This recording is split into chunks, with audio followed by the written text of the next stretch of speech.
Liverpool radar. Good afternoon, easy 99001 stand 3 with information X-ray request IFR clearance to Edinburgh. Hello everybody, and very warm welcome to all of you. Stand 3. Checking out the new Asobo handmade Liverpool at the moment. Really nice. Just sorting out the flight plan into the live chat. Jay, hello, very well, thank you. Great to hear you've joined Fly UK. Awesome. You'll enjoy it. There's loads to do. 9900. Easy 9900, correct.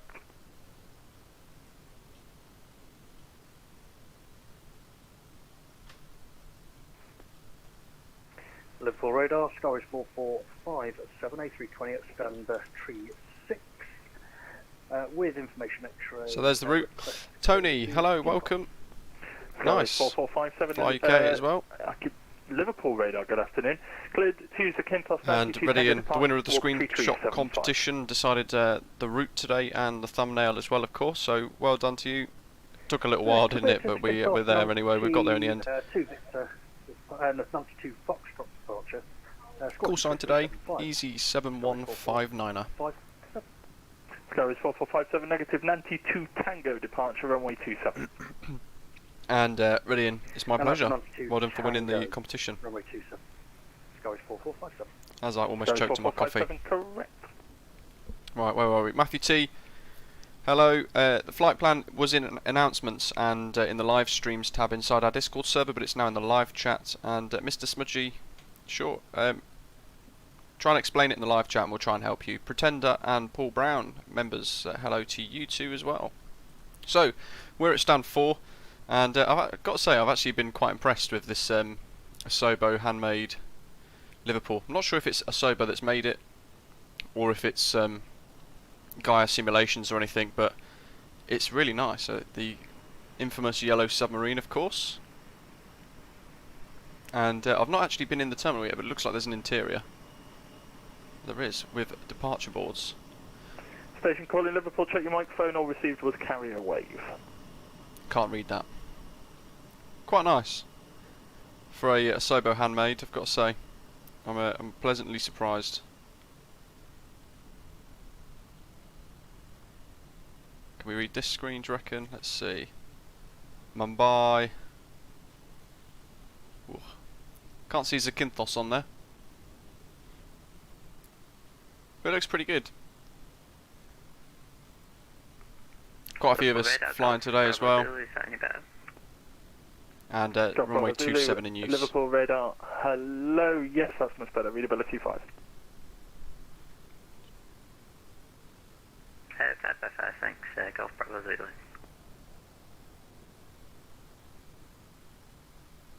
Mr. Smudgy, so if you're tuning the frequency, try and use these. So put it in your standby box and then switch it across. What you'll then notice in vPilot, the frequency in COM1 will update as well. So important you use that in that way.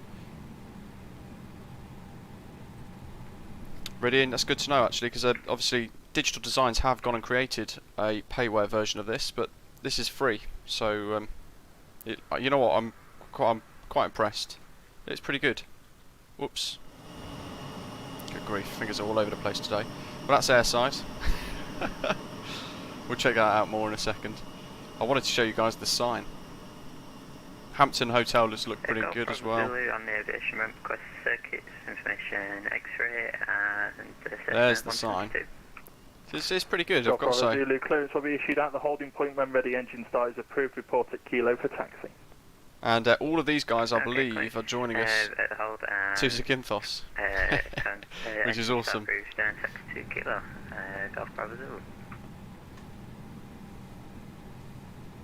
Mr. Smudge, I'm not sure actually.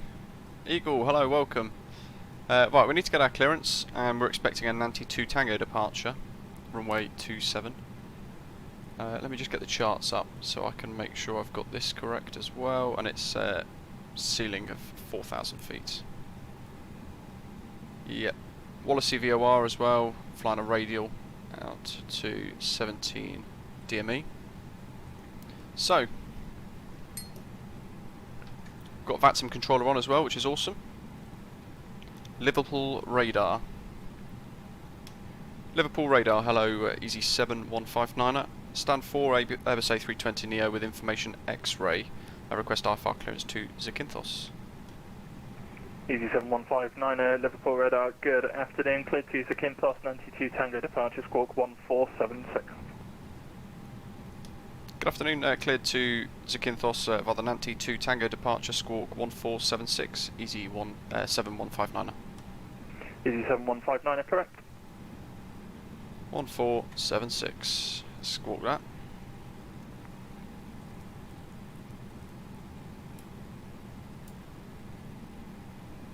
Let's get this on, predicted wind shears on as well. Who's going to be next after departure? So we've got Liverpool approach until we get a little further south, and then Unicon by the looks of it. I've gone and tuned the Wallasey VOR in as well because we're going to be flying a radial away from there, but that's all good. And UC, yeah, ready for... Request push and start, Easy 9900. Easy 9900, stand 3, push and start approved, face east, UNH 1007. Push approved, face east, Easy 9900.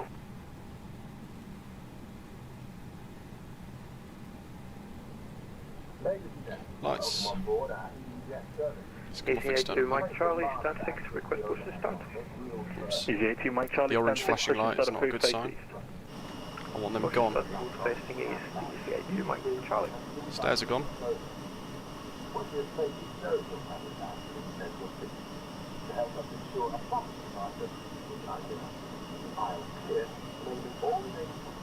Using the Luke Air tool as well as always, that's given us the announcements today.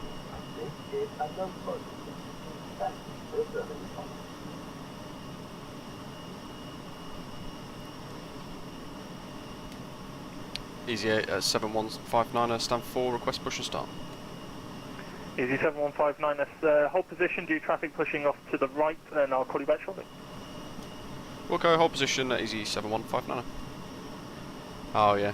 Easy 75 Papa Bravo, request push and That's not in the right livery. Easy 75 Papa Bravo, advise if you're able straight push. Get down and locked. Awesome, great start. Great Papa Bravo, tip. Roger, stand 1 straight push, approved. Straight push approved. Mr. Smudgy, so you want to go into this little AI control thing here, Golf Brothers, holding Kilo. and you want to make sure they're all off. Thank you, taxi holding point Golf runway 27 via Alpha. Taxi, holding point Golf via Alpha 27, Golf Brothers. Ready here? No, it doesn't look like it.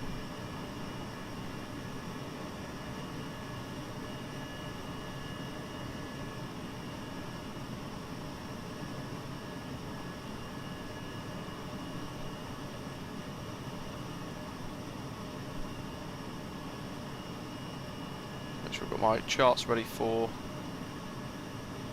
taxi. So straight behind us is taxiway Alpha 6. Oh, where's he gone?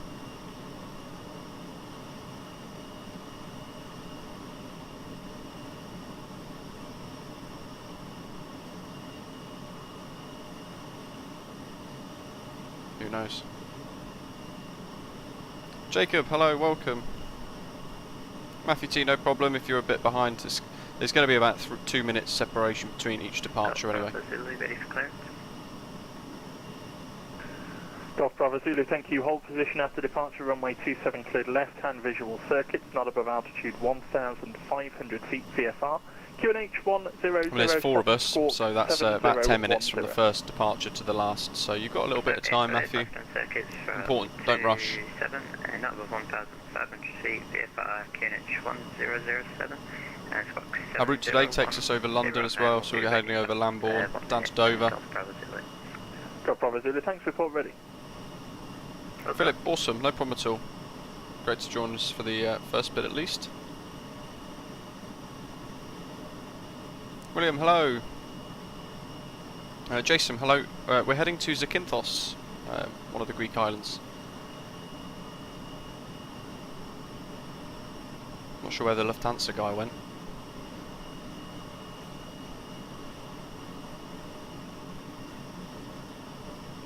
Easy 7159, unsure if the traffic from stand 3 will be returning, but stand 4, push and start approved, face east, caution the A320neo behind you on uniform. Push start approved, face east, and caution the company traffic on uniform. Easy 7159. Cockpit to ground. Go ahead, flight deck. We are ready for pushback and engine start. Golf Bravo Zulu, thanks by Golf runway 27, clear for takeoff, surface wind 170 degrees. Parking brakes released. Pushing back. So, while the tug's getting in line, let's go ignition mode start. We'll listen to the aircon switch off.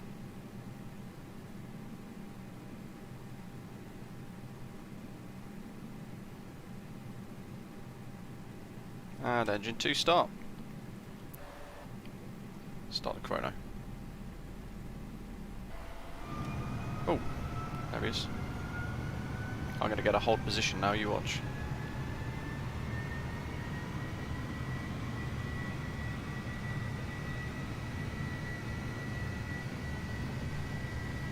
What I'll do is I'm going to take over the control of the tug, if it will let me. You're cleared behind it. Start your engines at your discretion. Well, that hasn't worked, has it? That was too late. I couldn't stop the tug. Oh well.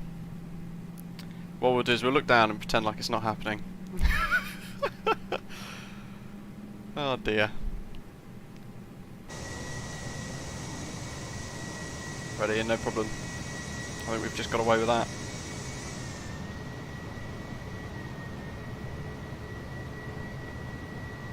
Well, he's back. And stop the tug there. Pushback complete. Request taxi, please, easy 99900. Roger. Okay, the tow bar is disconnected and the equipment is clear. We will see Easy you on the left 9900, Liverpool radar. Hello again, stand There goes that break, GA break, aircraft. Easy 75 Papa To do Bravo, are you circuits. ready for taxi? See you later. Easy 75 Papa Bravo, ready for taxi. Easy 75 Papa Bravo, thank you, taxi, make a U80 on the apron, taxi via uniform, left Alpha to hold Alpha 1. Safety demo. Apron, then left Alpha, Alpha 1. Easy 75 Papa Bravo. Showing the exit route, oxygen masks, life jackets, and brace position that you must adopt. You hear brace, brace. There are 2 Abdul, awesome. exits at the rear, 4 in the middle. And 2 Peter, good afternoon. Channel member, hello. Floor lighting will guide you to an exit. Please be aware that your nearest exit may be behind. In an emergency, leave all cabin baggage. So that's looking pretty good. Easy 9900, following the company A320, taxi holding point Alpha 1, runway 27 via uniform and Alpha. I'll follow the company via 2 Alpha 1 for runway 27 via Alpha. Pull the mask towards you to start the oxygen. Put the mask over your nose and mouth. Ignition mode. Norm. Hold in place with the strap. Pull on each side to adjust. Put on your own mask before helping others.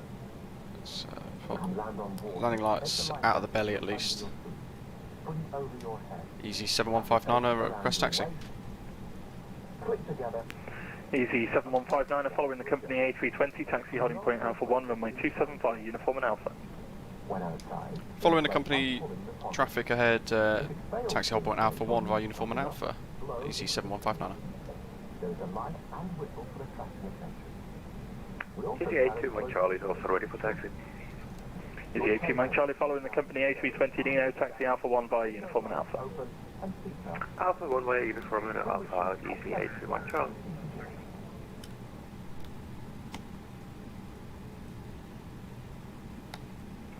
Liverpool radar, today, Easy 9112, Airbus A320, with information Yankee, request clearance to Gatwick.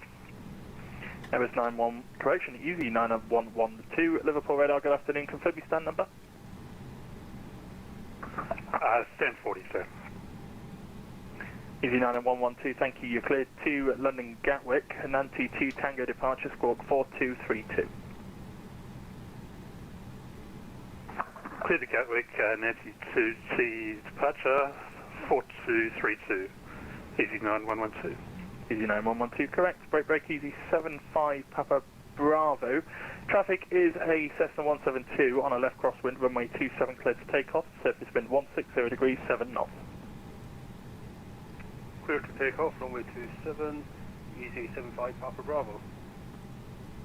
Oh, Tony's got to crash the desktop, that's annoying. Cadet, hello, welcome. Were you doing anything in particular when the crash happened, or? It's annoying when that happens, can't stand the sim when it does stuff like that. I want auto brake max. Easy 9112, request push and start. Easy 90112, stand 40, push and start approved, face east, QNH 1007. Push start approved, face east, easy 9112. Golf Bravo Zulu, downwind, request touch and go. So, spoilers arm, use the hotkey Golf for that, Bravo Zulu, and cabin check. you. For now, let's enter right-hand orbit, under the downwind leg. We've got a couple of IFRs to get out, and then I'll get you in. Okay, no problem. Enter downwind leg into right-hand orbit, Golf Bravo Zulu. Golf Bravo Zulu, if you can remain north of the south bank of the River Mersey, that would be ideal. Okay, roger, north first, the south bank, Golf Bravo Zulu. Easy 90900 via Alpha 1, runway 27, line up and wait. Line up and wait, runway 27, easy 90900. I feel like I need to get rid of Volanta. Off he goes. Easy 7159, or advise if you can accept intersection Golf. Enable easy 7159. No problem at all. I could, but I have to recalculate all our V speeds and reconfigure everything basically. And probably go flaps 2. Yeah, VFR is great in the sim, on VATSIM, but the only consideration is even if you're in the circuit, then you have to consider that getting a lot of those little loading wheels, you have to consider that IFR traffic takes priority. Easy 75 Papa Bravo, report your passing altitude. Passing 2,400. It's worrying me that I've got lots of these spinny lines, spinny Easy 75 circles. Papa Bravo, thank you, climb flight level 150. So for that reason I'm going to get rid of the Luke Air tool, one less thing for my computer Easy to do. 900, runway 27, clear to take off, surface wind 160 degrees, 7 knots. It's almost constant. Clear to take off runway 27, easy I'm going to get rid of 90900. Volanta as well, I think. Easy 7159 behind the departing company A320, runway 27, line up and wait behind. Behind the departing company traffic via Alpha 1 runway 27, line up and wait behind, easy 7159.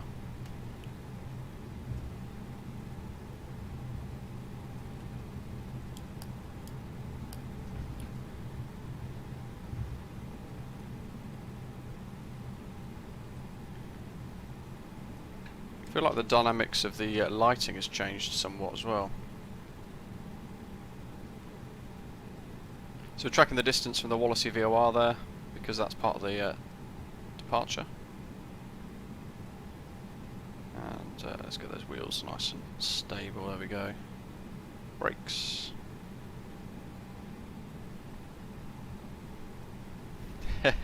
Yeah, Eagle 1, probably.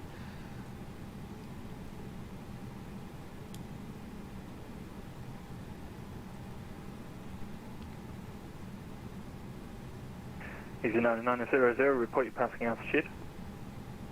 Passing 2,800 feet, easy 90900. That's all good. Golf Bravo Zulu, enter right-hand orbit's present position until advised. Right-hand orbit until advised, Golf. Don't know where he's going. Easy 900, thank you, climb flight level 150. Climb flight level 150, easy 90900. There was a flight for up to Easy Edinburgh. 7159, runway 27, clear to take off, surface wind 160 degrees, 7 knots. Clear takeoff, easy 7159. Easy A2 Mike Charlie, behind the departing company A320 near via Alpha 1, runway 27, line up and wait behind. Behind the departing company traffic, line up and wait on runway 27 behind easy A2 Mike Charlie. Easy 75 Papa Bravo, no further ATC, monitor Unicom 122.8, bye-bye. Unicom 122. That wasn't me. Thank Wow. you very much. That's some Easy strange 75 input. Bravo. Thrust set. Flex SOS. Easy 9112, request taxi. 80. Easy 9112, taxi holding point Alpha 1, runway 27 via Uniform and Alpha. Right, it's doing it again. Hold Alpha 1 via Uniform Alpha for runway 27, easy 9112. V1, rotate. Easy 9900, continue climb, flight level 240. Positive rate, go up. It's probably the crosswind actually, because I'm fighting that with quite a bit of stick. Autopilot on.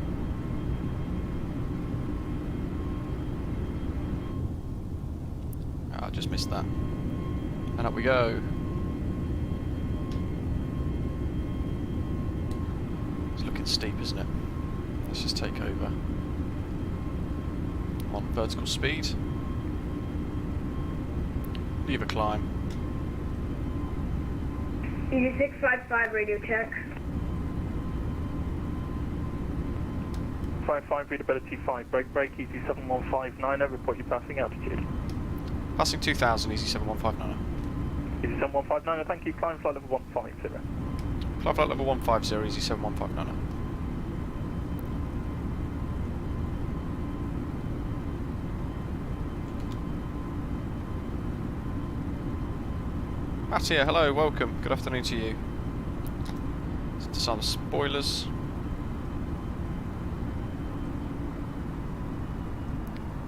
I think that's the little VFR aircraft doing orbits on the river. So if you're VFR and there's lots of IFR, you'll be pretty much told to hold an orbit in the circuit wherever else. Bravo Zulu orbit's cancelled, report final, runway 27. There we go. Oh, they can. So IFR takes priority. Final for 27, Golf Bravo Zulu.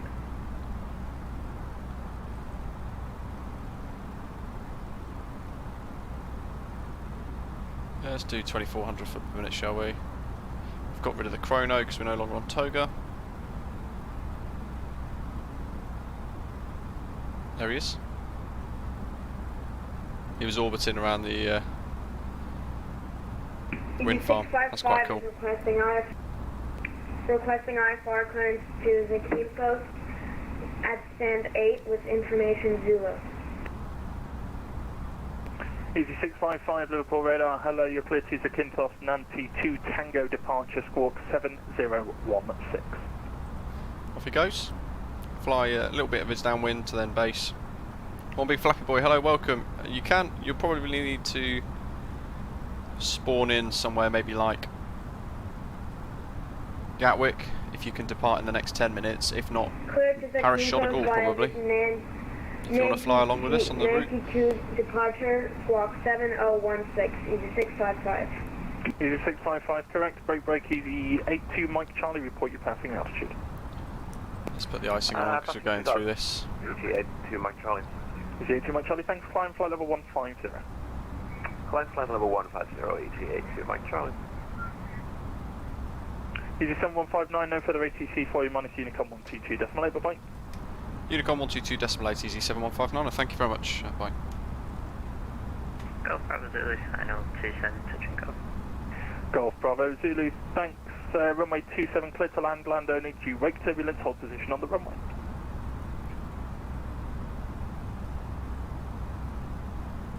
Ready in. That's a great question. Probably not. There comes the icing already, starting to build on the airframe. And there's some of the guys behind. We'll find out when we get there if Zanti can pick us, fit us all in.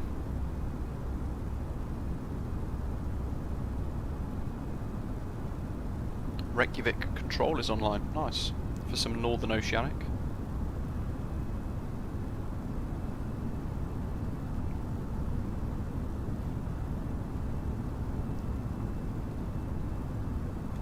The icing is so ridiculous in the sim, isn't it?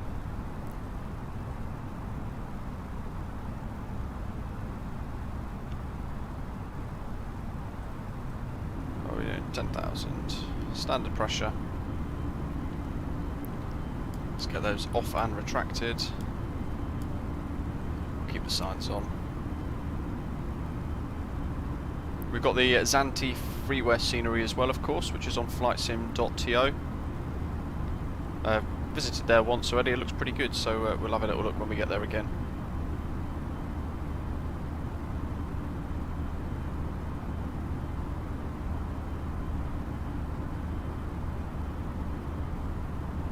Michael, nice. And ready in, thanks. Probably keep going up now. I'll do 240 just in case any other controllers come on. Cruise altitude today, flight level 350.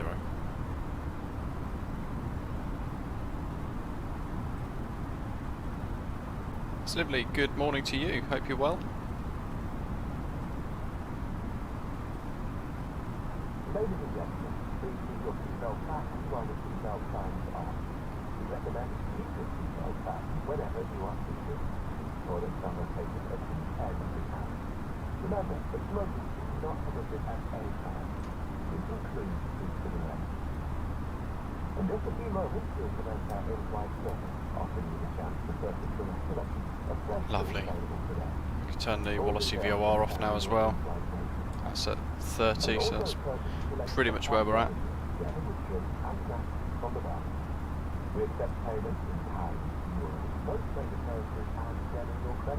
So our route today takes us north of Paris before we head into, we pretty much just touch a tiny corner of German airspace, South German airspace. Oh, look at that, that's fantastic. Little channel of the cloud there that we just burst through.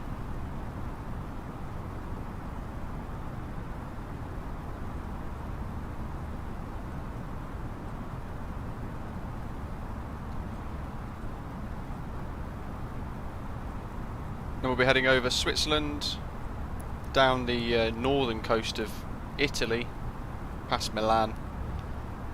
Pretty much skirting the northern coast of Italy all the way down, and then breaking off towards Zanti, making our descent. Turning for Honolulu.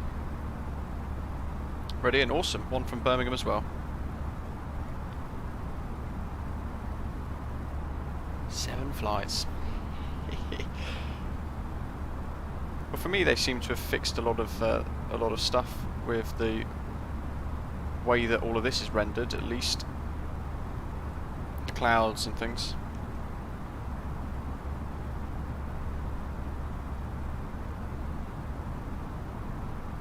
John, hello. I've seen a couple of people say the same thing actually, so a little worrying. Hopefully that's not going to be an issue for us, but we'll find out as we get closer. Look at that. Let's get at this view, shall we? Straight through that cumulonimbus cloud, and the moon up in the corner. Mr. Smudgy, good, that sounds great. Glad that's fixed. Anything to do with AI just interferes with a lot of stuff, especially on VATSIM. At least we're out of that now. Out of that cloud.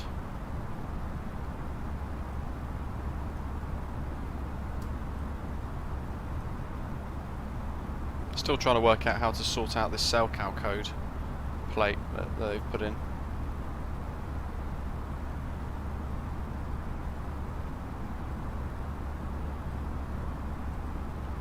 And aviation simulation, of course. If I go to the external weird view, loads of ice. There's one of the guys behind.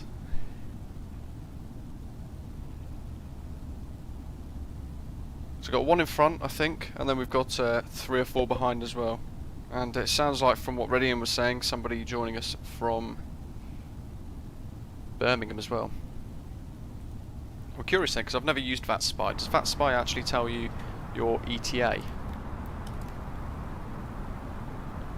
Because it'd be interesting to see how that compares. I've got time to go 3 hours 57. ETA of 17:27 for me.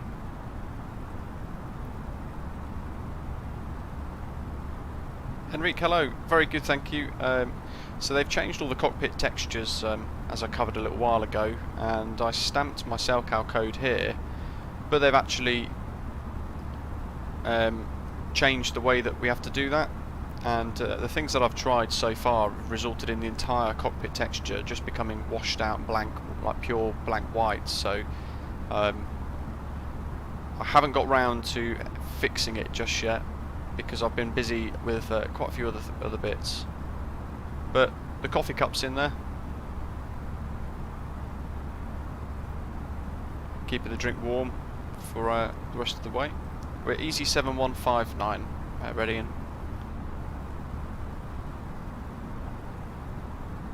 86% M1. Let's drop that down to 1400, shall we? Trying to do a nice, smooth departure today. And it says we can turn that off, so I'll trust it. Let's get rid of the seatbelt signs as well.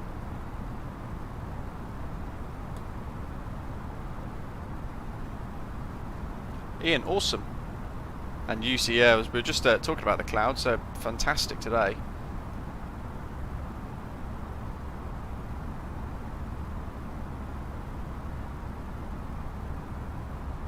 This is one of the things that I really like about the Microsoft Flight Simulator in-sim live weather, because it layers the clouds so incredibly well.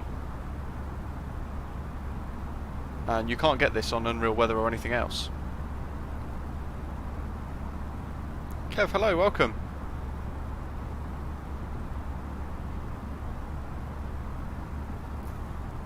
So far, I've tracked the Wallasey VOR out of Liverpool, part of the departure, and that was absolutely fine. So, but we'll be doing a VOR arrival into Zakynthos, so I'll be sure to be looking out for any issues there. I don't expect any though. It sounds pretty good. Ready and expected at 1722Z. Awesome.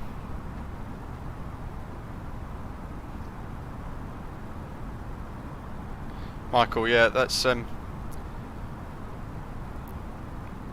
if that's what Microsoft and Asobo have said, then that's really frustrating, because you don't get icing on an airframe that looks like that, especially on the centre hubs of the engines as well. That's a little bizarre.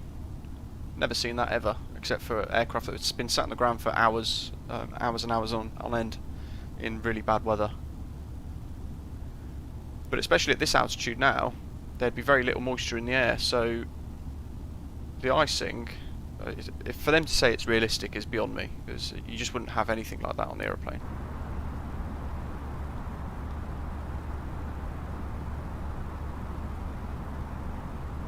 And yeah, Paul, yeah, I've got a 76 knot headwind, 78 knot headwind at the moment. Wow, slight crosswind actually. Hopefully that'll switch. Ready in. Wow, an hour earlier.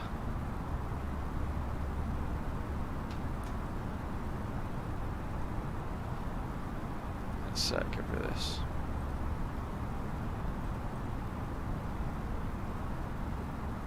We'll have a little play with this as we get a bit closer, see if we can break it. There's different inputs that we can make now in this part of the testing that I'm using today. So we'll try and use as many as we can when we input the VORs and things.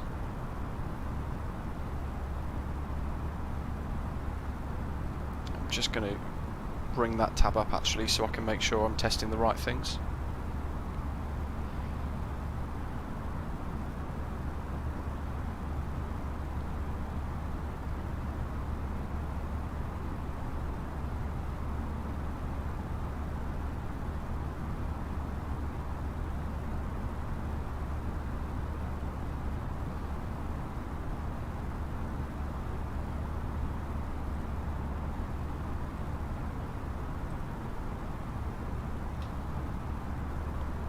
Okay, yeah, hopefully they fix that then. Eagle One's wanting better pushback. Yeah, that would be great.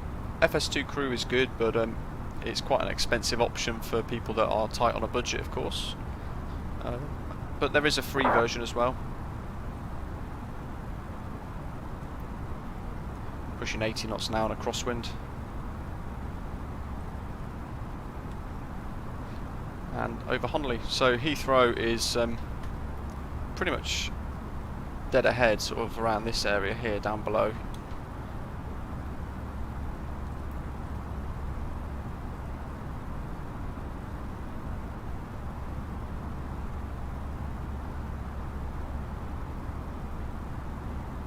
Yeah, the weather systems are great in the sim. I'm glad they've made a lot of progress with live weather. Eva Rockets, hello, welcome, and thank you very much for hitting that subscribe button. Welcome to the channel. Jacob saying, you find it strange that you have to download the 20 gig download reboot and download again via the content manager. Yeah, that is a little bizarre. I've actually been experiencing constant crash to desktops with the SDK. It's obviously the little Denham aerodrome that I created the other week or the other day and uploaded onto flightsim.to. I'd actually made some significant improvements to it to make it look a lot better, basically. So the ground textures, the colour of the runway, things like that were a lot more accurate to what it should look like. And loads of different parking discs, little concrete discs where the aircraft get tied down and things. I'd actually gone ahead and done all that over hours and hours of work, and just as I clicked build package, the sim decided to crash to desktop and it corrupted the entire project, so I am back to square one. And then this morning I've been trying to rebuild Denham from scratch, and just as I built the package for the bits that I'd done so far, it crashed to desktop again. So the SDK is really messed up at the moment. Ian, yeah, if we could get the aircraft shadow on the clouds, that'd be great. I'm sure we can see that. I'm sure I've seen it before. Hanu, yeah, pushback helper, that's great on flightsim.to, little free version.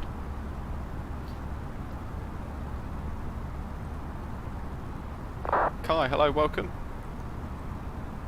Let's have a little flick on the vPilot client very briefly. Lots of controllers on at the moment, all below us, of course. So, Henrique, what A32NX version should we go for? The latest development version is pretty good, so that's I'd say a safe bet at the moment. One thing to note though is if you've got anything like there's a on flightsim.to there's a what's it called? There's a mod called Flap Fix or something like that, and basically trying to tackle what Asobo broke in the last update with the way the flaps work, the extreme amounts of lift that it generates. So there's a mod that's gone and fixed that, but there's already a fix inside the A32NX. So make sure you delete that mod if you're using the A32NX because they clash. And ready in, it's really annoying, isn't it?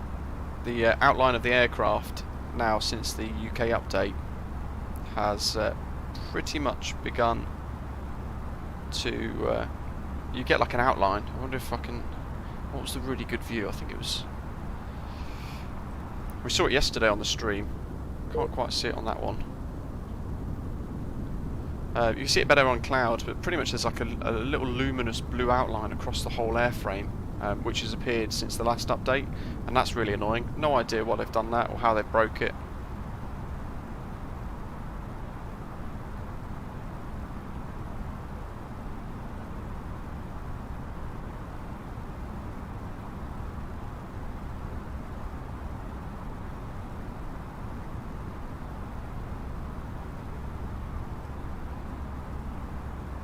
I might turn the SkyPad off because I rarely use it, and I worry that it's going to crash the aeroplane or give me like bad frames. We'll see how we go.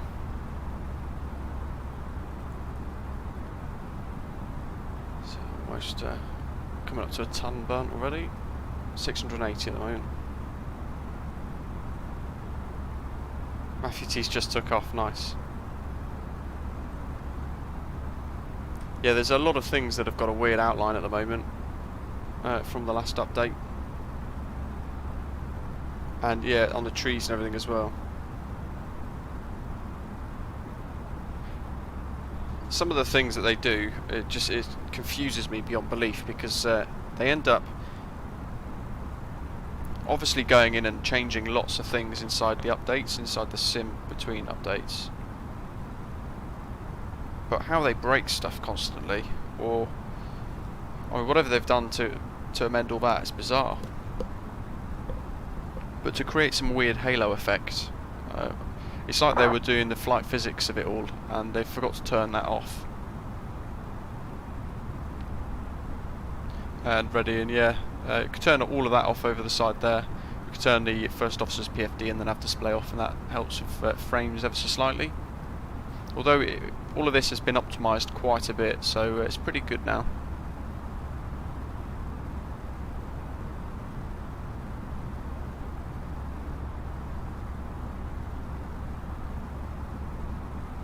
Yeah, Jacob. There's a couple that did it because there was a bit of hype at the time. I don't recommend it. If you fly the A32NX, then you shouldn't be changing any of the model config files yourself, because the mod does that for you. So the mod has already been, the stable went live with it yesterday as well, so the fly-by-wire team have gone and edited all of that already and fixed the flap uplift issue. So I know there's other YouTubers that are showing you how to do a flap fix for other for all the aircraft, but if you use the A320 like I do, just use the mod, because otherwise you're going to end up making your flight systems worse, with the physics of it all a lot worse. If you're using something like the Cessna Caravan or anything like that though, of course, then that's a bit different. Unless you use any mods that improve the flight model of that, then the fix would work for those aircraft. John, yeah, it probably is actually. And Jay, exactly, if it's not broke, don't fix it. I think Asobo seem to have the opposite logic though. Jeff, good afternoon to you, I hope you're well. Hope everybody's having a good weekend so far anyway. Decent traffic with T-Delta Echo via Bravo and Surrey lining up. Pressure back second lining up from way 07. 80 knot crosswind. Yeah, ready, and yep, that's the one. So the fix for the flap stuff is already in stable build as well. So it's in the stable, experimental and the development versions. Sugosh, hello, welcome.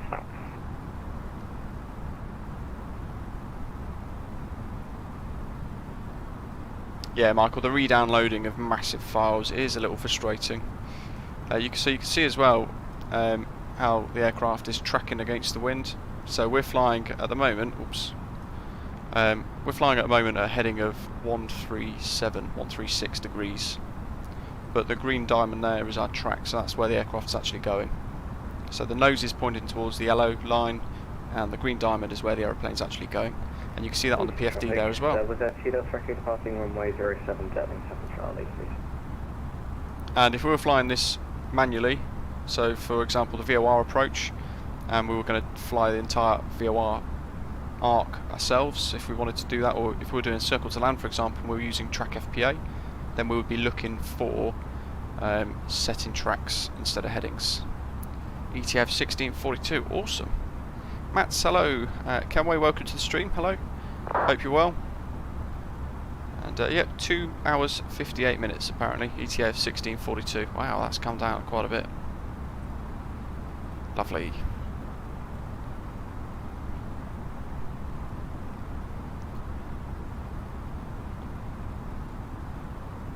I'm hoping they fix the SDK, because I know...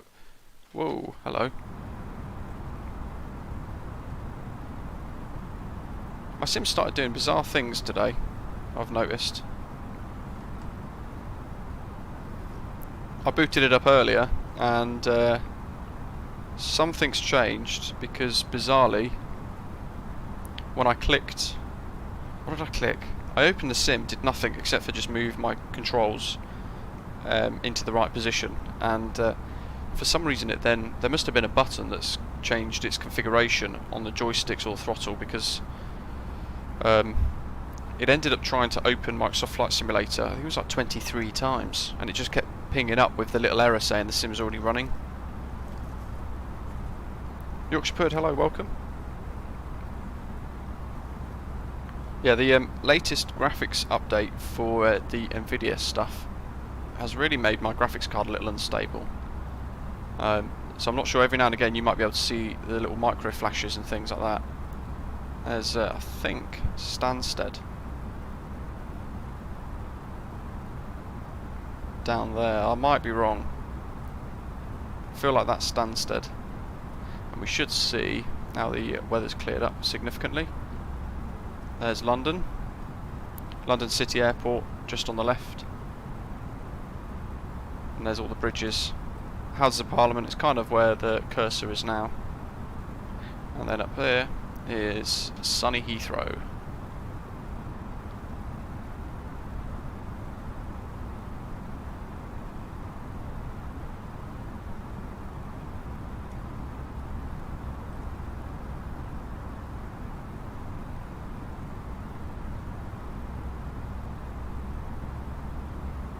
We're at our cruise already. Nice.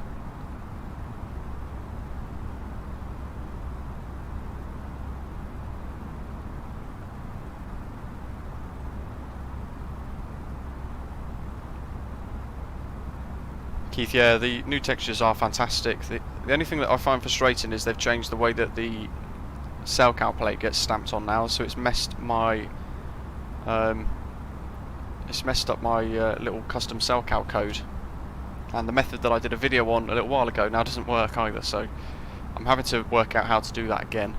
But yeah, ready, and the graphics are fantastic, and Michael, no problem at all.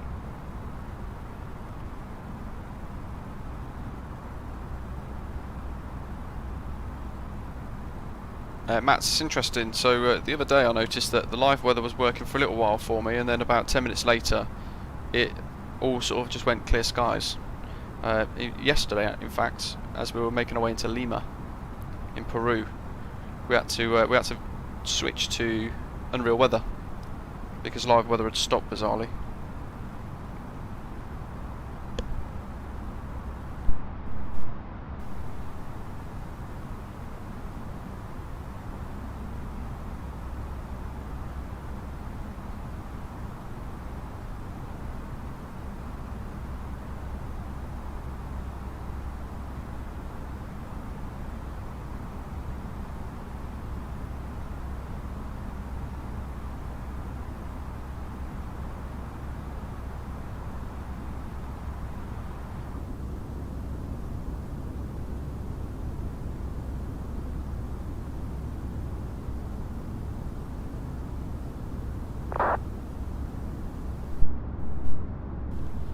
Matthew, no, there's no ATC. London East has come online, but they're not covering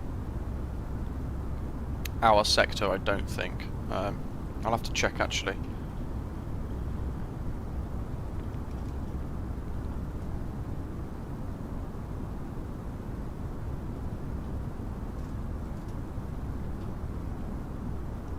Let's have a little look.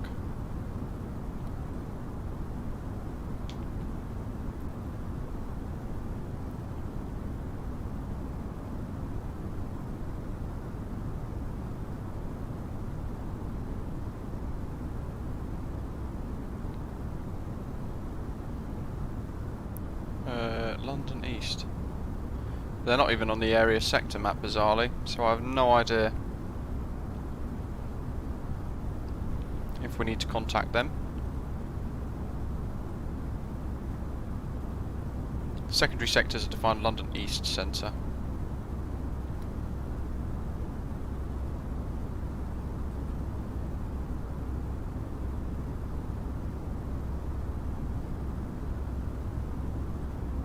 But I think we're basically in the south, so...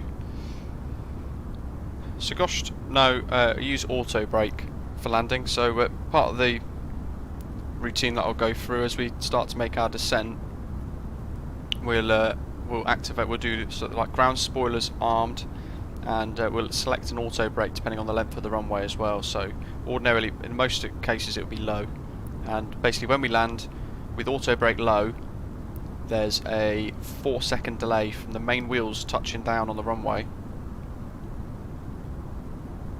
before the auto brake applies itself.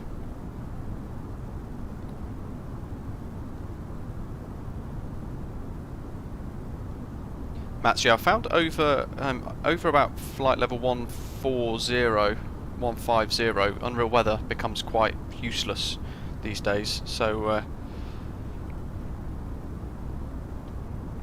I tend to switch to MSFS live weather now and just keep it on there. I very rarely use unreal weather anymore. Tony, welcome, checking in. Nice to see you. Hope you're having a good weekend. And UC might take us. If you're ahead, let me know if they've taken you or not. Ed, good morning. And Matthew's asking, how do I fly a VOR? I've done a tutorial on it. I was hoping you'd have watched it. I've done a couple of tutorials actually for VOR approaches. So Zakynthos, I've done some DME arcs and stuff like that, or VOR DME arcs. So check that out while you're en route, I guess. And that will show you most of the stuff. The Zakynthos one is probably the most recent, most up-to-date one because I make use of the new track FPA. And Ariel, good morning.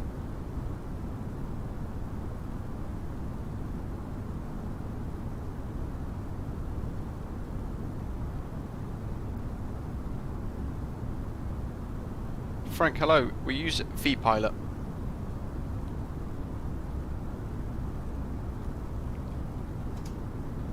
So vPilot is obviously, I think, for FSX as well. They've updated it and developed it for use in Microsoft Flight Simulator. Matthew, I'm just searching through my channel to find you the VOR tutorial. Bear with me.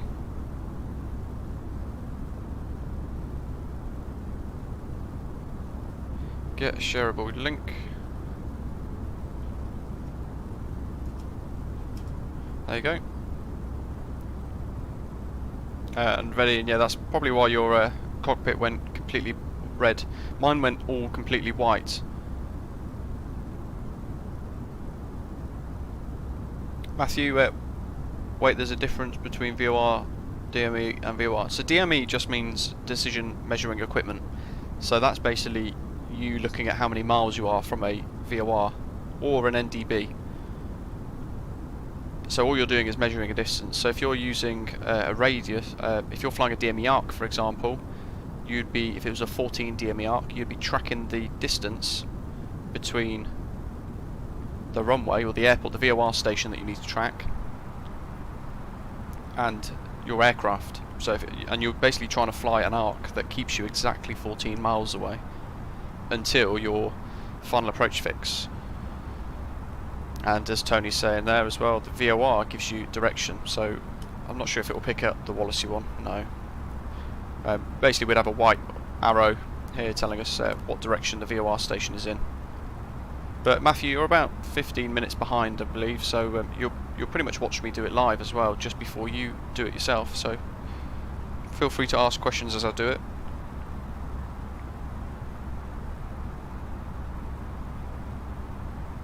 And Ian, yeah, you know what, I'd really wish there was a classic Britannia Airways livery for the A320. That'd look absolutely fantastic.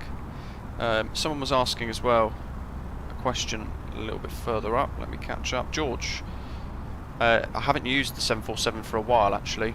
The last time I used it was our ad hoc oceanic crossing. We did JFK to Heathrow with the Salty Simulations mod. Gave it a go. And it worked very well, but we were lucky we didn't have any direct twos. If we'd had a direct two, we'd have ended up breaking everything, I think.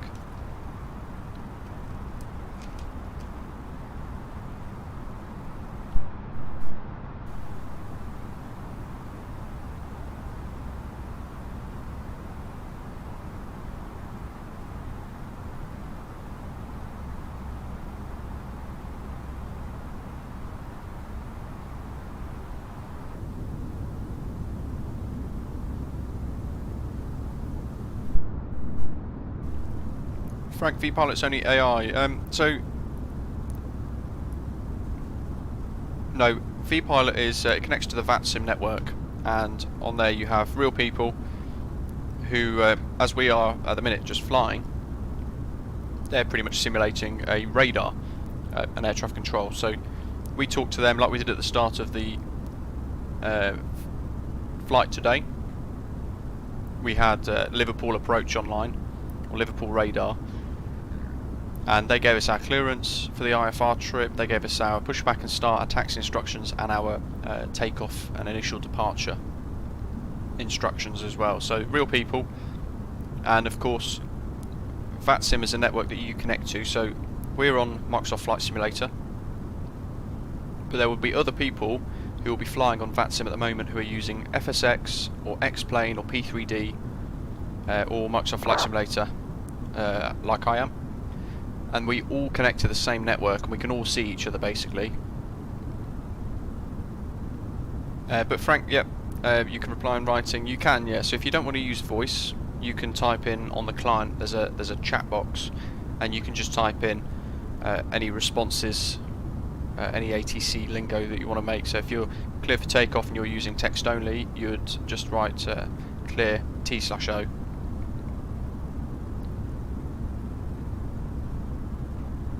Aerial, yeah, I've got quite a few. There's on the channel. There's a tutorials playlist for using VATSIM. So let me just dig that link out for you.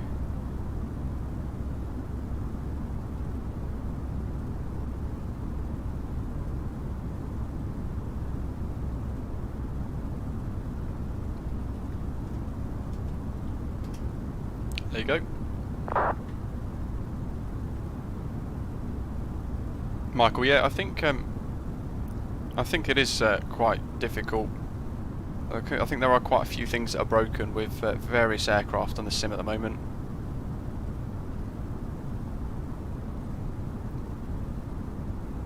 But pretty much exclusively just use the A320 at the moment, so that's pretty good. I've not had many issues with that, touch wood, so far. And of course I'm always flying test branches, so in their nature can be quite unstable anyway.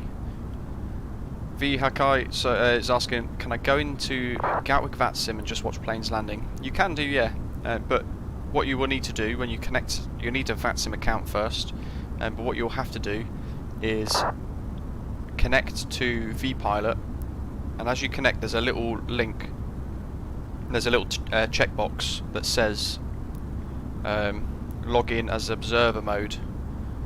I think it says something like that, or log in as shared cockpit. You tick that box, and what that does is it hides you on the ground so the radar controllers can't see you. You're invisible, and you can then tune your aircraft into their frequency and just listen basically, so that's quite good. Mr. Chippy, yeah, lots of weird things that have been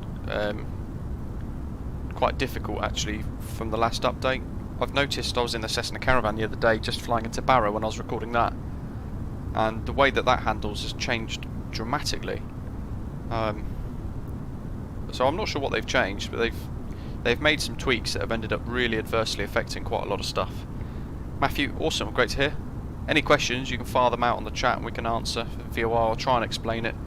When we get closer as well, I'll show you the Navigraph charts, and I'll explain what we'll be doing basically as well. So we'll go through the VOR. I think we're going to be doing an ARC today, a VOR DME ARC. John, hello, welcome. Very well, thank you. Hope you're well. Hope you're having a good weekend. And Jacob, yeah. Yeah, the default aircraft are pretty poor, aren't they, to be honest. The 787, I really wish it was a lot better than it is, because it's a fantastic looking aeroplane, but it's just atrocious to use in the sim.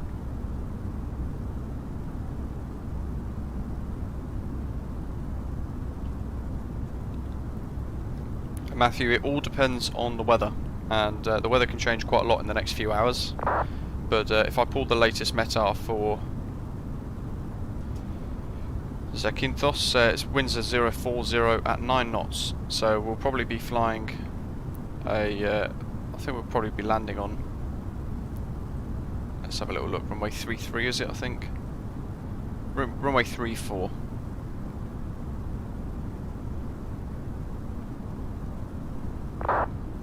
Matt's no problem at all.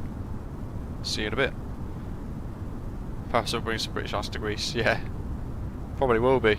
It'll still be there when we're descending over Athens, I think. A300-600 in MSFS. That would be quite good, wouldn't it? Very old school. John, I have got plans to do some more long haul flights in the future, but because of the bad state of the default aircraft at the moment in the sim, I'm purposely avoiding them.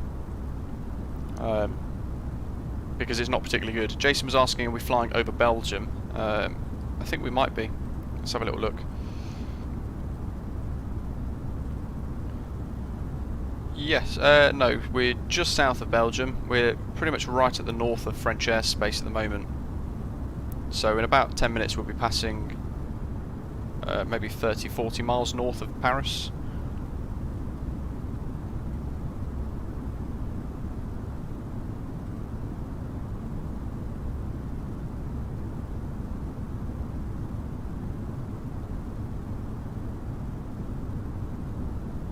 And Matthew was asking, what do I mean by an arc? I'm catching up on the live chat, bear with me. So, let me just show you. As it is at the moment, we're planning to come in via ASTUS, and then we're going to fly this 25 DME arc from KFN, which is the Kefalonia VOR. The airport itself is actually over there though, that's Zakynthos. But we're going to be flying a radial arc based upon the Kefalonia VOR. So what we're going to do is we're going to tune the Kefalonia KFN VOR 115.5. When we get to ASTUS, we're going to be flying right 27 miles from the VOR, so that's where the DME stuff comes in, distance measuring equipment. So we're measuring our distance from this VOR station to the aircraft's position, and when we get to 27 nautical miles we want to turn right, and we want to make sure that our nav display shows a distance of 25 nautical miles away from that KFN VOR the whole time. So it's a very gentle continuous turn all the way around. When we get here, this is 250 degrees as a radial from the VOR station. So if you imagine the VOR station as a compass, that way is obviously 360, down this way is 180, going that way is 090, and 270 going this way. So if you look at that and you go, right, okay, so our direction from the VOR station out to where we are is a radial of 250 degrees at this waypoint. But then we'd continue round, descending down to 6,000, and at that point we now need to then switch to the Zakynthos VOR and track our distance there, 30 miles away. And that's where this then gets fun, because we then go into another DME arc, potentially. So here's one of the options that we'll probably be doing. So, initial approach fix at Quito. Okay, so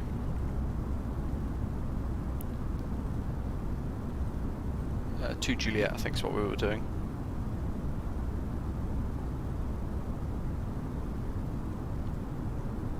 That looks considerably different. So it's going to look something like that. So there's a wide arc, and then we'll be coming in tracking the Zakynthos VOR, and there'll be a shorter arc there, and then straight in from runway 34. Another option, because that's because we're planning to do the ASTUS to Juliet arrival. But the other option would be ASTUS 1 Kilo, I think it is, where we come to this little waypoint here, radial of 250, and we then turn in towards Kefalonia VOR.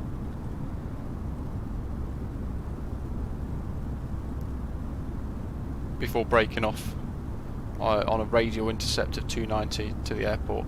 When we get to 14 miles, pretty much just as we touch the coast, we then fly a 12 DME arc to come in on runway 34. A couple of options. It sounds complicated, but it's really not. Flight right, awesome. Glad you're enjoying the streams. Hopefully, yeah, the icing does get sorted in the future. It's quite frustrating. And it's lovely. I've not tried the freeware replay actually for MSFS.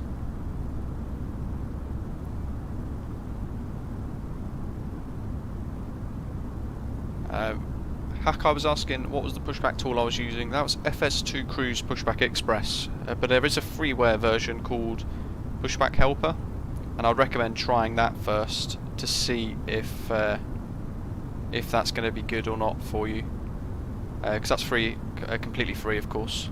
Pushback Express from FS2 Crew is a little, probably on the expensive side. It's about £20 from memory, £25 from memory. Power Source asking, is the autopilot able to track the arc or is it manual? You can do. So you can input the arrival procedure into the aircraft, and in the sim currently you leave it on manage mode, it will fly that arc for you. So there's very little for you to do until you're turning on to finals basically. So you could just leave it in manage mode, but I quite like to make the challenge of actually inputting the values myself and trying to fly that arc accurately myself. So I'm going to give that a go.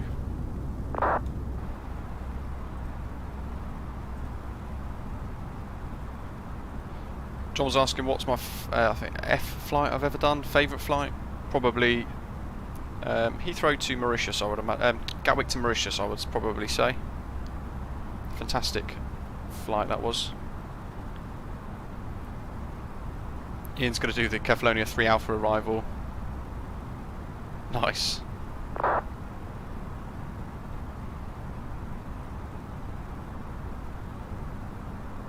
Tony's recommending the free pushback helper. Yeah, I've heard very good things about it actually. Nerys, hello, welcome to you. Matthew was asking what star am I flying. I think at the moment we're planning to fly the ASTUS to Juliet, but it all depends on the weather.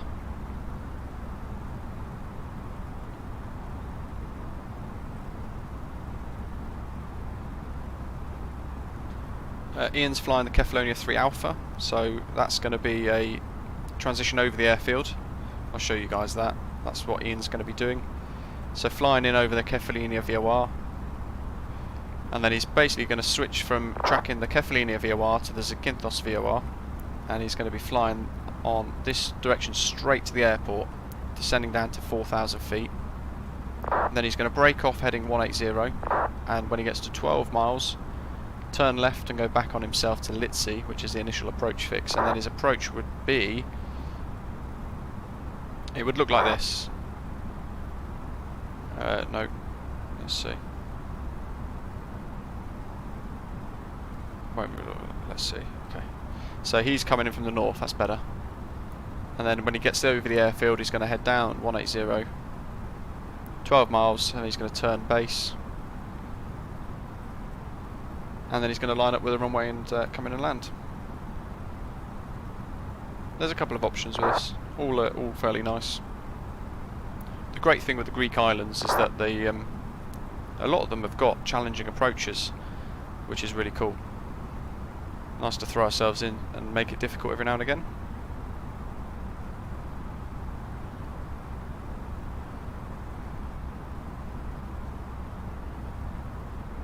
So Gosh was saying a little earlier in the chat, considering getting a Navigraph, but he's worried that MSFS will not have the same approaches or arrivals, or does it?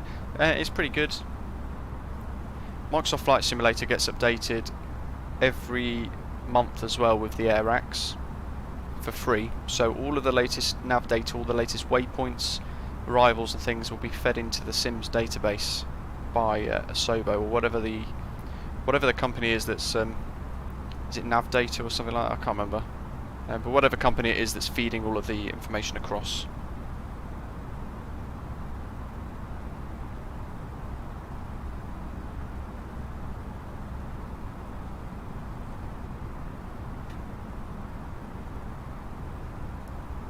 And Yorkshire Pud, yeah, they look more complicated than they probably are. Once you do it a couple of times as well, it's not too difficult. Tony's doing the ASTUS 1 kilo with the Akito transition. We'll have a little look what we're going to do when we get a little closer. I'll probably pick the most difficult one. And Ian, yeah, it looks like runway 34 over the Kalamaki beach is happening.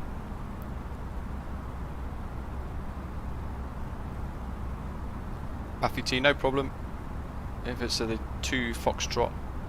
So what you can do is you can look at the flight plan. If you go into plan mode and you flick down, you can see if the flight simulator has actually drawn the flight plan for you. And if it has, you can then just leave it on manage mode and it will fly that arc or whatever arrival procedure automatically. But still make sure in the RadNav page you go in and you enter all your VOR details, or if you've got NDBs then you put them into ADF 1 or 2 as well. So plenty to think about. Trying to catch up on the live chat. Michael, awesome. That's good. There's a lot of complicated gumph across the internet, which makes things like this hard to understand. But all I try and do is explain it as the best way that I can explain myself. Nav Blue, that's the one, K-Berg. Thank you. And Ed, yes, that was a Navigraph chart. In fact, I'm going to have a little look at... there's no reference charts, that's a shame. Small runway at Zakynthos, 2,228 metres.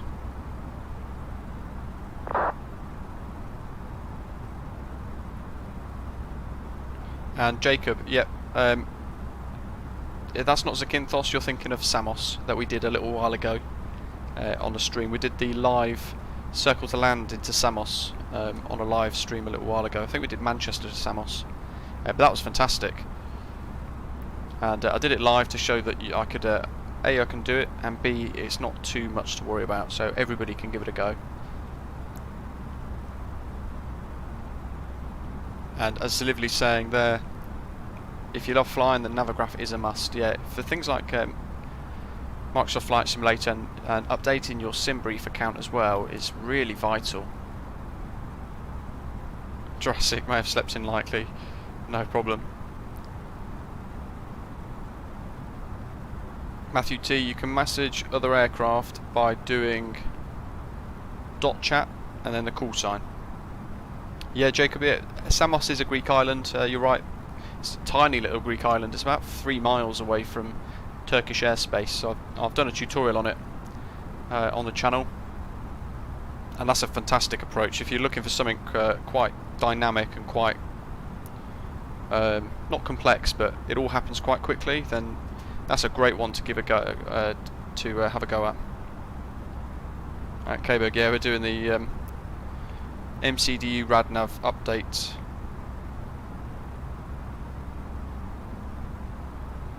Test branch PR.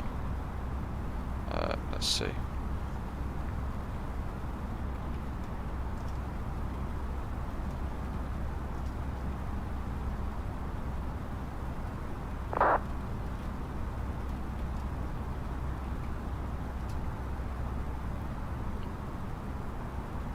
VHACI, so you have to make sure your model matching is all working basically. I've got a couple of questions for it really. Oliver's asking, how do I download the tablet for the A320? You need the latest development version or the latest experimental version. So there's 2 options. The stable doesn't have this yet, so that's something to bear in mind.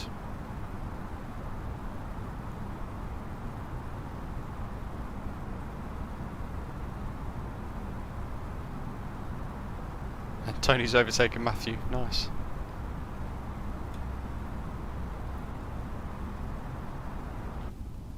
I wonder if we can see the other guys. There's one of the guys, a couple of miles behind. Just see the light where the cursor is. The icing is so frustrating, isn't it?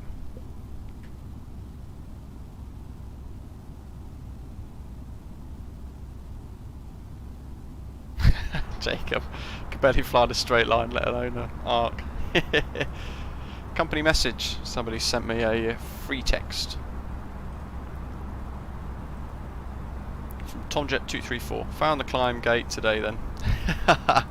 Yes, no issues today thankfully. Ordinarily I'd have heard it click out yesterday, but for some reason I didn't, so not quite sure why that hasn't happened. And VHACI, yeah, I have made some model matching videos, but a lot of it needs to be updated by basically ourselves, depending on what we have in the community folder.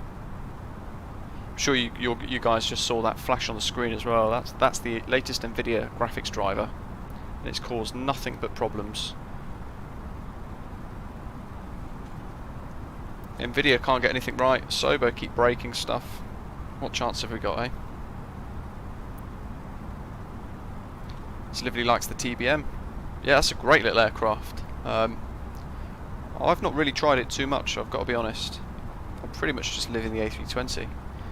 Failing that, I'm in a Cessna Caravan, which is quite good, quite a nice one.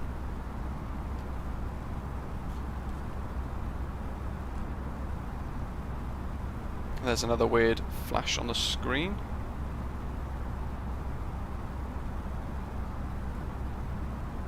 Ashish, hello, welcome. Hope you're well. Been a while. Yeah, 3,000 subs. Gadget, hello, welcome. Spotted me on Volanta, nice. Hope you had a good little trip there across to Madrid.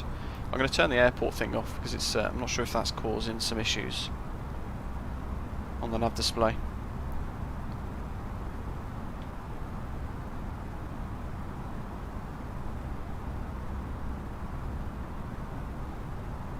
Yeah, Jacob, I would avoid updating your NVIDIA drivers for as long as you possibly can, I think.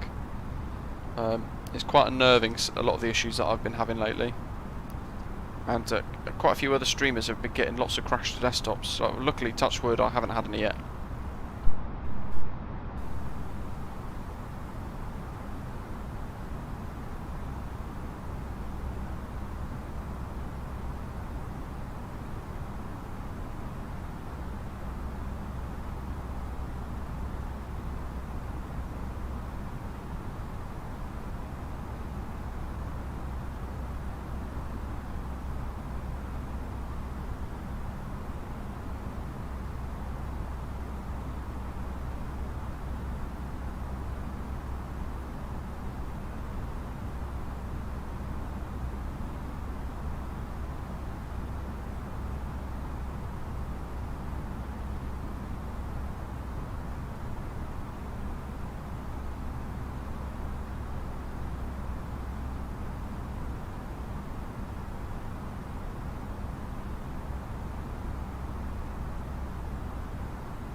Gadget, top of descent calculator confuses you. So I was testing out the a little top of descent calculator that was going into the EFB as well. Still things to tweak, so it's not in there yet, but oh, it is. It's been merged. So there's now a top of descent calculator inside the EFB that we can use. And I was doing some of the final tests on that yesterday for the flybywire team. And it's pretty good actually. It's worked. It was working very well actually. I think for most of the trip. So we'll make use of that on the way in as well. And Gadget, no, unfortunately not. The FlyPad basically works like a website browser. That's probably the best way to describe it. So every time you update the A32NX, you have to update it. There goes another flash. That's annoying. Tony and Matthew are fighting for who's ahead and who's behind. Yeah, Jurassic, the top of descent calculator in the EFB, I was using it yesterday into Lima and it worked really nicely, so that's quite good. Richard P, hello, welcome. What PRs are you working on at the moment, if any?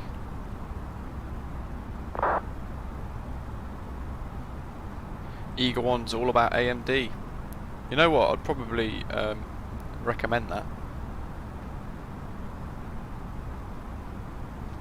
Paul, I'm not I'm not clicking anything in there. I'm leaving it all on automatic sync because I'm not having what happened yesterday.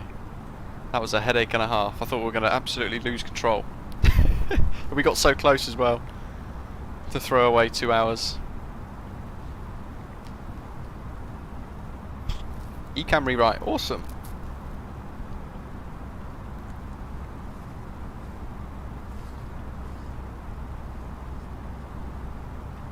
hopefully I'll be free to test that when that's all ready to go.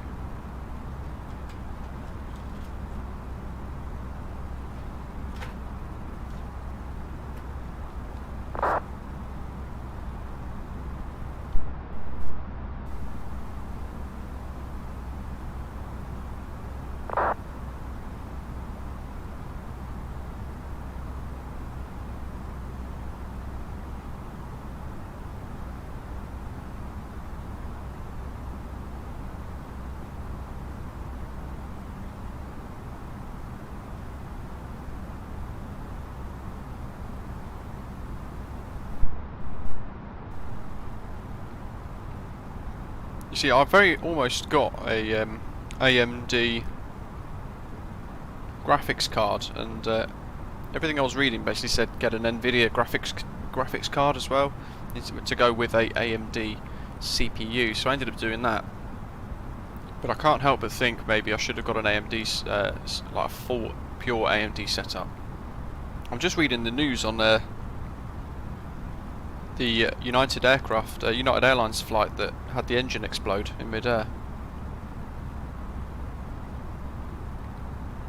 Callum, good afternoon. Hope you're well. Good grief, an entire front cowling of the 777's engine landed in somebody's garden.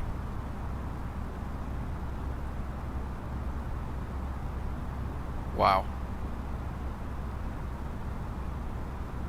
Just watching the video on the I think it was the 777.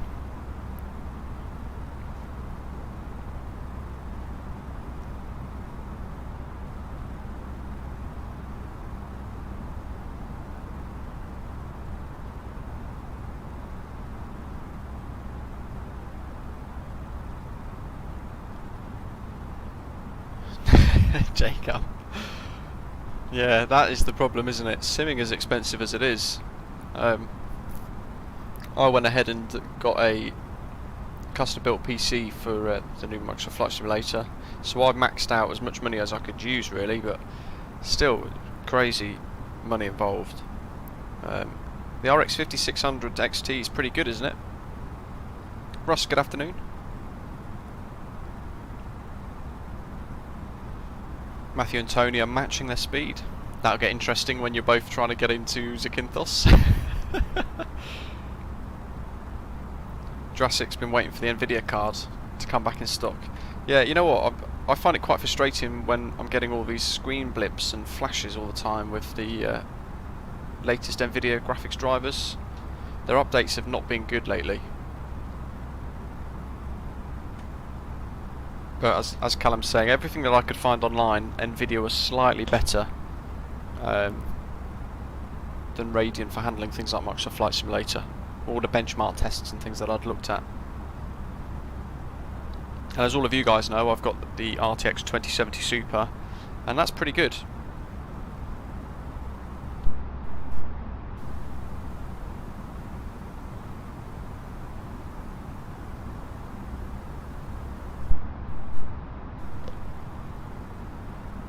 Gadget, awesome. Wow. Pretty much a similar setup to me then, but your CPU is a lot more powerful.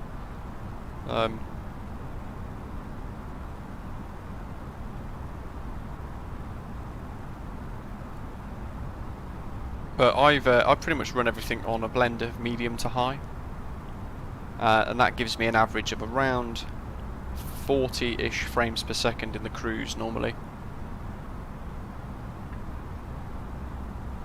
And that's with all of this stuff on as well, EFB and all the rest of it. So it's pretty good, but I don't overclock anything. It's just left as the standard setup.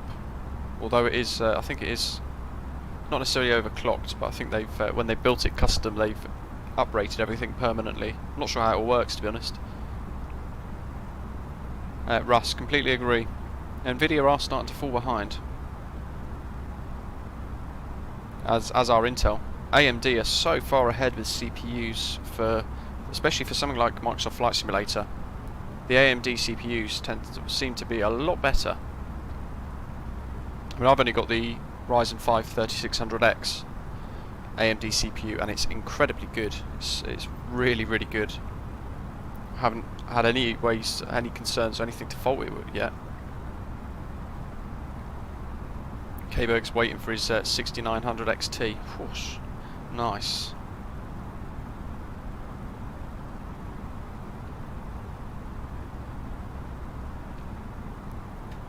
Think. Yeah. We got the brake fan button working now as well. Awesome. Oh. Are they really? Let me have a little look.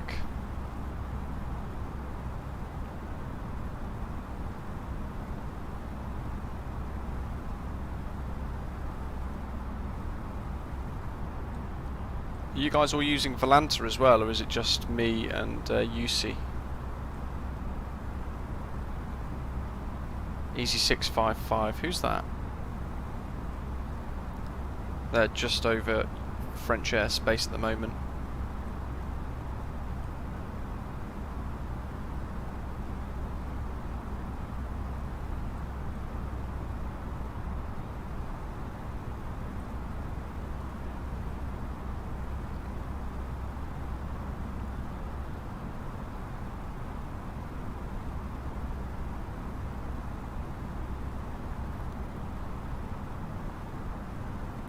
Ian, there we go, and Matthew's on Volanta as well, and Tony. I find Volanta's quite hit and miss. I'm not quite seeing everybody. I'm not sure why. Oh, that's weird. If I click on VATSIM only, a lot of you guys disappear, but if I click on Volanta, I can see you all. There's Vieru. There's Easy 75 Papa Bravo. So Vieru's right behind me.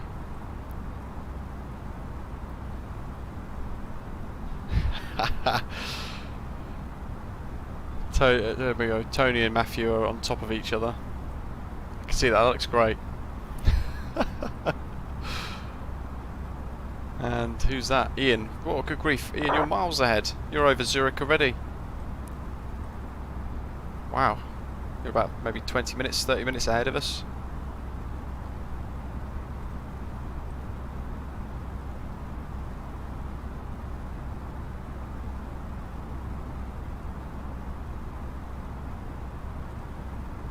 Livy's thinking about picking up the TCA side sticks and throttle quadrant. Nice.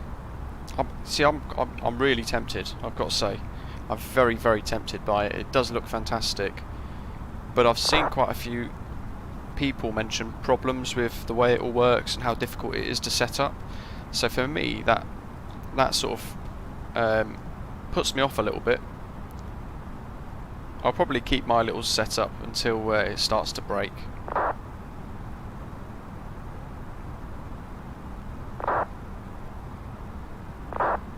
Ian, of course, yeah, you left Birmingham, didn't you?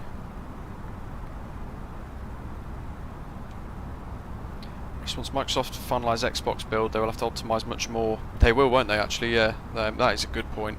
And I think DirectX 12 is really going to help as well. Open up all those threads, hopefully. Give us a whole lot more power.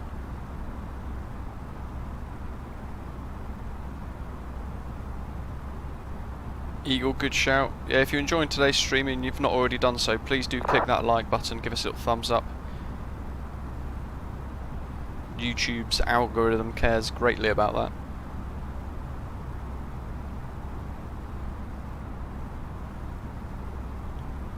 Radiant's got the TCA side stick with no problems. Matt's similar as well. Awesome.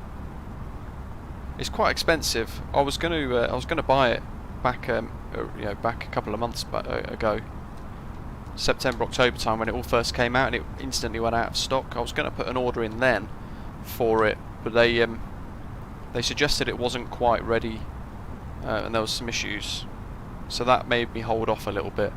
But I ended up buying this TCA sides, not TCA, the T-Flight HOTAS X kit instead, which has served me pretty well, I've got to say.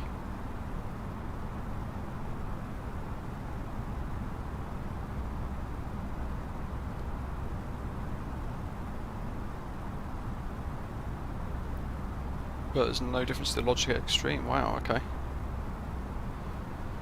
You can spend so much money, can't you? On all this sort of stuff.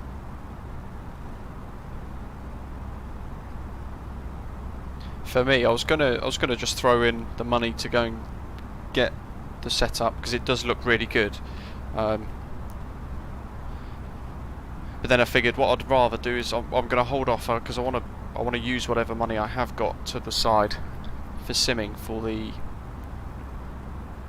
Aerosoft CRJ when that comes, and that's looking like that's coming in the next few weeks, which is quite exciting. My theory about it coming straight after release day wasn't quite correct, but I tried.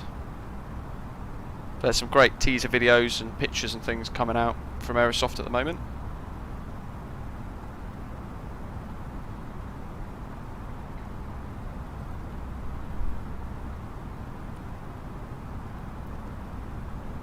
Wow, PowerSock going classic.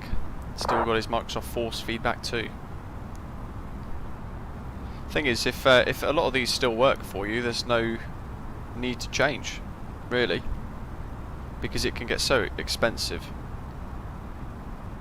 There's a little crack appearing in the world down below.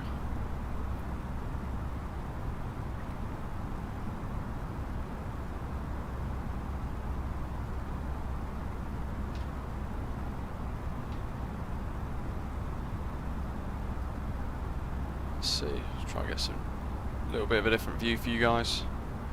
Camway's got a Cytec Cyborg Platinum. I've heard the Cytec systems are exceptionally good, but they are very expensive. As I said a little while ago, the last time I used a sim prior to Microsoft Flight Simulator coming out was years and years ago. Well over maybe about 15 years ago, when I last used any sort of form of simulator.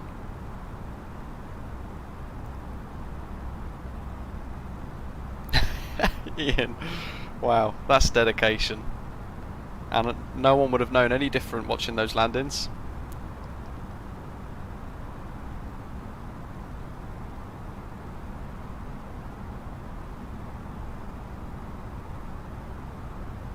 It's lovely. It sounds like you're talking yourself into going out and buying the TCA kit today.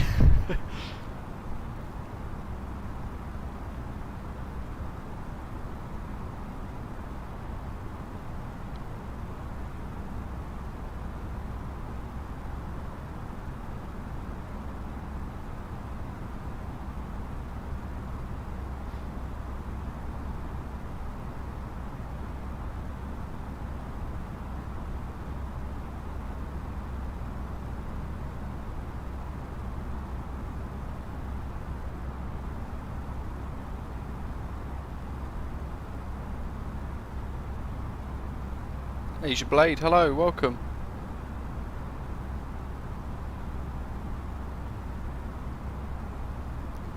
I feel like I recognise your profile picture. Echo, hello to you, welcome.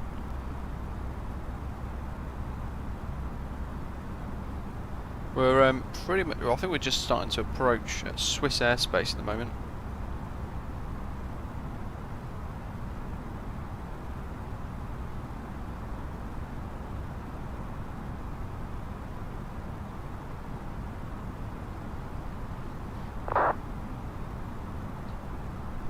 Jacob, yeah, very true. I probably will get it in the future. It does look really good. Although I'd be tempted if there's more Boeing aircraft starting to come out. 777, 757, things like that.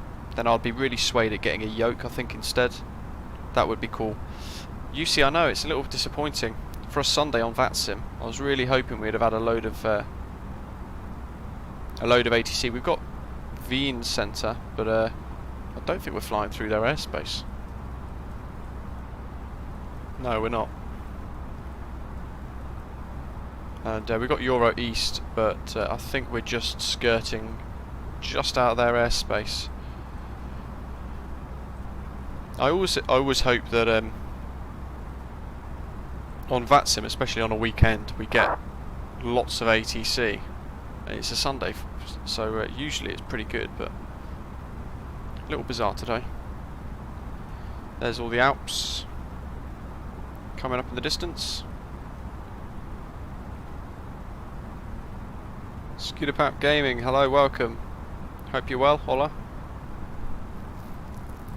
Eagle, yeah, that's 737 is shocking.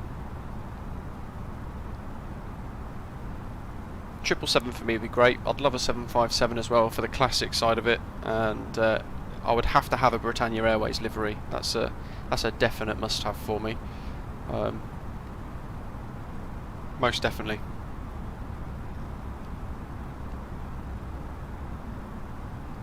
Simon, Easy 626, starting up as Geneva. Awesome. Darren, yeah, I was reading that actually yesterday. Not quite sure what I think about that. Although I've noticed I don't think POSCON is actually compatible with Microsoft Flight Simulator, from what I was reading. Might be wrong, but I don't think it's compatible with MSFS just yet. Echo, yeah, Honeycomb products look really good, really love it. Asian Blade was asking where am I flying. We're flying to Zakynthos, which is one of the Greek islands. Really nice place, with a tricky approach.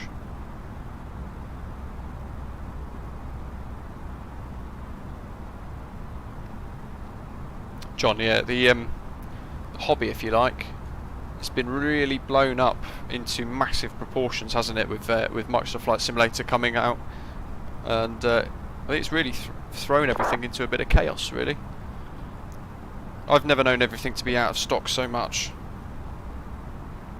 Matthew, on vPilot, you type in the chat box their call sign, so .chat space, then their call sign, and it will come up with a private chat dialogue for you to message people. That's how you use the .chat function.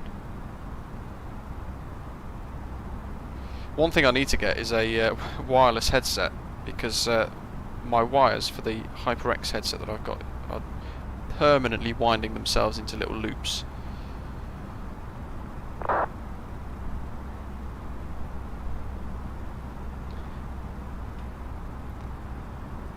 Asia Blade, one of the channel members, I think, Wesley, I think, if I remember correctly, has the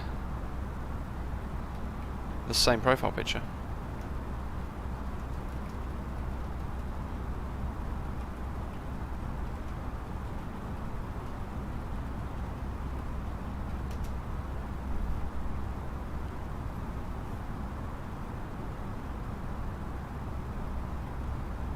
POSCON is Aerosoft. I don't know actually. I don't really know very much about it actually.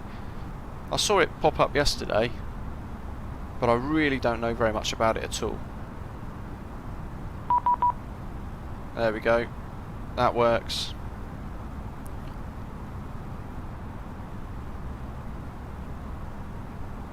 It's lovely. Yeah, will do. I'll use my mobile so it doesn't take any bandwidth away from the stream. And Paul, I think you're right there. I think lockdown with MSFS has been the, I guess, a perfect storm for Microsoft.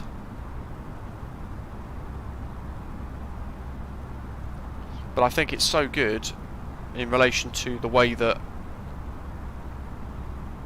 the graphics are in the sim at the moment, the way it all runs, the way the graphics produce the world around us. It's so detailed that I think that's probably what's helped attract a lot of people.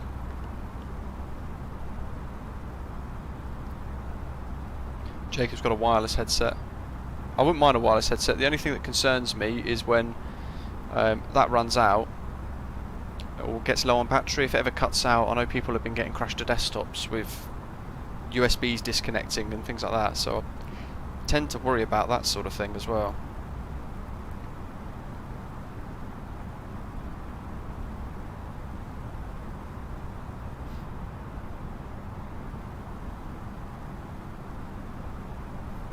Matthew, nice. I was just catching your screenshot on the Discord server.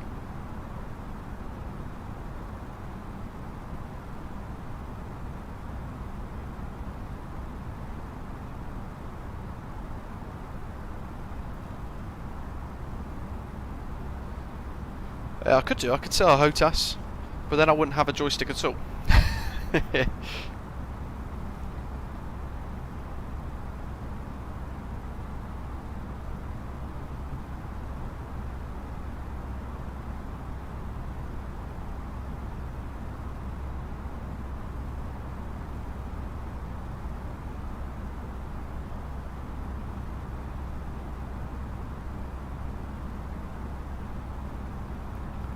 Bit bumpy over the Alps for Ian. We'll find out in about 10-15 minutes, I think.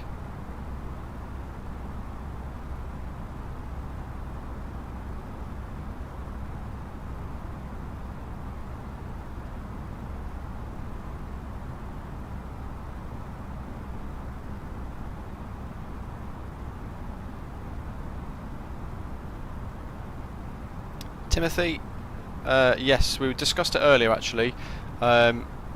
Don't use the fix that everybody's talking about on YouTube or anything else if you're using the flybywire A320, because it'll break your flybywire mod.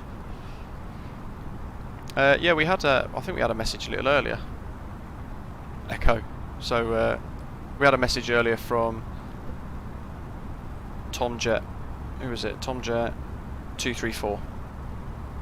So my free text is definitely working. Easy 7159er is our call sign if you want to send us a MCDU message.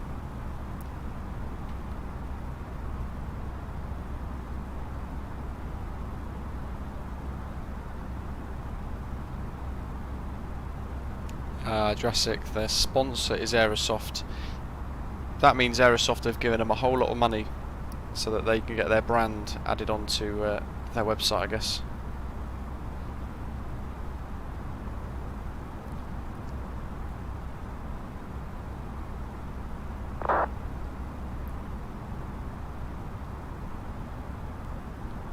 Yeah, cool. I'll wait for it to flash up. I need to figure out where to fly next. I'm tempted to do a little UK hop. Maybe not necessarily on VATSIM itself.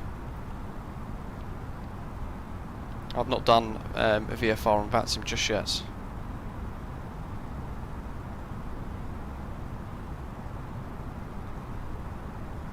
Echo, check to see if your own free text is enabled. Although sometimes it can deactivate itself.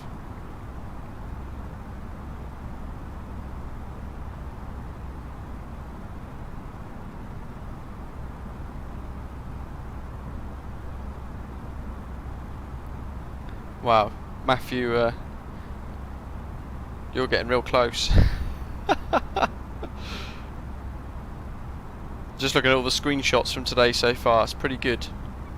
It's great pictures.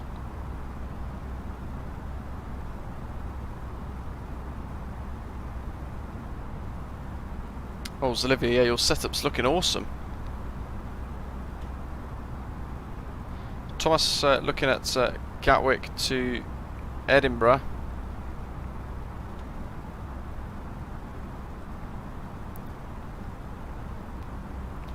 Yeah, Gadget, so when we get to the next target, which is going to be 5,000, what I was probably looking to do was a group flight around the coast of the UK. So a little different to what we're used to usually. I was looking at doing that instead. I think that's Zurich down below, without looking at the map. I think that's Zurich. Certainly looks like Zurich actually, with the layout of the aprons and things, and the runways. So yeah, I'm going to say that's Zurich.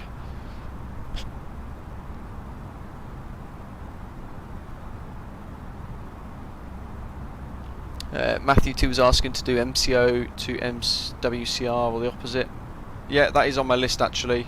I'll have to have a little look at my list to see what I've got to do. But that is one of them.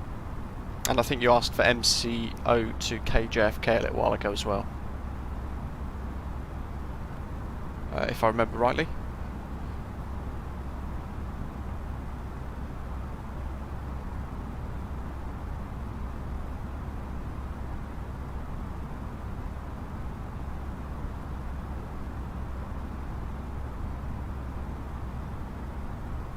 Jurassic, yeah, I'm not sure. I guess POSCON are trying to tap into the market, but they're not compatible with Microsoft Flight Simulator, so we might end up with a load of people dropping off from, say, P3D, dropping off the VATSIM network. There's Zurich down there. There's an aeroplane actually, you can just see a little nav light.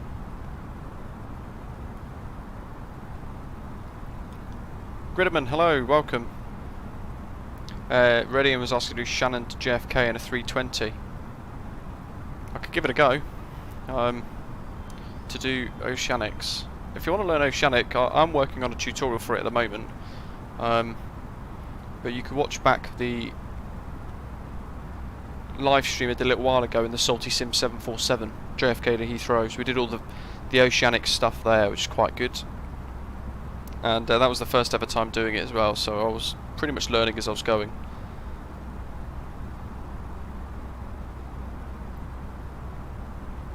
Unknown downlink error. Press clear and see what happens again. Very bizarre.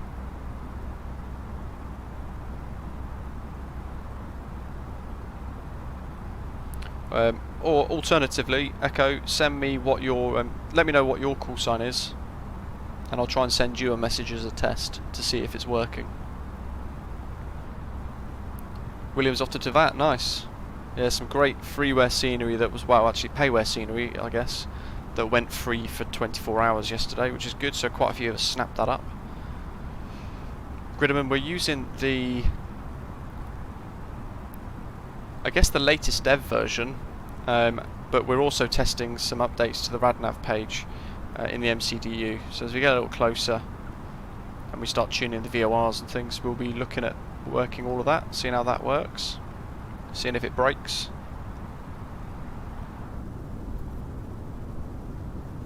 Russ, Postcon is compatible with MSFS, but there's a bug currently. Oh, okay.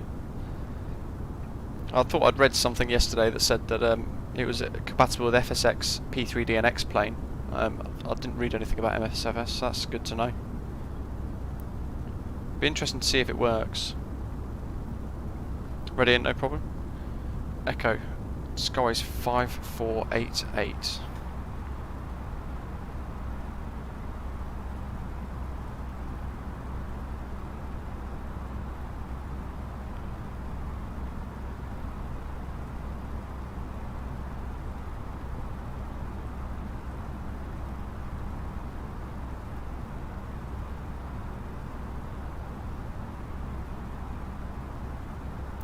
It's just stuck on queued.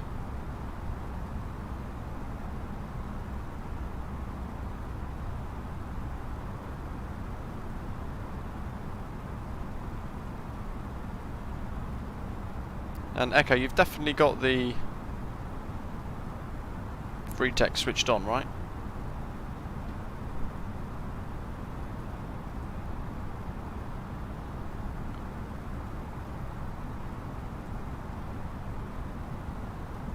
UKV 5488. Oh, unknown downlink error.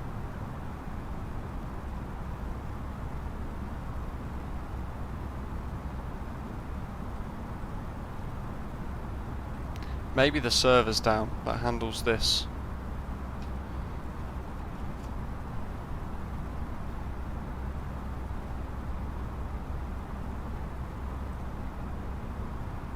Just going to put it on the QA chat and the flybywire Discord to see what's going on.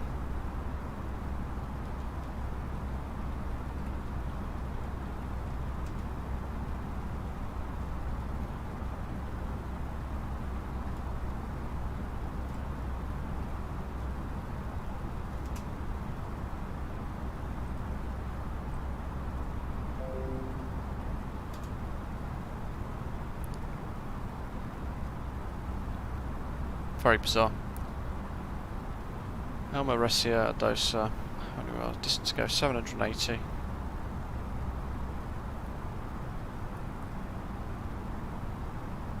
Awesome. No rudder creep today, that's good. That's what we like to see. Oh, now I've got a company message.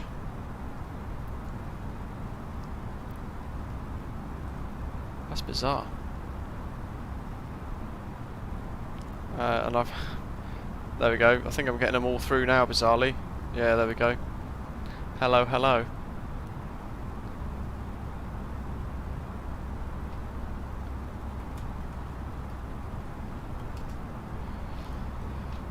So maybe it just went down for a minute or so.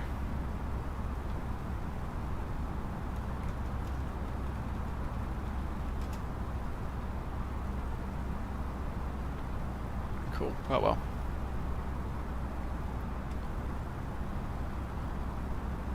Probably get the weather forecast soon as well for Zakynthos. We look at the TAF. Philip, hello, welcome. Tony, so make sure you've got, if it's in telex not enabled, you need to go into your MCDU options and turn it on. Unknown downlink error again. Wow. MCDU, options, AOC, free text. It will say enable. You want to click that. It will come up with a warning and click OK.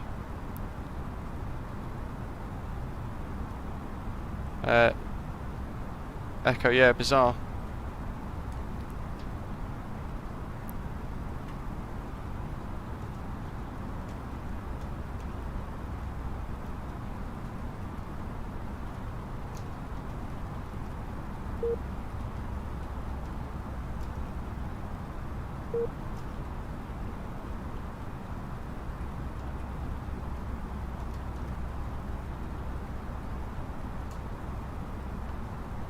What are those beeps? Failed to create NOS 212 NEOS. I haven't got anything in there, to be fair.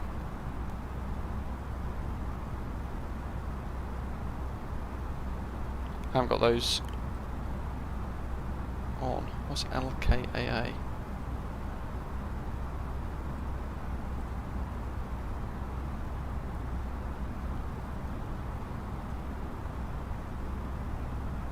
Echo shouldn't do. I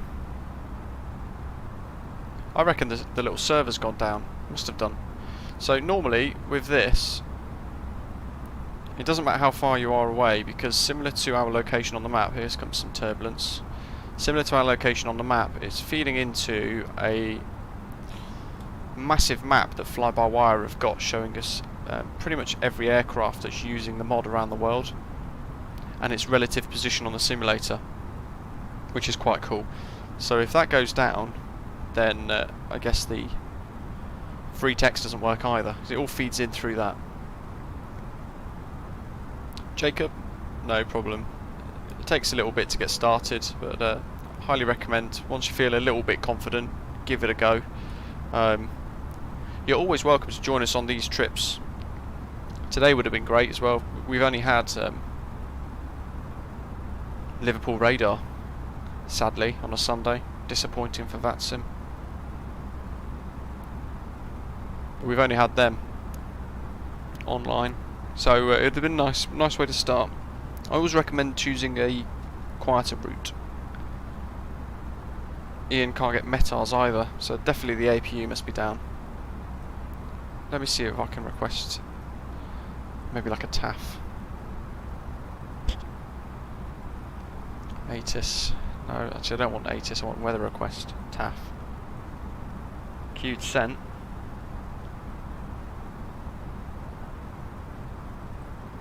Let's try and get METAR. Queued sent. That's suggesting that that's working. We just have to wait for the message there. Matt's, if you become a radar controller on VATSIM, can you change your location? I guess if you mean within the UK, then yeah, you could log off as one call sign login. So you could be London South, for example. If you're a controller, you could close that. You could log off, and you could go into London North and do that instead. Similarly for me, I'm going through my controller training at the moment. Wow. Yeah, it's all down. Must be the APU's dead temporarily.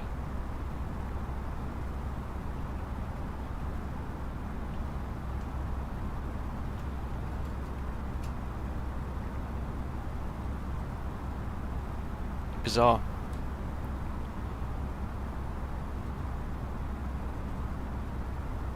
Yeah, it all seems broken at the moment.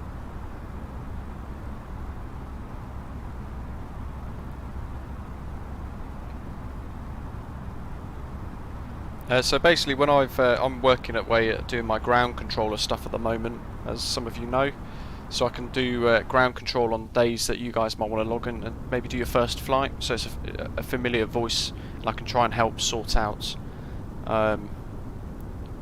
your routes and stuff if there's any issues. And that's taken a lot of time to do, but I could in theory choose Bristol Airport I could do 2 hours there. I could log off and then choose a different UK airport as well, providing it's not Gatwick or Heathrow because they require extra training. Eagle 10 spends 50% of his time updating and tweaking the scene, 40% watching other simmers and 10% flying, and now I'm trying to paint. Need to get your priorities straight.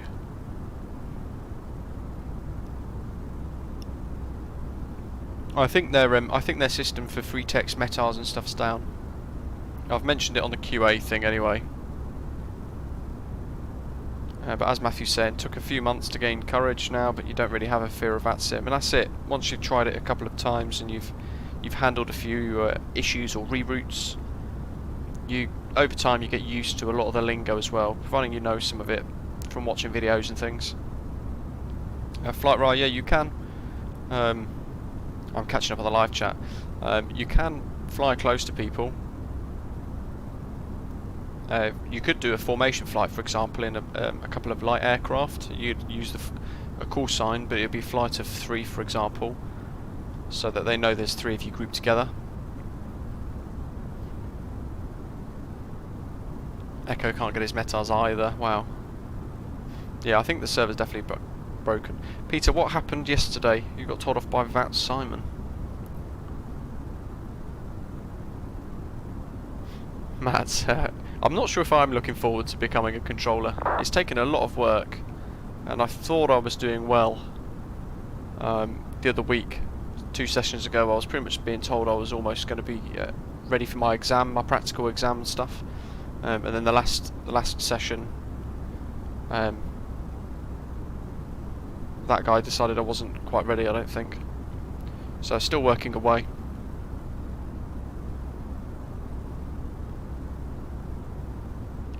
Yeah, I don't think it's the MSFS server, I think it's the flybywire server. So all the data we get through the MCDU and otherwise all comes through a server that they have. So I guess that's just gone down, or it's maybe for maintenance or something. Hopefully it will come back a little later.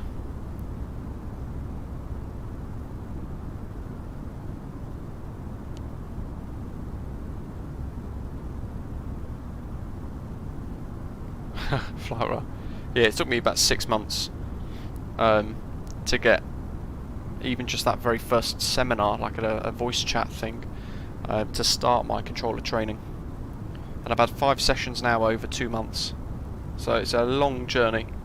Gadget, a lot of people donate, as William's saying there, so a lot of people give donations to the fly-by-wire team, and that helps it all. It helps add to what they can offer. So things like the MCDU and the EFB, all of that comes from the server. Richard, awesome.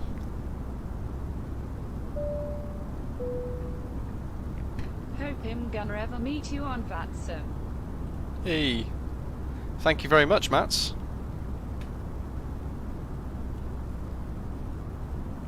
Echo, you're always welcome to join us on flights, you know that. Thank you very much, Mats. Very kind of you.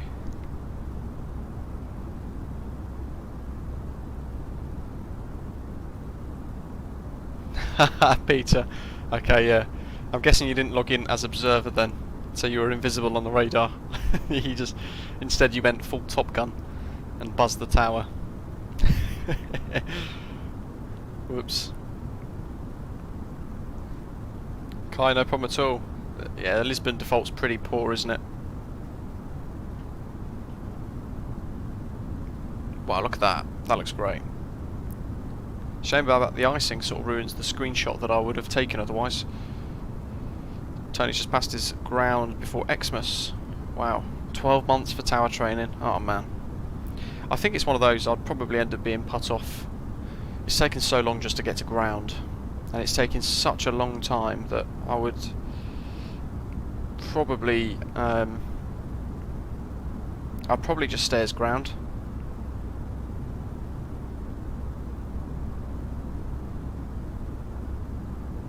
Jacob, yeah, probably, yeah.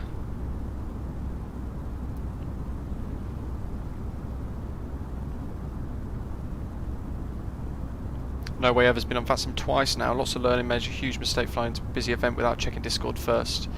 Yeah, I always recommend, for those of you who have seen my tutorials for VATSIM, I always recommend starting at a small airport and just easing your way into it, because otherwise something really bad happens, it quite easily for some people put them off completely. So I always recommend start somewhere small, like for example Liverpool today, nice and easy, East Midlands, Birmingham, Edinburgh, that sort of size airport. Not particularly complex for taxiways, ground or anything, and they've only got a couple of departures and arrivals, so it keeps things easy. And then heading to an airport that's just as small. Richard, yeah, they have got a basic exam for pilots now. Never used to. I think October, November time they added that in.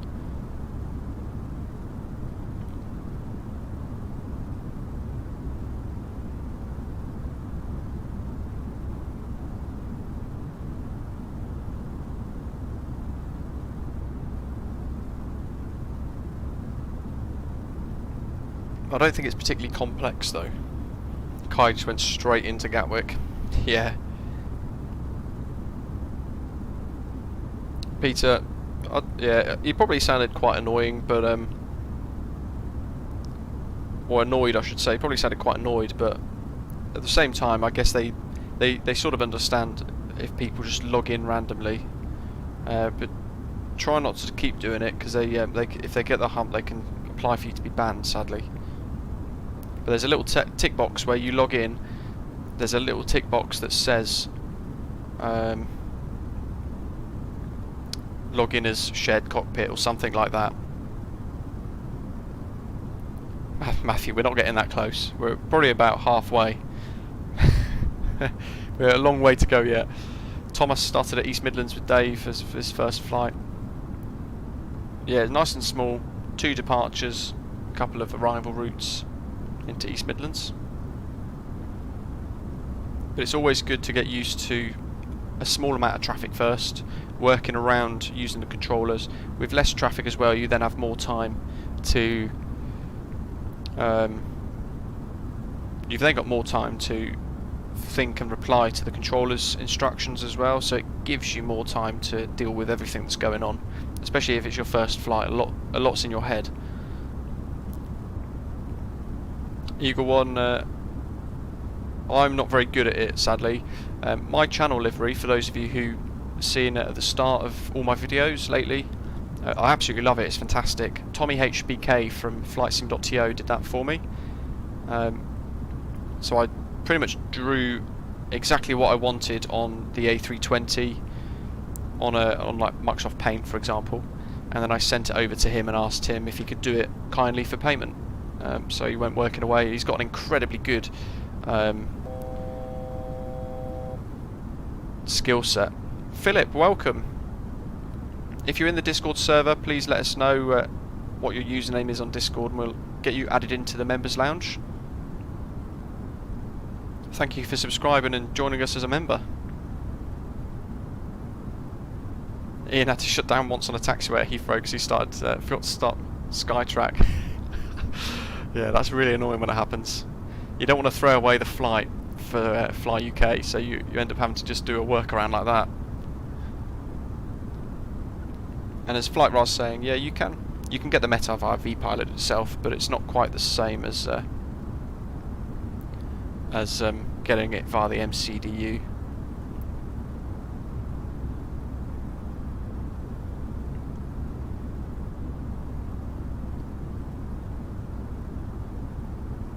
Drastic's done the same thing as well. I'm glad it's just not me then, or not just me.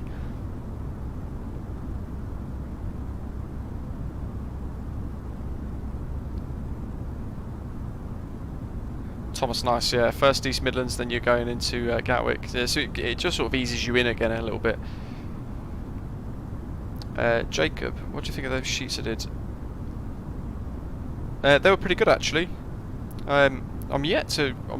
What I'm developing at the moment is a bit of a scratch pad. It's taking a little longer than expected because I'm not particularly good at any of it, so somebody else is doing it for me. Macro Simulations is helping with it, but he's quite busy.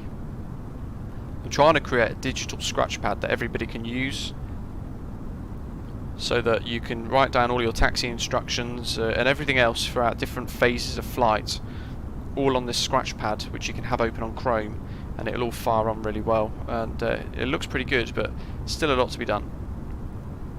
But I still use my trusty notepad. LAQED, I paid 15 quid, which I think is pretty good. It is an exceptionally good livery, I've got to say. I love it. Best one I've ever seen. FlightRadar, I've not thought of when our next stream is going to be, actually. I need to work it out. Jurassic's added start Skytrack in the checklists. I guess if it stops you forgetting, then that's quite a good idea.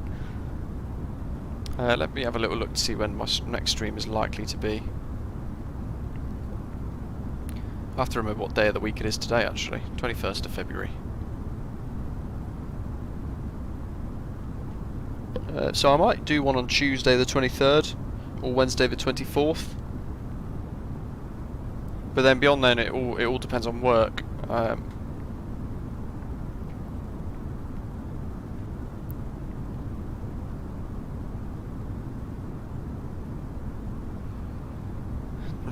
John's done the same as well. So pretty much all of us. Yeah, Ian, you're right. At the very top of the Fly UK A320 checklist, isn't it? There's a big thing that says start Skytrack or something like that from memory. Jeff, thank you. Yeah, really nice part of the world actually, where I filmed the intro for the channel, and that's it was Bergen, just north of Bergen by about 10 minutes, over around the fields. LAQ, he's not on an email, I don't think. He's on flightsim.to. He's one of the main livery creators there. So I asked if he would be so kind as to create my livery as a commission, and I paid him for it. But it all depends on his workload. It took him about a month to get round to it because of all the other stuff he was doing.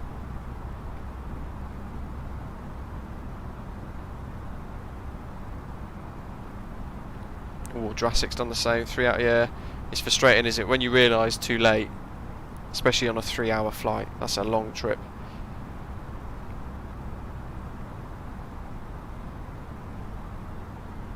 Jacob, that'd be quite cool. I have no idea how to develop an app though. Mr. Smudgy, it's going okay. We're about halfway now, and the weather's pretty nice up here actually, I've got to say, with the sim at the moment.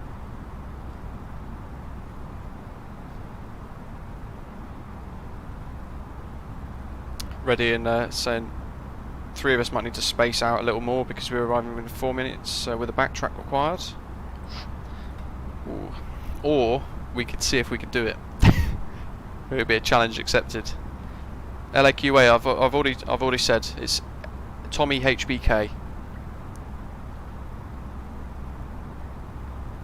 Aviator, I'm not sure if Liverpool's still online. We're too far away to be able to see them now. So if you've got something like SimAware or VATSIM, it should tell you if they're online still. Let me have a little look. No, I don't think they are. Manchester approach is still online. East Midlands approach is online as well, if you're looking for somewhere small to start off, and Bristol as well. Bristol's great. One of the training bases, just passing over Verona. FlightRadar, awesome. I'll have a little look. It looks like the API sorted itself out now as well. Verona down there.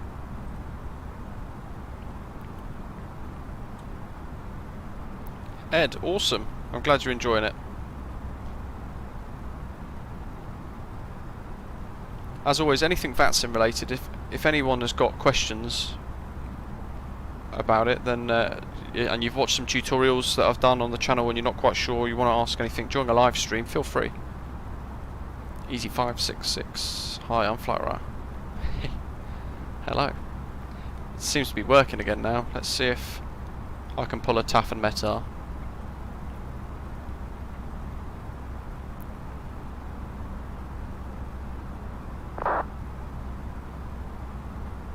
Yeah, Jacob, initially the idea was if we could create some sort of little app, that would be quite cool, but I'm not sure how you'd go around getting one created. TAF, oh good, the TAFs are working. Let's get the weather forecast.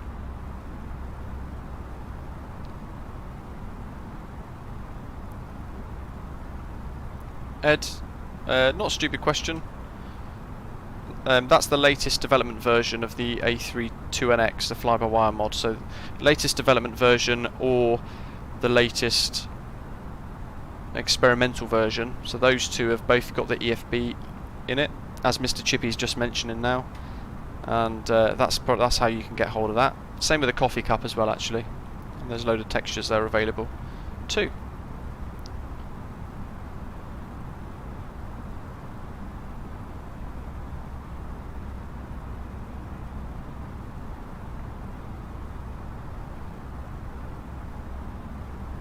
Ready in. I don't mind answering questions if you've got loads of questions. We've got test from Echo just come through. Let's see, so the TAF at Zakynthos, so it's generated on the 21st at 1400 Z, so an hour and 12 minutes ago. And what this next bit here says here, where it says 2115/2124, that means on the 21st from 1500 to the 21st at 2400, so 3 PM Zulu to 2400, so midnight on the 21st. The winds are forecast to be 040 degrees at 15 knots, all the 9s, so good visibility, few clouds at 1800. So that's what the TAF is, and that's the weather forecast for today in Zakynthos. And I need to print off the METAR. Oh, actually, a bit early to print that one, so I won't bother. But the winds at the moment 030 at 10. So not far off the TAF, the forecast.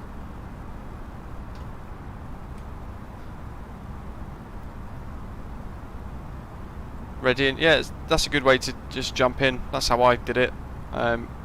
Really nervous my first couple of flights, I've got to say.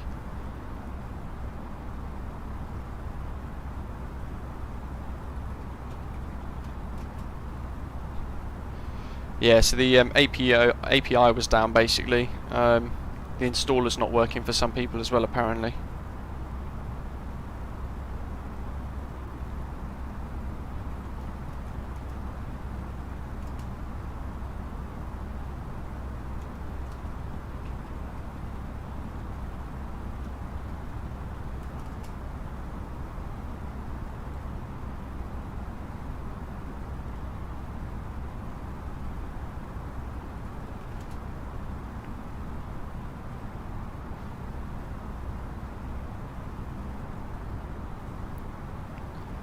So Aviator Alex was asking for a shout out.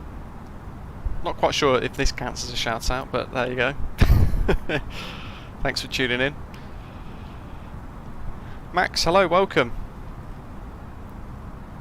And Philip, no problem at all. Enjoy a couple of hours of KIP and enjoy work. Jurassic, yeah, Fly UK is fantastic. Their tours are really good as well. This here, by the way, guys, is the east coast of Italy. So we're going to just fly across to where the water is here, and then we're going to be heading pretty much south along that line, down the Italian coast. Matthew T, look at generic screenshots on Discord. I'll have a little look.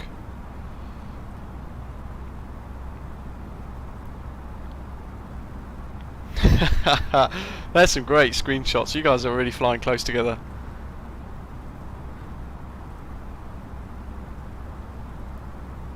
Yeah, ready, and that can be a little frustrating and confusing sometimes, especially when you've got London, NEC, SES, CTR. There's so many different London controllers that I still struggle sometimes with who I need to call when.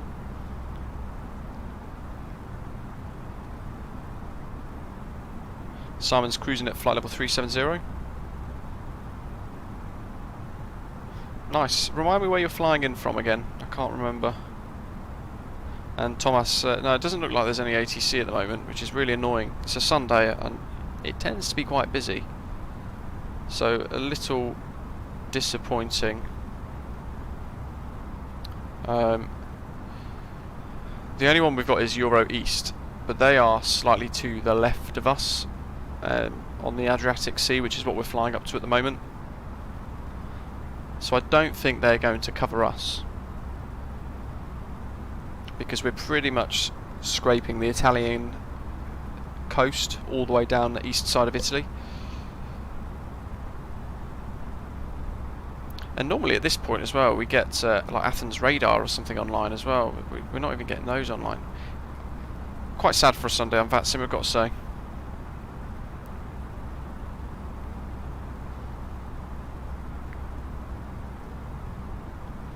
Geneva, ah yes.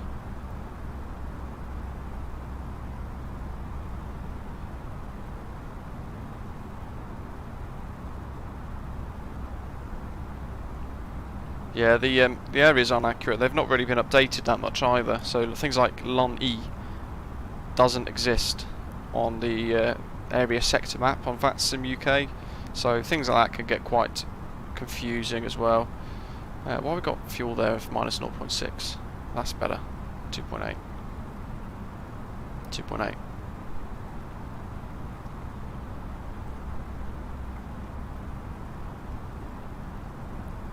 GFNLA test.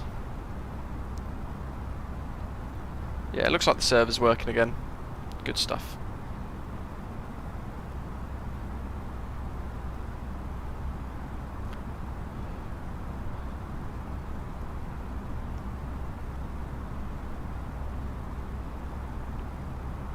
Ready in. Yeah, not great. It's hard to tell, isn't it? Unless, I mean, I had it the other day. I took off, and as I was on the runway taking off, a controller had come online. I didn't know that because I was taking off, so I wasn't looking at VPilot. And it took me about 10 minutes before I realised that they had been online, but they never messaged me or anything either. I guess they realised it was just too late.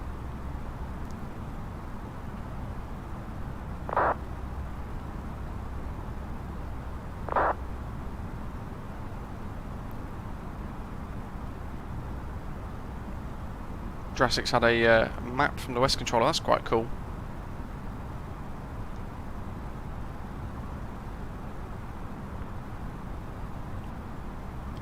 Simon's departed Geneva, so I'm trying to think where you might be on the map.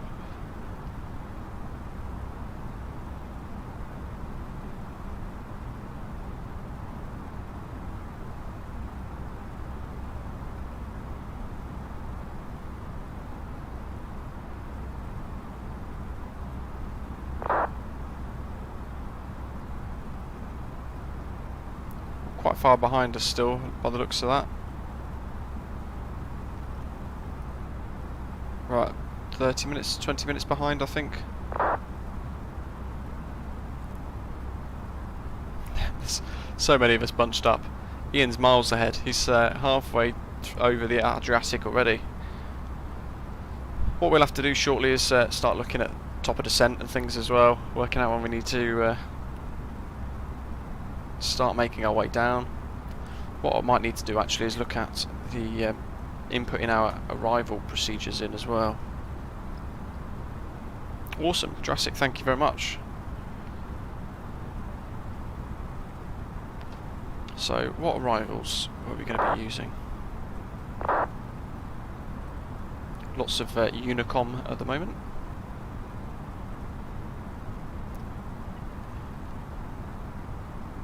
So, LATAN, ASTUS.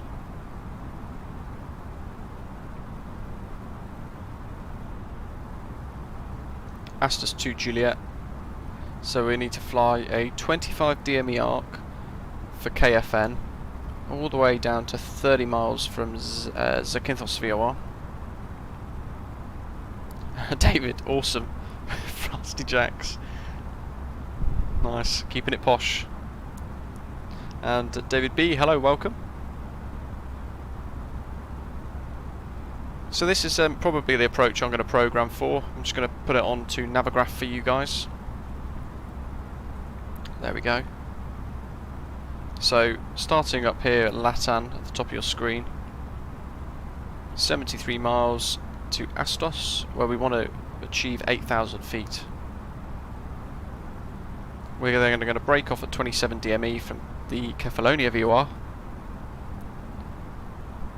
So similar to Zakynthos, where we're tracking a VOR station away from the airport itself, we're kind of using the same rules here, the same process here. We're going to break off, we're going to fly on a DME 25 arc, so that's this. We're trying to keep the needle at exactly 25 miles as we fly around that VOR station here. So pretty much drawing a circle exactly 25 miles away from it as best as we can. We're then also going to be tracking the Zakynthos VOR. I'll probably put this one into VOR 1 so we can get the course as well for the final approach fix and the final approach course. And when we get to 30 miles from Zakynthos, we're then going to fly a track of 086, so basically a radial of 266, but a track of 086 straight towards the airport. And then when we get to 14 DMEs from Zakynthos, we're then going to fly another arc. We're going to fly a 12 DME arc around the Zakynthos VOR. So imagine drawing that wide 12-mile circle again. We're going to draw that circle at 5,000 feet. At Caddy, we're going to descend down to 3,000 feet to LITSI. And there we go, so 12 miles. At Caddy, descending from 3,000 down to 2,200 by LITSI, which is 7 DME, and then a 3-degree glide slope using track FPA down to the runway, with a final course of 340. Circle to land's not approved, not allowed.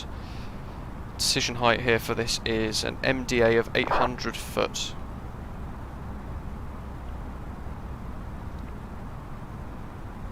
So not too difficult. We're going to be coming in, not here, so this top bit of this chart in particular we're going to ignore. We're going to be coming in around about this sort of direction here, where if you can see the cursor, you should be able to see the cursor. Sort of this direction here. And then we're going to be joining this halfway through the process, halfway through the procedure. So it's going to be an interesting one. But I like a challenge, for sure. And that's the Italian coast and the Adriatic Sea down below. Hope the landing gonna be our Oh god, Matt's thank you. It definitely doesn't know how to say butter in that sense. Butter. Well, thank you. Hopefully it goes well. Boxer Steve's at 38,000, about to descend and land at Lisbon. Very nice. That's a Navigraph to answer your other question as well. And Ian's already done it as well, the 2 arcs involved. Awesome. Aviator Alex is asking where our nearest airports are. If you mean in where we are currently, then LIPR, Rimini, just on our right hand side, and then further down the coast by another 5-10 minutes, Falconara, Miratim are probably our direct closest, or San Marino if they've got an airport. They have actually. So they're our closest. A diversion today, if it all goes horribly wrong, is technically Athens, but we could go to Kefalonia. It's literally just a few minutes north.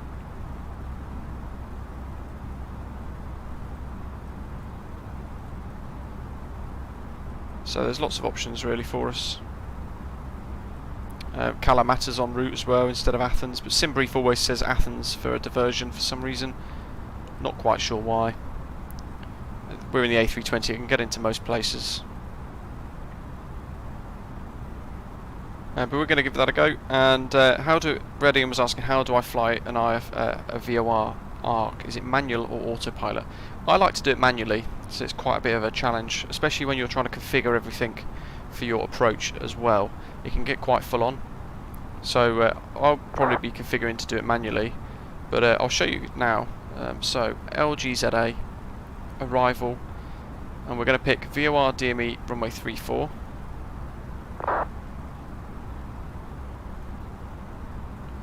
And we want the ASTUS 2 Juliet arrival.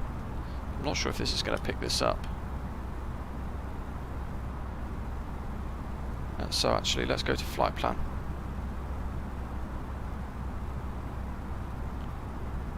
There we go. Scroll down enough to near our arrival. We'll go to ASTUS. That looks a bit better. So we'll actually be able to see it draw in.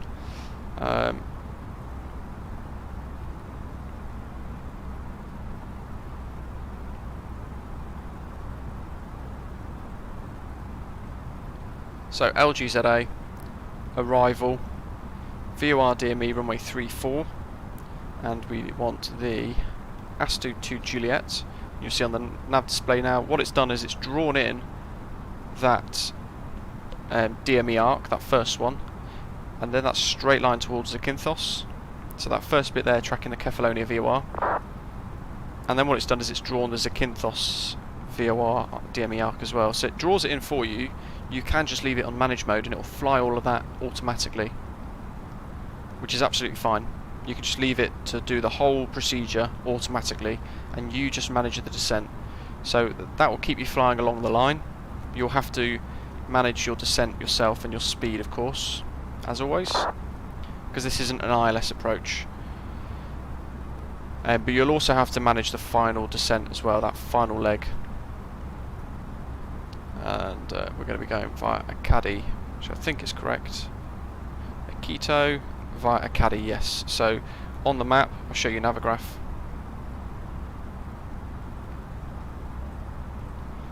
Here's a bit of the procedure. There's a caddy there. So that's the one we want. If we selected Zak, then that would take us straight over the airfield. We don't want that.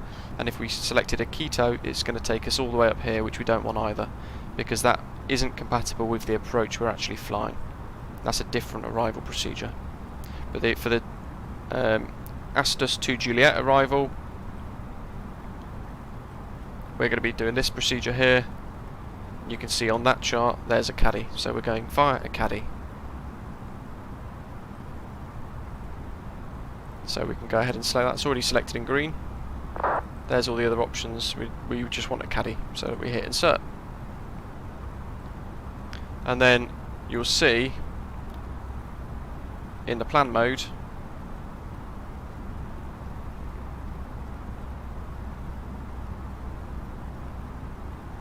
LUPAL, LATAN, ASTUS, and then it... Ooh, hello, have I found a bug?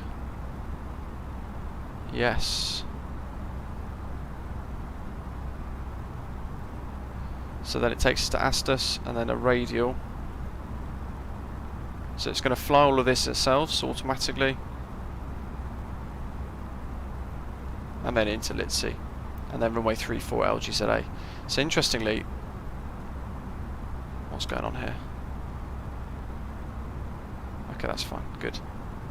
I thought it was braking. So I now need to try and delete whatever's gone wrong here.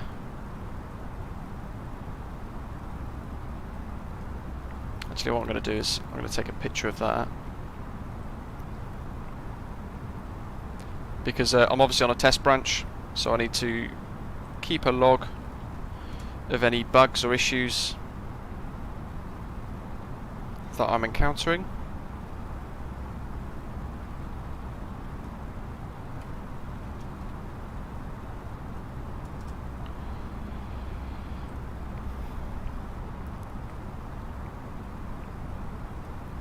And I need to try and delete. I've got ASTUS in there and I've got ASTUS in there again, so I need to try and delete LGZA and ASTUS. So let's see what happens. I'm probably going to break it horrifically, aren't I? So clear LGZA. What's that cleared? I think that's cleared the first ASTUS because it doesn't work nicely. What's going on here?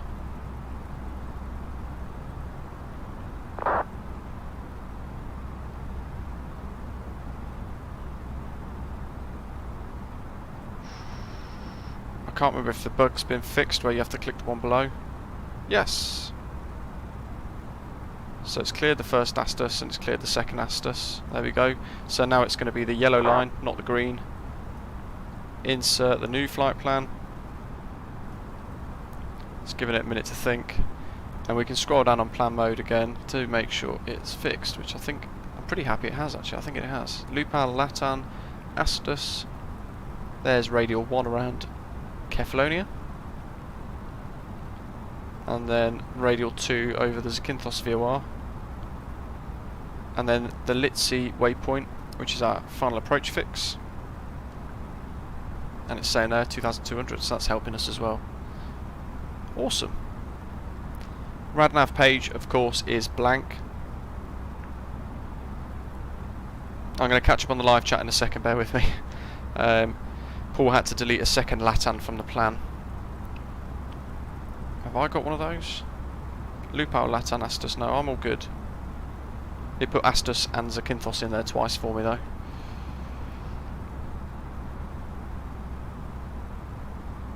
VHackI, yeah, so wherever your liveries are located, that's where you want to install models and IVAO CSL files and things like that.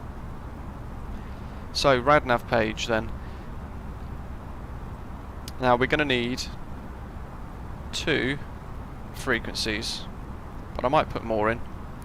First one is the Kefalonia VOR 115.5, because that's what we're tracking for this first procedure, this first DME arc at 25 miles away from Kefalonia. So let's put that one in. I'm actually going to put that into VOR 2 because I want to generate the course. Currently the sim only gives us a course needle using VOR 1. So that's gone in.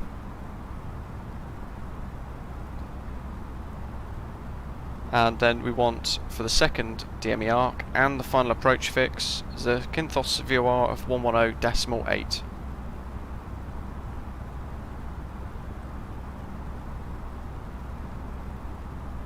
So in that goes. And they've disappeared nicely. They should populate when we get a bit closer. And I'm not sure actually if we'll be able to type that in, so let's try Zach.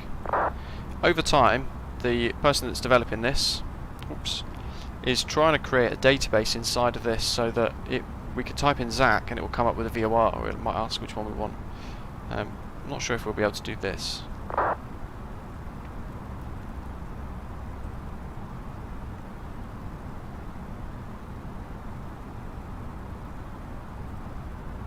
Okay, yeah, that doesn't work good.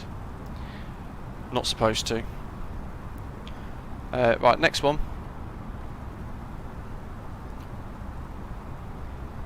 If we look at the approach charts, VOR runway 34, we can see the Zakynthos VOR 110.8 that we've just put in, but also there's a Zakynthos NDB 326. Now, the only reason why that might be relevant here is for missed approach, and that is intercept and follow a radial of 340 of Zakynthos VOR at 6 DME from Zakynthos VOR, turn right, proceed to the Zakynthos VOR at 3000, which is that teardrop here with the dotted line. So nothing to do with the NDB.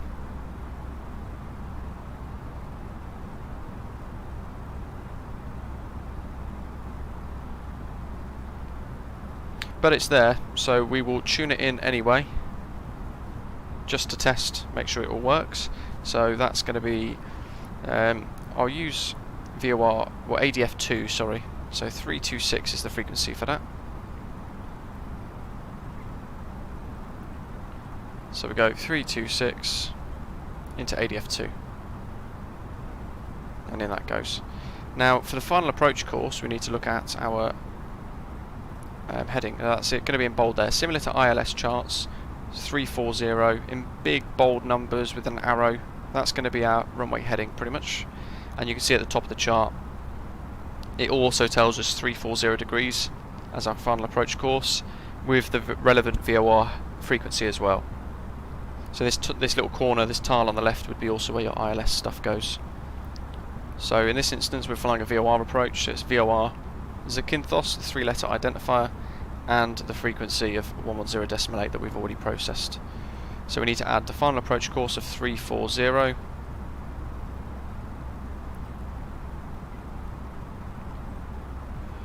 In that goes. And that's all going to be relevant to us. I shouldn't be on plan mode anymore, naughty me. That's going to be all relevant to us when we go on to the VOR modes here and we start tracking the relevant VORs. We're out of range at the moment, which is good. We shouldn't be able to pick that up yet, so it's showing blank and it's just the frequency rather than the 3-letter code. And it's not picking it up here either, so the signal strength is non-existent. So that's all good. That's what we want.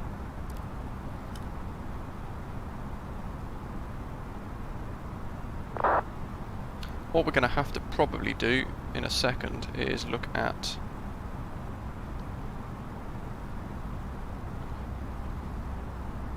top of descent, because at some point soon we're going to have to start descending.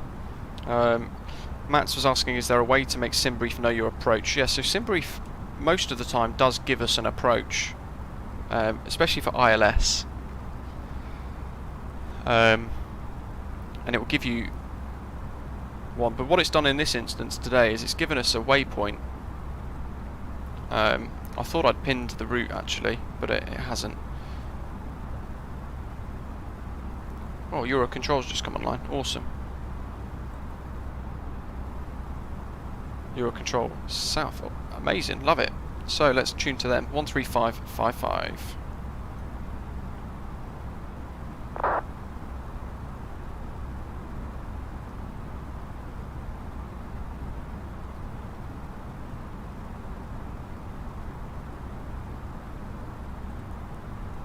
Emirates 18 set clock 0510. But yeah, in this instance what SimBrief has done is it's given us a flight plan with a final waypoint of ASTUS. And ASTUS gives us a hint, so basically that's our final waypoint on the route, and we can then sync our approaches relevant to wherever ASTUS might show on a chart. So it kind of helps, but in this instance, because it's a VOR approach, SimBrief won't generate that for us. It will just tell us the last one. Okay, easy 82 Mike Charlie, report again position. And Matthew T, yeah, you can always just hit direct 2 as well, but be prepared to fly it manually if it all goes wrong. Extric, their Navigraph, as Mats was saying there, so I am catching up on the live chat. 82 Mike Charlie, question discard, set clock 0512. And Hakai, so is RNAV approach basically lateral navigation. The best way to describe RNAV, it doesn't work properly in the sim yet. Identified distance 240. Level 240 is just right now. Easy 75 Papa Bravo with you. I need to call up Eurocontrol South in a second. Airpog.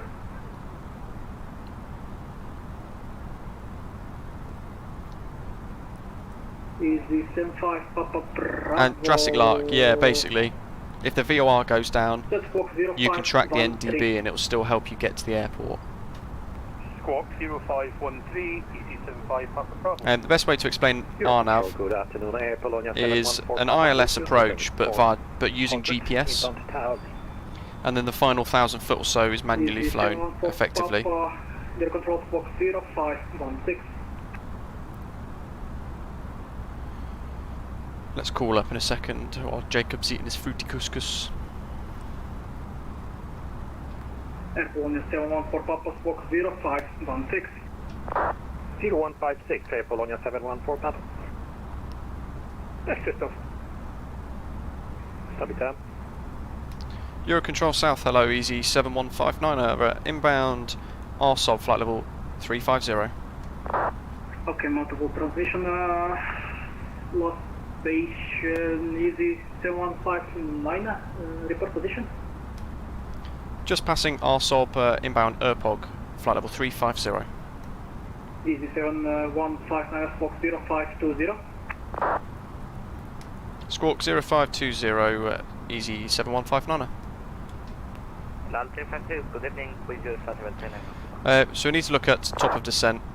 Easy question LL 356. So we know we want to be ASTUS to Juliet. We want to be at ASTUS at 8,000 feet for the procedure. So we're going to use that. Calling call sign. Star 4457. So we go to performance inside here. It's got our ground speed. We hit sync, Let me just find you on my and it gets our current altitude. And we want to now type in. Don't use your numpad for this because this is where I had the problem yesterday. Use your normal 1 to 8 at the top of your keyboard on the QWERTY side. So I want 8,000. So walk 0523. So it's telling us we need 85 nautical miles with a 1,800 foot per minute descent effectively, or a 3-degree angle. Good afternoon, contact 234 with you, flight level 330, passing over Moscow. And you can amend that so you can have a shallower approach if you want to. But I'll try not to fiddle too much because it might break like it did yesterday and almost ruin the entire flight. But it's telling us we want 80 something miles. Tomjet 234 set squawk 0524. So kind of around between KAPPO and LUPAL, I think we're going to be looking at descending maybe. Eurocontrol EZ 626 with you, level at 370, and we're inbound Luxhill. EZ 626 squawk 0525. Ready, and that might be just the way the sim renders some of the approaches, so it might force a via transition over the airport itself, which you don't want. So you do have to look at the charts and use Navigraph to help you if you've got that, which is great. You can sort of work out what it's going to be doing effectively. Gridman, good question. No, 3 degrees is not always 1,800. It all depends on your ground speed. With a 3-degree glide slope, or rate of descent, sorry, what you really want to do is look at your PFD. So this little 2.5 degree marker here, you want the little square to be at the top of the white line effectively on that 2.5 marker, and that's going to be showing you 3 degrees. Or you go track FPA, turn the flight director off, and then you can set your altitude descent, so 8,000, and you can set 3 degrees there if you want, and the aircraft will go to a 3-degree rate of descent. But in this instance it will be round about 1,800 foot per minute roughly. Let me just find you on the screen. But we'll check both on the way down. In relation to stars, ready in. Try and do it on the way in good time so you're prepared, but what you need to then also make sure is you've got all your frequencies tuned in correct. So ILS, make sure that's been tuned in. It's either gone in automatically or it will be blank, in which case you'll need to go on the charts and put it in yourself. And then go into plan mode. Once you've accepted your arrival, like I did a little while ago, a few minutes back, work through your plan mode and make sure that your arrival looks like what it looks on the charts. So make sure it sort of matches, and if it doesn't, then you can sort of expect where your aeroplane might go wrong in the sim, and you can work around that. So you can take over and you can go to manual heading select instead and fly it manually instead to prevent it all going wrong, or you could simply add a direct to and skip a problematic waypoint. Effectively the best thing to do is just work around the quirks in the sim at the moment. There's plenty of workarounds to use, so we just have to get used to which ones have to be applied at certain which instance.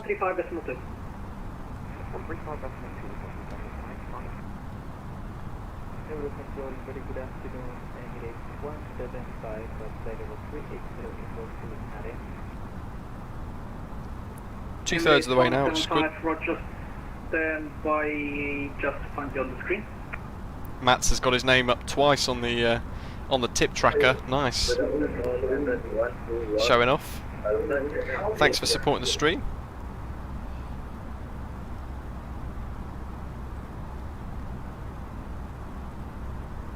Emirates 175 identified. Matthew, sim crash, that's not good. Control, good evening. Lufthansa to Lima Papa flight level 380 and inbound Zunat. Lufthansa to Lima Papa stand by number 2 sequence. Emirates 121 identified flight level 360, continue. Yeah, Matt's ripping the chat for Matthew, everyone. R.I.P. Lufthansa to Lima Papa, correction, Eurocontrol identified. You might be able to spawn back in on the world map, roughly the same sort of place. Re-import, you might have to fly it manually and set everything up very quickly to show you flying the correct direction. Eurocontrol identified. But you might be able to get back on the rough track. It might upset the controller though, but you could just explain you crashed the desktop and you've tried to get back at the same place you were. Confirm Amiri 008. Or stay offline, get back on track, roughly where we were when you crashed, get everything set up nice again, and then reconnect to the network and just say you crashed the desktop and you're reconnecting back on track. And he'll probably just give you a new squawk. 616 at level 320, inbound depot.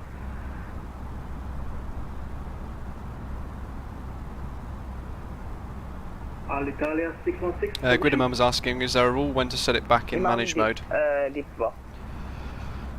So in most occasions, the Airbus is designed to be flown on manage mode all the time. So even now, altitude, we could have it unmanaged. However, because we're missing VNAV and a flight plan manager that helps the VNAV work properly, manage mode is just chaotic for us. So I tend to leave it in selected altitude mode, which is the down arrow. But Mach and heading, or speed and heading, you could leave in manage the entire time effectively, all the way up to final approach, especially if it's an ILS. Can you repeat please, Boeing 6129? Continue, Unicom 1228. Copy that. Unicom 1228. Matt's, yeah, awesome. I was chatting to them on the Discord server a few minutes ago when we were having all the issues with chatting and things, so I think they've realised they've deduced that their servers were down a little bit. Polonia 108 Lima, go ahead. Request step climb to flight level 360 if possible. Air Polonia 108 Lima. Air Polonia 108 Lima, control 360. Thank you. Climb to flight level 360, Air Polonia 108 Lima. Eurocontrol East, good evening, Roma Airways 1191, flight level 30, direct Erika.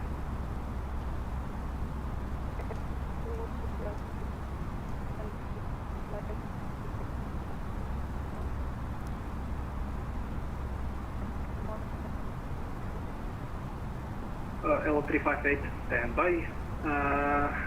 Roma Airways 1191, clock 0527. Squawk 0527, Roma Airways 1191. Eurocontrol, good evening, fare 871, 80 miles to Jackson, flight level 360. Sky up 8708, Fox 0531. Fox 0531, Sky up 8718. Red Ian, really? Oh, Matthew, sorry about your crashed desktop. See you for the next time. Station calling unreadable, please use text. Brilliant. Flybywire have released the A32NX XLR.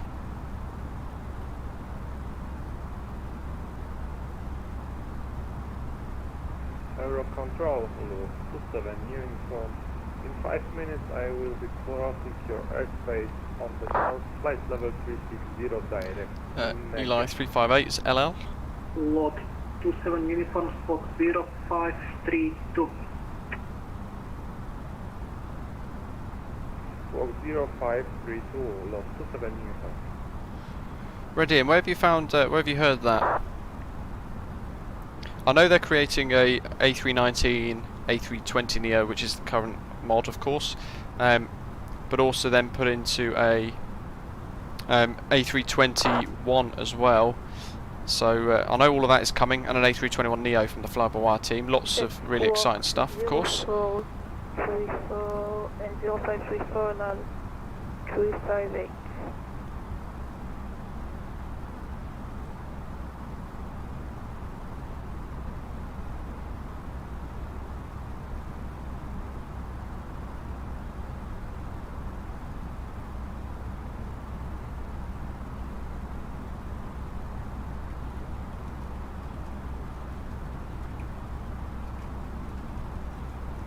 Private,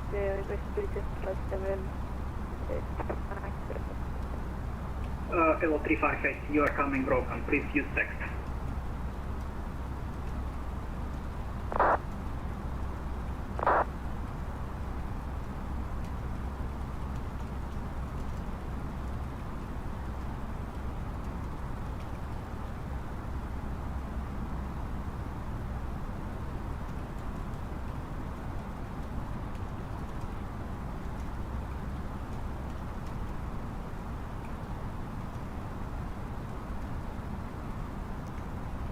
Control South Yankee Romeo Bravo Mike Charlie Grace, flight level 360 inbound, written. KAPPO next. I'm just chatting to some of the Flybywire devs about something. Thank you.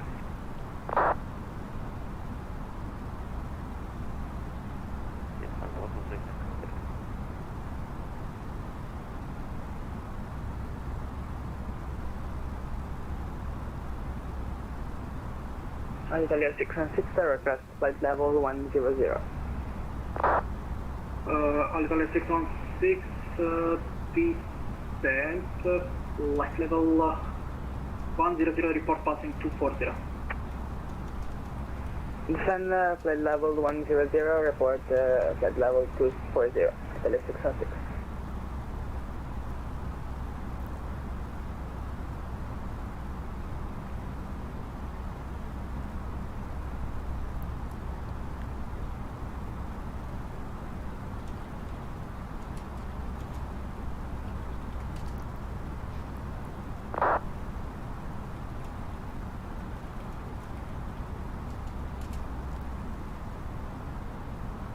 There we go. Cool. So basically, oh,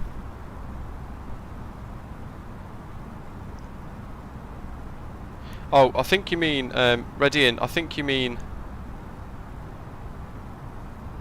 Where's the link? I'm trying to find your link. I think you mean the Project Megapack, don't you? Not Fly-by-Wire. Or have I missed kind of a key announcement from Fly-by-Wire, which is a bit embarrassing as my QA. But do you mean the Project Megapack stuff? So I'm just catching up on the live chat because I'm testing as well. I'm chatting to devs and things and making sure I'm setting stuff up correctly with the new tweaks. But yeah, as Jurassic's saying, the 319 and the 321 would be easiest to do. So they're same airframes, but for the fly-by-wire guys, they've obviously gone for the A380 as well, which is amazing. But the big thing really is they're working on an exporter and an importer, which is I guess a load of program stuff that allows them to import the models and amend it and change them all to then create the A380, well, A319 and A321 out of the A320, so they can then create a whole family of models and then import their amazing modded flight deck and flight characteristics and eventually all the autopilot and stuff as well, don't forget, and the coffee cup into the A321. I can't wait for an A321 that works. That would be fantastic. David, CRJ, fortunately no news still, but yeah, as Jurassic's saying, they're still tweaking and finalising a release candidate, but no release date announced just yet, sadly. So we're all still waiting for that. very excited though. I've seen a couple of videos that have been shown off by the developers, and it's looking really good, I've got to say. It looks amazing, so I'm really looking forward to the CRJ. I don't even like regional jets, but I find myself really excited for it. Terry, I haven't changed any flap coefficients, but the latest dev version for the fly-by-wire mod has got it fixed already anyway, so if you're using the dev version of the A32NX, or the experimental, or the stable version actually now as well, because that's been merged. 8008 report inbound point. Inbound Gulf Echo November, I'm the 8. Then you need to make sure that you're not using any other flap coefficient mods, because it will break it all. Jurassic Lark, yeah, I'm sure if there's enough pressure, they might do so. Ready in, thank you, I'll have a little look. Providing it's not a video, I'll have to then go to my mobile. 375. Was that us?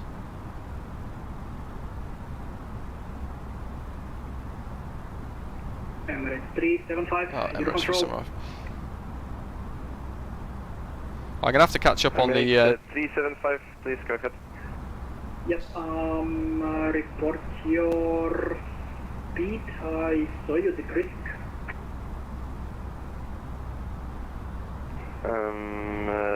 Speed, max speed is 0.81. America, correction, United. I can't watch that just yet, Ready in. I'll watch it after the stream, because otherwise you're all going to hear me listening to a video on YouTube whilst watching the stream. But I don't think that's the actual fly-by-wire. Tomjet 234 when ready, okay. 230. So C Systems A321. 230 for Tomjet 234, thank you. So they're saying fly-by-wire because all the Airbus aircraft are fly-by-wire. So the whole stick system and the flight controls, Easy 626 report inbound point, and everything else are all what's called fly-by-wire. So not to be confused with the mod itself. Apparently it's for the X-Plane 11 A320 Neo.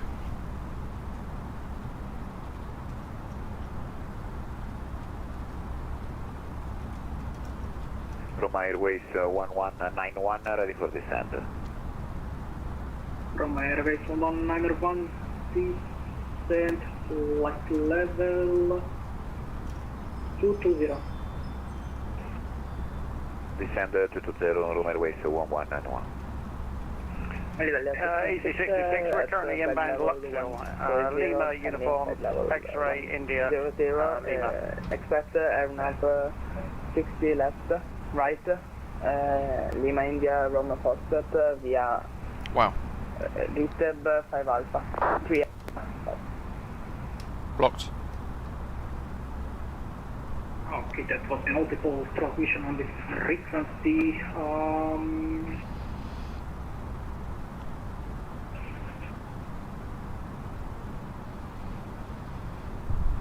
Ian, yeah, another controller controlling inside his fridge.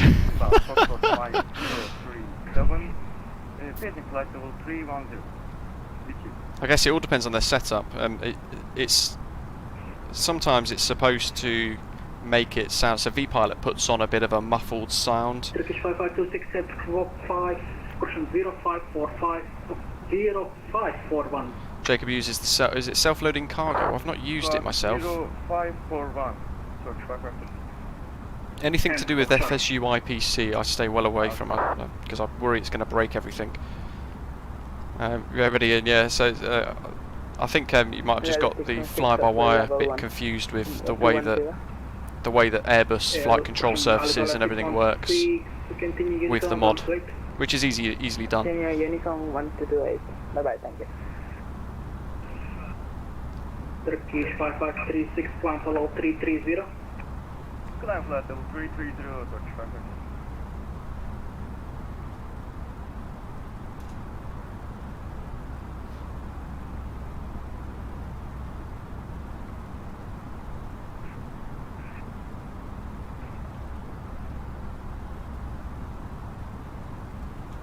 Turkish 5536 clear direct Ruvo, Roma Uniform Victor Oscar Mike. Say again, sir, please. Direct Ruvo, Roma Uniform Victor That doesn't make it clearer. Direct Ruvo, Romeo. Right, I'm coming off Discord for now because it's distracting me. Too many pings. Yeah, Jacob, so some people have had some crash to death of the FSU OPC. I'm not sure if it's more stable now. There's the procedure coming in. Soon we should get enter destination information, enter destination data coming up. So what we could do reasonably now, because of the distance, we could start looking at getting the latest METAR. Yep, report inbound point. He's looking at our spacing now. Lima Uniform X-ray India Lima. Thank you. METAR LGZA. We've got no ATIS. 26 report Mach number. Mach number decimal 78 easy 66. 66 Roger. Are you able to register Mach decimal 75 for sequencing? Mach decimal 75, okay, easy 66. Thank you. Wait, there we go. 4457. See if this works. Good, METARs are still coming in. Lovely. Looks like the servers are back up. Skyway 4457, your control. Printy. David's managed to get some controlling at Glasgow and Edinburgh. Nice. Yes, Skyway 4457. I've got a session tomorrow, I believe. Decimal 8, Skyway 4457. Thank you. Tom Jet 234, Unicom 128.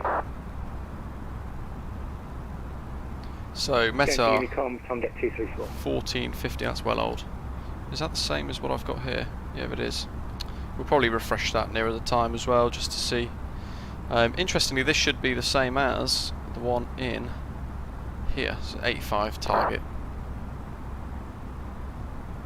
So there we go, that's the same. So we've got the decoded version there, and then we've got the actual METAR below in smaller.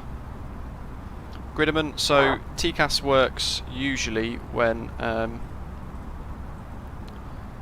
you're offline, so anything with VATSIM or IVAO, vPilot doesn't sadly give us any TCAS information just yet. Hopefully it will come soon.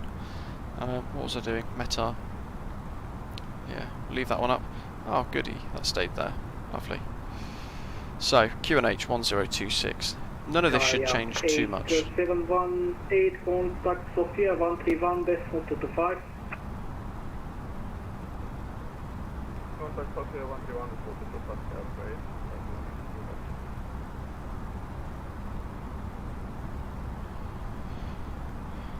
Someone wake Tony up.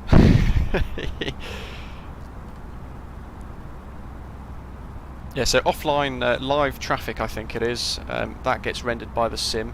So when you're not on VATSIM or anything like that, and you're using live real-world traffic fed into the sim using the Asobo servers, whatever it is that they use, then you'll get TCAS information show up for that. Yeah, that ready in, thanks. Yeah, that is the TAF. We got that printed out a little earlier on, actually, it's there. So there you go. So Ready-In's put the TAF in the live chat for everybody if you guys want to use that. David, yeah, I hope I get test ready soon. I was a little disappointed that I wasn't deemed test ready on the last session actually, because the one before that was going fairly well, and they were basically saying that I was likely to be test ready. So not quite sure. I've maybe feel like I've sort of stepped pace back instead of you know, like one step forward, two steps back sort of thing. That old saying. Oh, was a horrible Mercury stutter then. So transition altitude and decision height then from the charts. Let's have a little look.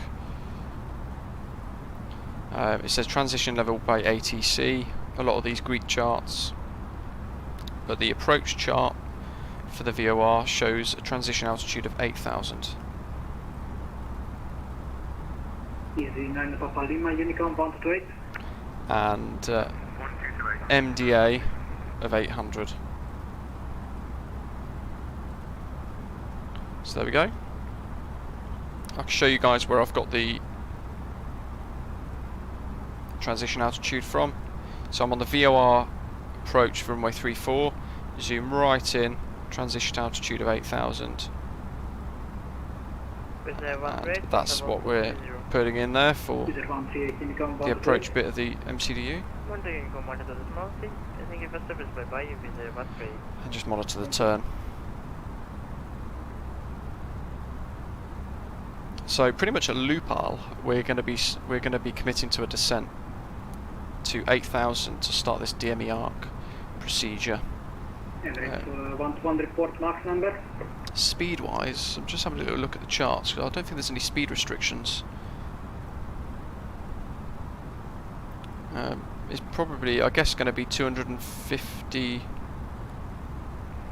Good afternoon, Euro knots Control 12, max because we're under 10,000, but there's no. Flight level 3, I can't see any speed constraints on the charts. We're at 8,000 until we intercept the radial of 250 degrees from the Kefalonia VOR, and then descending down to 6,000, and then at 30 DME from Zak, descending down to 5,000. So lots to consider and look at, but that's what the approach is going to look like as a reminder as we're getting a little closer for people that might be tuning in now. If you haven't done so already, then I'd love it if you could click the thumbs up, give us a like, and if you're new to the channel as well, very warm welcome to you, say hello, but also do consider clicking that subscribe button as well. Jurassic, yeah, the controllers at Edinburgh are great. A lot of them are in training, so they're using Edinburgh because they want to get their hours up to get their controller ratings, or to be eligible to do the tower training, for example. So Edinburgh's a great one for people to start with on the first time connecting to VATSIM.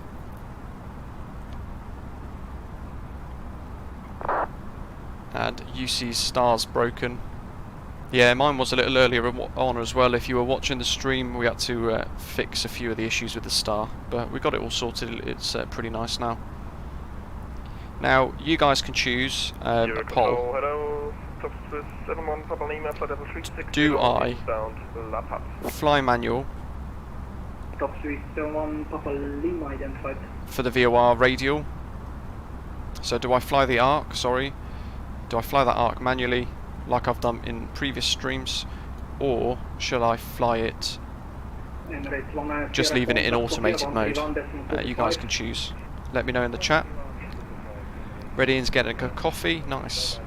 Sebastian, is this the dev version or the experimental? So it's based on the dev version, the very latest dev version, but it contains, because it's a test branch, it contains a lot of changes to the way that the RadNav page works. So you can see we're picking up the Kefalonia VOR now. So there are 408 report Mach number.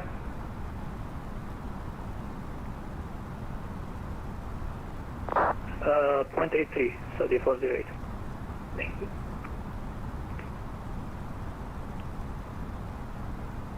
Monarch 701 report Mach number. So we're testing a lot of the way the RadNav page works and operates. So we're trying to break it basically and see if it allows us to do things we can't do or shouldn't be able to do. So Ian, Jeff, Gridman, reduce Mach 0.81 Saudi 408. Jacob, John, everybody's asking for manual. 662 with you at level 310 inbound. No easy Sunday today. I never make it easy anyway. David, yeah, the VMATs for EGNX is pretty detailed. 0544. That's where I'm doing my ground training, of course. So the 408, can we have flight level 400 with higher speed? So soon we should get Zakynthos VOR pickup here, and we should also get the Zakynthos NDB as we get a little closer, picking up in ADF2 in that blank space there. So just, they're going to hate me in that QA Discord. 400, it's not a problem with me. Anyway, I would like to make a 10-mile separation between you guys, so I have few seconds.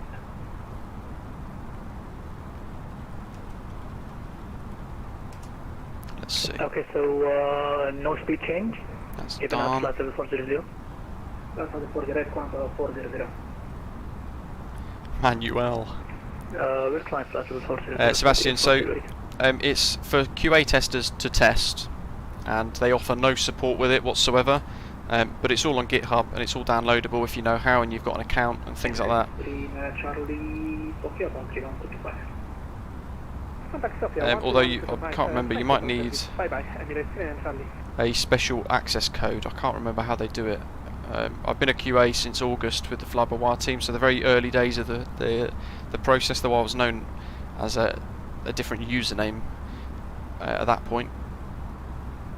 But it's basically it's under QA testing, this section of it at the moment, the RadNav updates. So I wouldn't recommend downloading it anyway, just in case there are issues with it. Things might need tweaking and fixing, or it might affect other things, different QA branches. There's lots of things ready to test on GitHub, of course. I've left the seatbelt signs on, all the way from the Alps. Whoops. Oh well.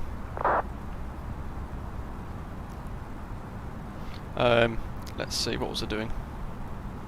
I need to be listening out as well for our descent instructions coming soon. Yeah, so there's loads of different things that are ready to test at the moment. Tweaks to the EFB as well, so there's lots of cool stuff. Sound options pages and things going into the EFB and things like that. Just permission to leave the cockpit for 2 minutes. But I don't recommend downloading them for general use because they might A, be broken, B, cause issues with other things inside the development version that will need fixing and rectifying. So there could be all sorts of different issues with it. Hey Jacob, thank you. Stream as usual. Thank you very much. Every time we fly to Grecian, it tends to be sunset when we make our way in. It's quite nice. And Mats, it was in the tutorial that you don't need the client. No way ever's asking for auto.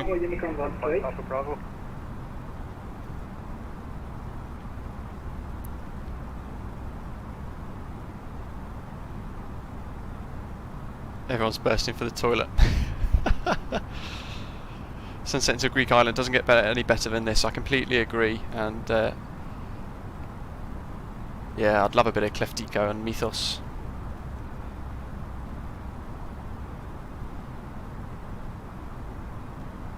Basically, what I was trying to explain a little earlier as I got sidetracked, and Sebastian, answer your question fully.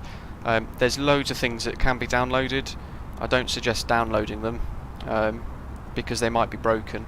The thing that I always recommend to do is download the very latest development version, because that gets updated all the time. A lot of these test branches as well might not necessarily be rebased, so they might not have the very latest development version in. It might be 2 or 3 days old, for example, if the developer's not updated it to stay up to date with the development version, because that's the one that changes all the time, and the experimental version then naturally follows up to about 12 hours afterwards.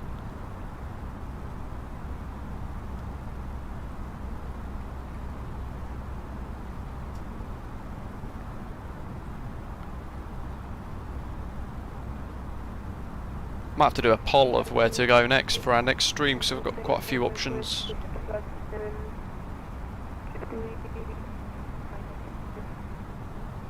Somebody said to check generic screenshots earlier. Ready and nice. 358 report mark number. Ready and of course, guys, won the screenshot competition a little while ago. Back in the middle of January, I think, or start of January, I think. Waiting for the UK World Update, which then invariably got delayed by 4 weeks. 358 report mark number, mark skip. And effectively what it meant was we've been waiting to do this route that he selected for winning the screenshot competition for a couple of weeks. We're about a month now, longer than we anticipated. So great route suggestion from Redian, and well done again for winning the screenshot comp a month ago. Whoops. Easy 7159, request descent. That was close.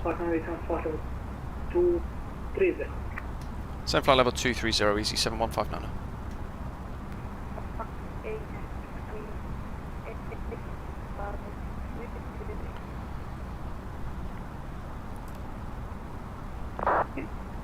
Easy 66 back in the cockpit. Got that fine. Easy 75 Papa Bravo, request for the descent. David, landing into BGBW. Where's that? Is that Nuke or whatever it's called? I can't remember. That's a route suggestion that I've got as well from somebody that I'm yet to get round to. I think it was Gatwick to Nuke or something like that. Or was it Copenhagen to Nuke? I think it was. It's about 6 hours, quite long. Be good in the A320 though. There's the Adriatic coast all the way down there. So pretty much on our left hand side, as we're looking at it now, is Albania. Lufthansa to Lima Papa, go ahead. In fact, exactly on our left hand side, if we can see it. So this is a bit of Albania, and this is northern Greece, and this little island here is Corfu. So there's Corfu there. Let me check, give me a minute. And then further south of that is Prevesa, which is about here. And then of course further down we've got Kefalonia, Zakynthos coming up in about 80 miles, so dead ahead. Can you repeat for easy 82 Mike Charlie? Mike Charlie, Jacob, I'm sure you'll be fine. Flight level 270 for easy 82 Mike Charlie, thank you.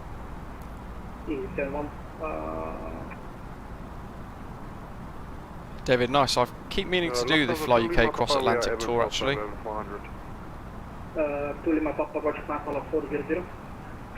Echo, awesome. Stick that in our Discord server. I'll definitely download that. Be nice to have a bit of life to Heathrow in Microsoft Flight Simulator with Concorde there. Can't have Heathrow without Concorde being static. So, top of descent calculator suggested we needed 3 degrees, so let's have a little look to see what we're at. That's 2.3 apparently.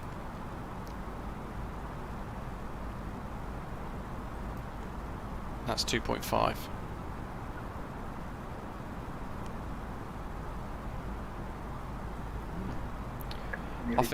I think it'll even out because we'll slow down as we get closer anyway.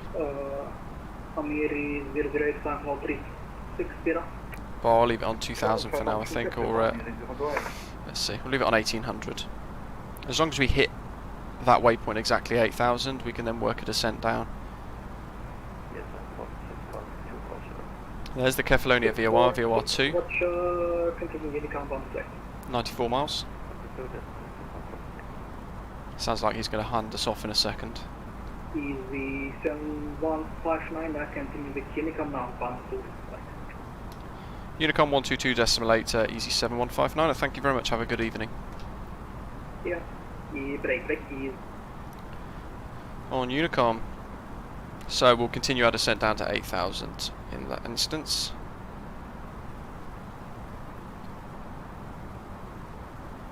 Yorkshire Put, no problem.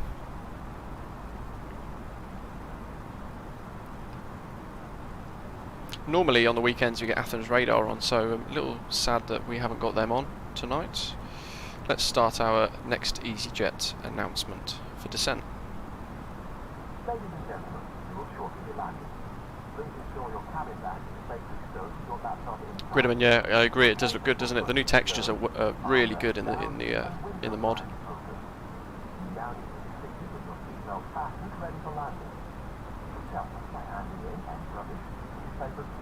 So 27,000 feet. Let's recalculate.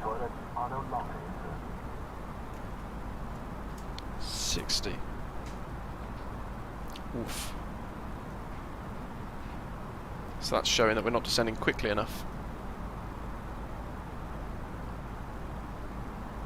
So we might have to do, I think it's a 3 degree is something like 2300 foot per minute. That's too high. It's quite steep.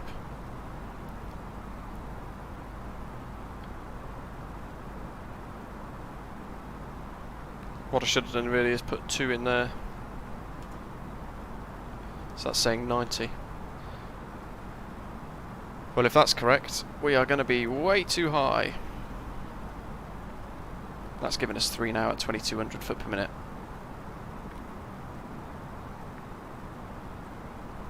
Echo, what he should do actually is contact Mako Sim, because he put out a tender a little while ago asking if people were voluntarily able to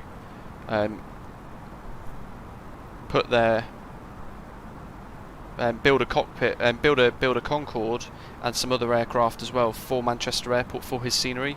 He was asking if people were able to do it and send it to him, and he was going to credit them in the release notes for building it. So it might be worth, if the guy's got a way of getting in touch, if we can get in touch with him, it might be a way for him to send Concorde to Mako Sim for him to put into the actual official package, and then it will go into our Mako Sim Manchesters properly. Look at this weather, it's absolute. He says, with the tilted lens, absolutely stunning. UC's behind us somewhere by a couple of miles, but as always, a wonderful descent at sunset. This is like when we flew into Mykonos a little while ago.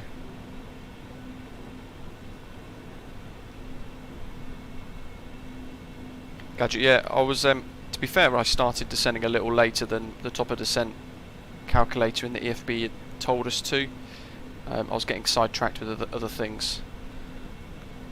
So, partly my own fault, but we are pushing for a steep descent at the moment.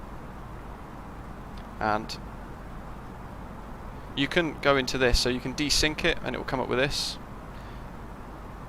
So you can type in distance or vertical speed or angle. So you can say here we've got 60 miles to go. So it's saying here now, as this example, instead we need 1960 foot per minute or a desired descent angle of 3 degrees, in which case we can use track FPA. As our speed decreases, because the air is getting thicker as we descend, the Mach number decreases. We can go ahead and select 3 degrees on track FPA mode, or we can just amend our vertical speed and we can bring that down in line.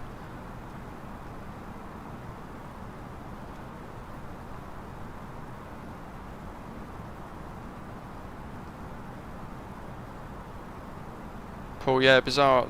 Definitely, I think it was down to my weird zones. Gadget, nice, check you out. Peloton, eh? But there's a way to do it. You can click exit. You can type in, so you can have, if you wanted the 3 degree angular bank that we saw a minute ago, or you could just press the X and you've got options. You can say if you wanted a vertical speed of 1800 foot per minute, you'd need 64 nautical miles at your current speed of 374. So let's God, stutters of what? 30 miles to go. So it's telling us we need 6 degrees, or I need to recalculate that, resync it. 3.3 degrees at 2000 foot per minute apparently. What I'm going to do is I'm going to start to slow down.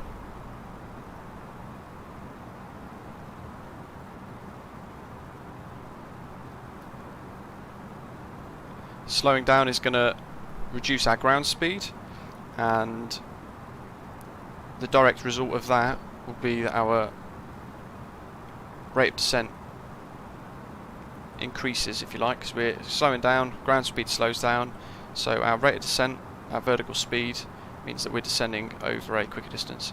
There's one of the guys, so actually I do need to slow down anyway. Let's set target at 240. And I might use a bit of speed brake so we're not bunching up here, because otherwise we're going to have to enter a hold, which we don't want to do. We might have to. Where can we hold? We might have to do one manual hold loop somewhere. let's see. Brilliant. So there is no hold. There's a hold at Akito, but we're not using that arrival procedure. We can hold at any waypoint, really.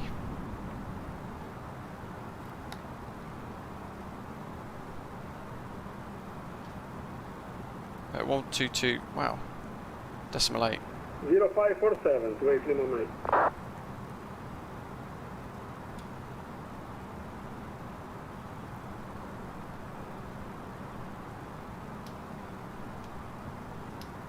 Zakynthos traffic, easy 71590, descending through flight level 145 inbound ASTUS, 10 track miles for the ASTUS to Juliet arrival.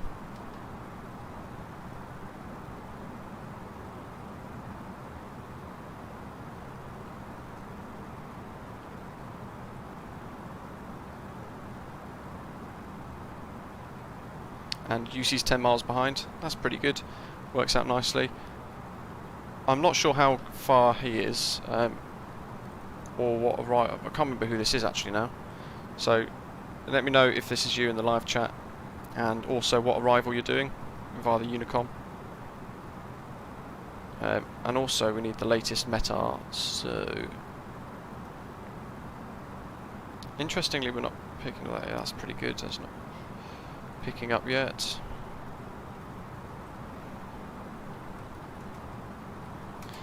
So the latest METAR into Zakynthos as of 1550 is QNH 1027, temperature 15 degrees, 030 at 8 knots. Good stuff. Order 9s, a few clouds at 2000.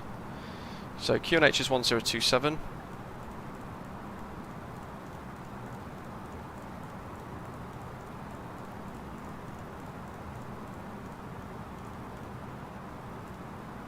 How are we doing on the speed? We're going to have to really bleed that speed off now. Zakynthos traffic, easy 75 Papa Bravo at ASTUS, starting the ASTUS to Juliet arrival. I'm going to enter approach phase now because he's literally 1 minute or 2 minutes ahead of us. So let's prep for this VOR arc. Let's see, what mode do I want? We don't want that. Actually, I could do that, and that's going to be really difficult for us. Cool, awesome. So you're literally about a minute or so behind. I'm going to slow down as much as I can, really. So I'm going to fly the green dot speed from the entry here. What's worrying me is we don't have 110.8. So the Zakynthos VOR isn't being picked up yet. But 33 miles from Kefalonia. Track mode, flight director off. Managed heading select, selected heading mode, sorry. Seatbelts. Oops. Lights as required.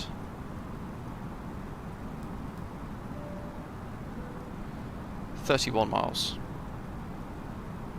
We're going to get to 27 miles, which is pretty much in a second. We're going to start turning to fly a 25 DME arc.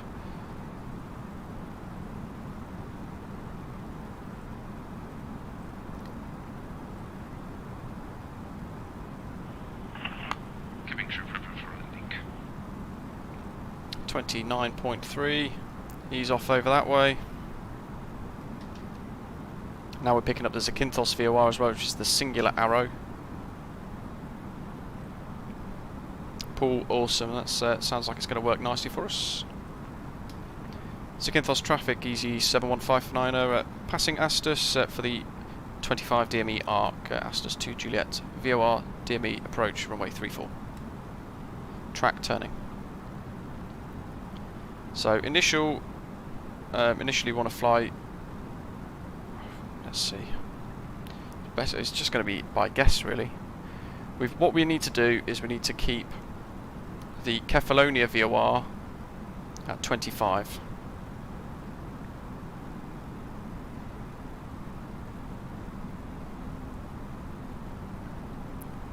So I'm doing this blind now because we're in VOR mode. We've lost the ability to see our progress. We're 25.4 now, 25.3, 25.2. Ian, check. It might be because we're 60 miles away still, so we're still a little way away. Look at that, that's amazing. 25.1. So now we're pretty much going to fly that. And we just need to come in ever so slightly every now and again just to try and hold 25 miles. So 25.2. Let's go 2 on 5 track. Start descent down to 6,000.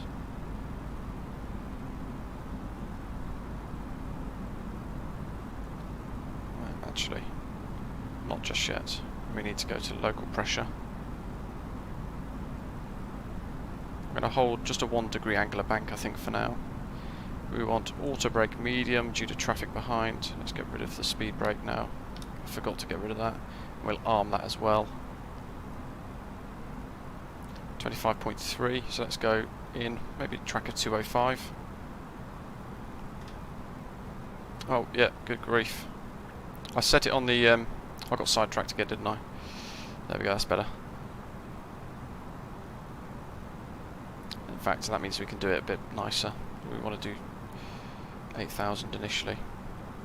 25.4, so we're coming a little wide. Let's just take a bit of action here. Easy A2 Mike Charlie, overhead ASTUS trending for ASTUS to Juliet. She's literally about a minute behind as well. Runway 34. I'm going to do 220 knots. That's going to help him out. Ed, it's sunset, and it's Kefalonia down there. So we're using the Kefalonia VOR at the airport, and that little island down there further down is Zakynthos. What I'm going to do is I'm going to get rid of the EFB because we don't need that. Let's set up the lights. 25 nautical miles exactly on the arc at the moment. And William's almost descending into Devatu, that's pretty good. So this is a double DME arc. 25 miles initially. And then when we hit a radial of 250, we want to start descent down to 6,000. So looking at here, we've got a double-edged arrow for VOR2, which is for Kefalonia. That's the one we want to track. And the radial of 250 is when the back end of the arrow, which is here, is in line with 250, which is there. So that's how you track needles and track radials. Gridman, when you fly manually, what's the thing you keep track on first? Your speed has to be right, but for this instance we are looking at 25 here, so we want to be flying that as close to 25 as we can, all the way around until that radial arc, that ZAC. So if you remember the charts here, let me try and show you guys with Navigraph. So we're here somewhere where it says 8,025 DME.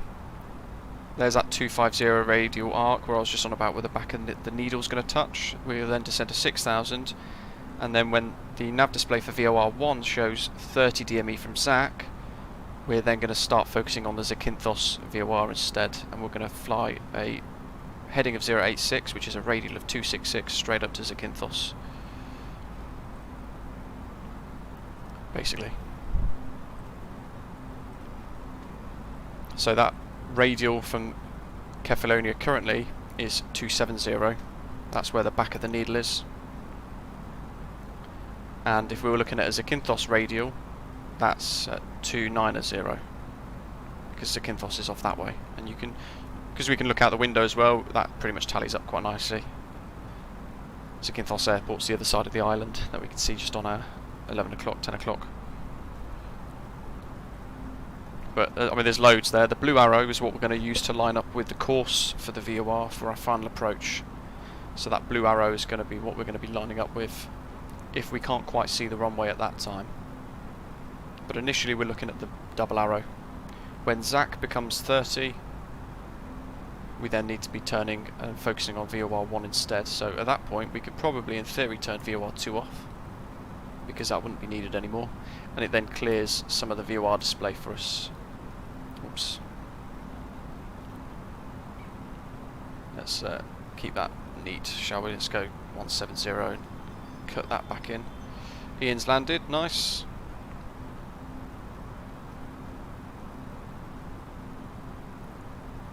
And let's do 165 actually.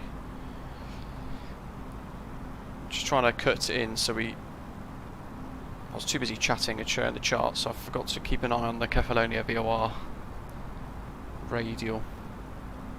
So we're pretty much turning back in on ourselves to intercept that a bit better. He's there. Paul, I think it was Paul. Let me know when you're going to go into approach mode and or slow down to green dot, etc., because then I can slow down as well. I'm going to be green dot from now, so I can go to manage speed, and it's going to hold that green dot ourselves, or itself. Let's do 150 now, I think. Just try and cut back in. And we're pretty much at a radial of 250 now. There we go. That's a radial of 250 from the Kefalonia VOR. So down we go. Next step, 6,000.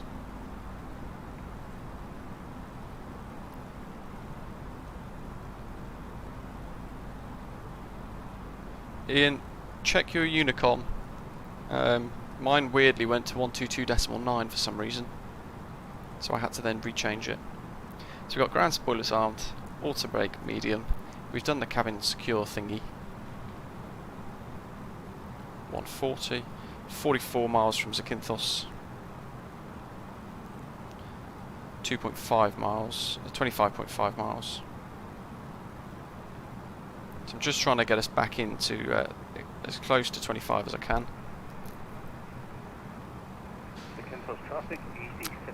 Gridman, so from 30 ZAC, pretty much just before you get to DME 30.0, so about 30.5, that's the latest point you want to be turning your track of 086, and then you can line up with a radial of 266, so really that needle for the singular arrow for VOR 1 to Zakynthos is going to be directly ahead of us, because we're going to fly direct to the airport until 14 miles and then we break off again for another arc, if that makes sense. So lights as required.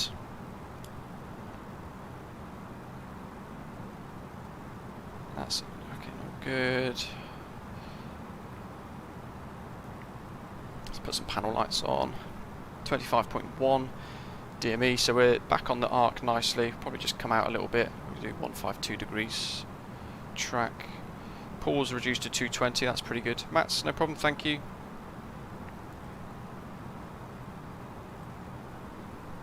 You see, the only reason why I'm doing 220 knots, 49 miles before, is because Paul is doing, we got really close. So I'm trying to slow down so we don't get too close to Paul.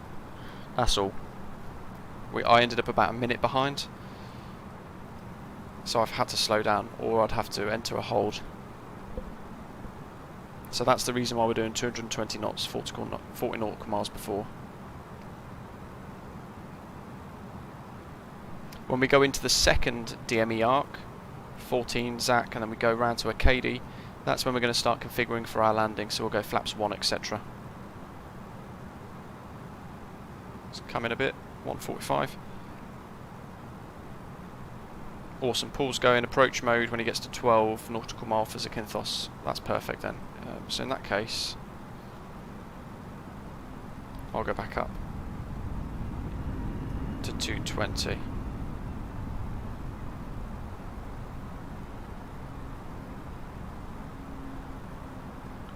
Because he's only there. And Ian, yeah, the brake fans are now sounding as well, so they should trigger, and the button's now operable as well. So you can press that on manually if you wanted to. So we're at 6,000 now. How are we doing on the arc? A little loose again because I'm chatting and looking at the live chat. Whoops. So let's do 130. We're 36 miles from Zak. Let's do 120 actually. That should cut us in back nicely. 115. 36 nautical miles from Zakynthos.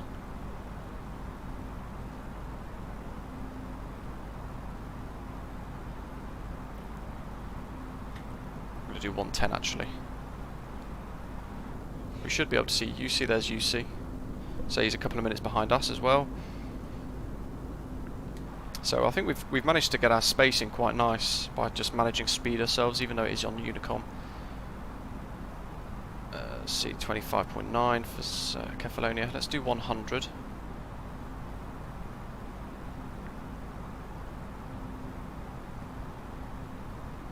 And now that Kefalonia VOR is coming in, 25.7, 25.6.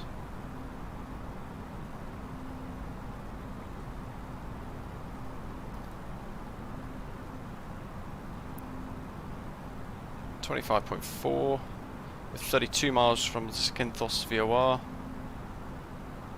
and you can see now we're pretty much heading directly up to it.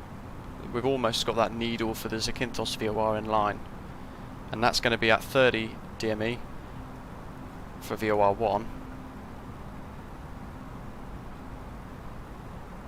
We're going to then intercept. Let's just come back out again for this last bit of the Kefalonia radial. I'll do 225 to help UC out a bit behind. I can still see him ahead. He's about a minute and a half ahead, 2 minutes. Zakynthos traffic, easy 75 Papa 30.3, turn. Accept 12 in arc.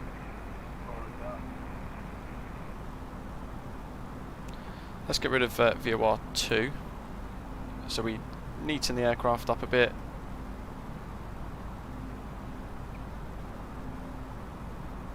And it was at 086.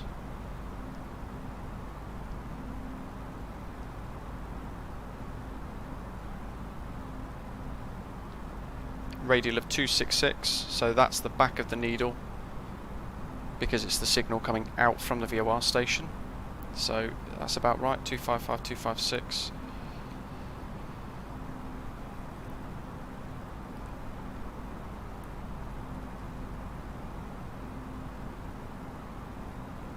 Yeah, Jurassic, you are configuring a bit too late if that's the case. I've started setting up a little early just because of all of our spacing. I don't want to bunch up too much.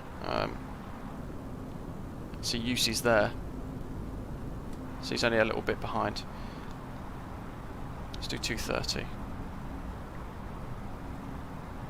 When we get to 14 DME from Zakynthos, we're then going to be turning on the second part of the arc, 12 DME arc for this next procedure, and this is the island of Zakynthos here. There's Kefalonia. You can see the Kefalonia airport as well, where that first VOR station that we based was labelled. He's still looking quite close, so I'm going to have to stay. UC, I'm sure you are watching this, but just try and keep your speed down, because we are quite close together as a 3 anyway. We're about a minute apart, 2 minutes apart. And naturally, when he starts to slow down more, we're going to bunch up quite quickly as well. 22.4 miles from Zakynthos. And I'm just editing this so that we're flying direct with a track to where the needle is. Jurassic, yeah, about 8 miles is roughly where you would drop the gear. 5 to 8 miles, about 2,500 feet, I guess, depending on where you are. That's all good. We've done that already.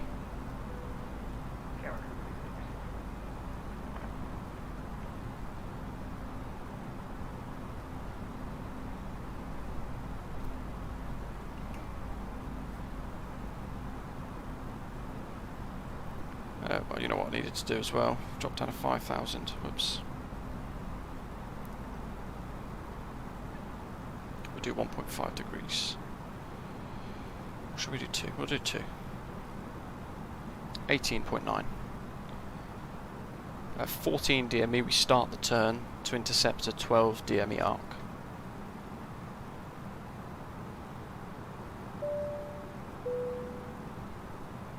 Learning a lot in each and every one of your YouTube streams, Discord channel and chats. Hey Griddyman, thank you very much. Thanks for doing what you do. Awesome, thanks for the message. Thanks for the tip. 17.2 to Zach.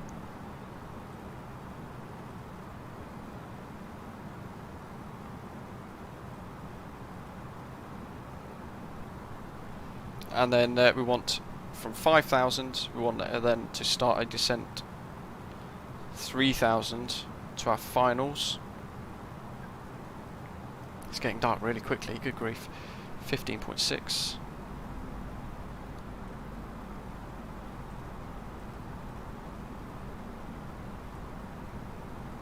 $15.1. UC's under the green dot.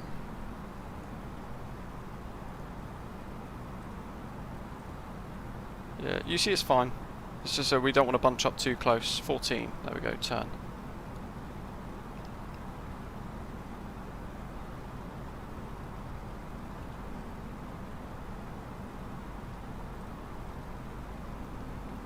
So we're going to want roughly, I guess, about 160 degrees.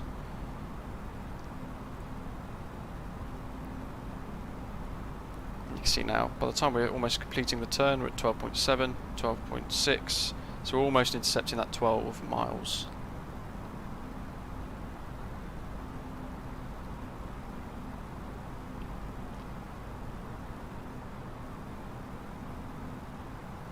Jurassic's been pushed off the tip banner. Oh no, sorry. People have been quite generous today. I might have to increase it to 4 people on the tips. There's Zakynthos, can't quite see the airport just yet.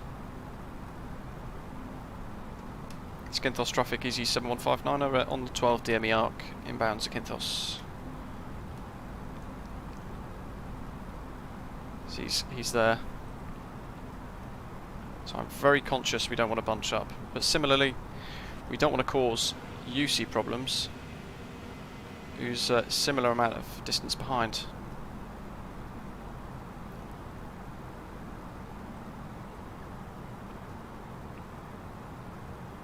We've got some good distance there, I think. We're bang on 12 miles at the moment, as we can see here.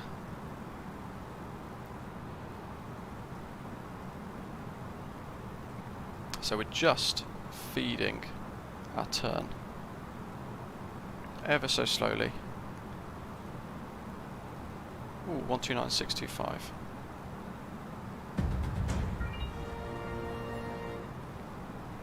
And thanks from me. Hey John, thank you.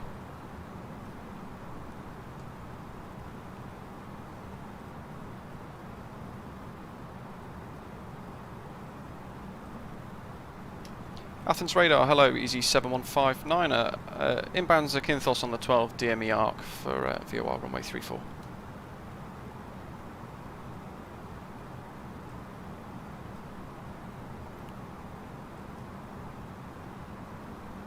Gonna have to go to green dot. Oh.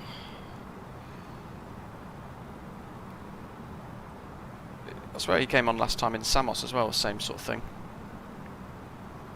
Skyways 4457, descend now altitude 3000 feet via Akadi, clear via our approach runway 34.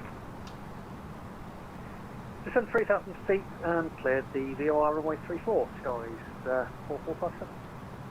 Easy 66, descend altitude 4000. Descend altitude 4000 feet, easy 66. Athens radar, hello, easy 7159er, inbound 12 DME arc, Zakynthos 3000 A320 Neo. Easy 7159 Vulture, clear for the approach, number 2, number 1, 6 miles final, continue approach. Continue approach and number 2 and visual of the nav lights for the traffic ahead, easy 7159er.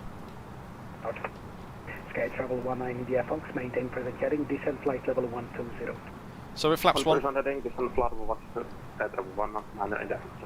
Just trying to get back on that 12 DME radial. It's very quickly, when you're doing it manually, it goes goes out very quickly when you start to do other things, like tuning the radios. Okay, so flaps 2. Good evening, Olympic 805. Olympic 805, good evening. 12.3. Request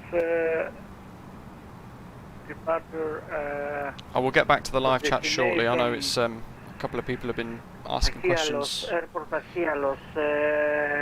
my hands are full at the moment trying to fly all of this, so do bear with me. Report position. Approach, VOR, missed approach, intercept, follow, radial 340 ZAC, 6 ZAC, turn right, max 185, proceed to VOR at 3000, intercept, radial at 180, 12 dB ZAC, turn left, enter holding. Latest estimate QNH 1029, taxi calling point 12, report ready for departure. So we're coming in a bit too tight now. Runway, call point, runway 12, next now we want report, 2200. Ready for takeoff. Olympic 805. Again 635, turn right heading 150, descend flight level 110. Turn right heading 150, descend flight level 110, John 635. Runner 574, final of runway 11. Runner 574, thank you. So 020 there's Zakynthos, 12 knots, runway and there's one of the guys. Runway 18 is clear to land, runner 574. Portugal 187, back track back 8 right, Alpha 1, stand number 7. Number 7 for that one. Let's do that, that's pretty nice. So let's just keep 105 for now, so we can get that 12 miles back out. Alpha, latest wind Santorini, 030 degrees. And at a radial of 170, we want to start turning, so and that's for our final approach fix. So when the back end of this arrow for the VOR touches here, then we want to start, that's our indication, according to the charts, so we need to start turning for our final approach, and then that's when we have to work to align that blue line then, providing the freeware scenery is configured correctly. Clearance to Innsbruck as filed, Olympic 740. I've stayed in flaps 2 purposely to try and help you see a little bit. Runway 03 right, climb initially 7000, squawk 7250. There he is, a couple of miles behind. So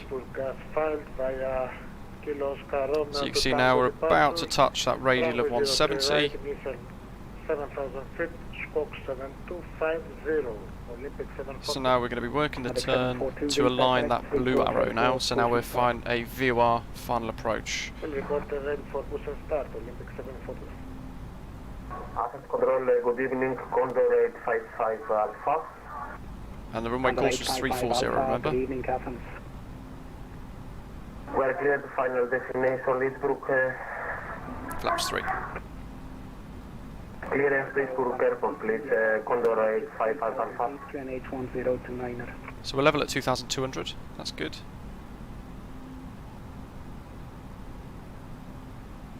Sky Travel 19 India Fox, descent altitude 8000, QNH 1029er. On 8000 feet, 1029er, Federal. You can see the runway. Kilo wing 64 kilo, descent flight level 90, high speed approach number 1. Let's do 05, shall we? Level 90, watch out. Condor 855 Yeah, I think the last time I flew into this, the VOR was off as well, so we can see the runway, which always helps. 10 miles. So you can see that tell us.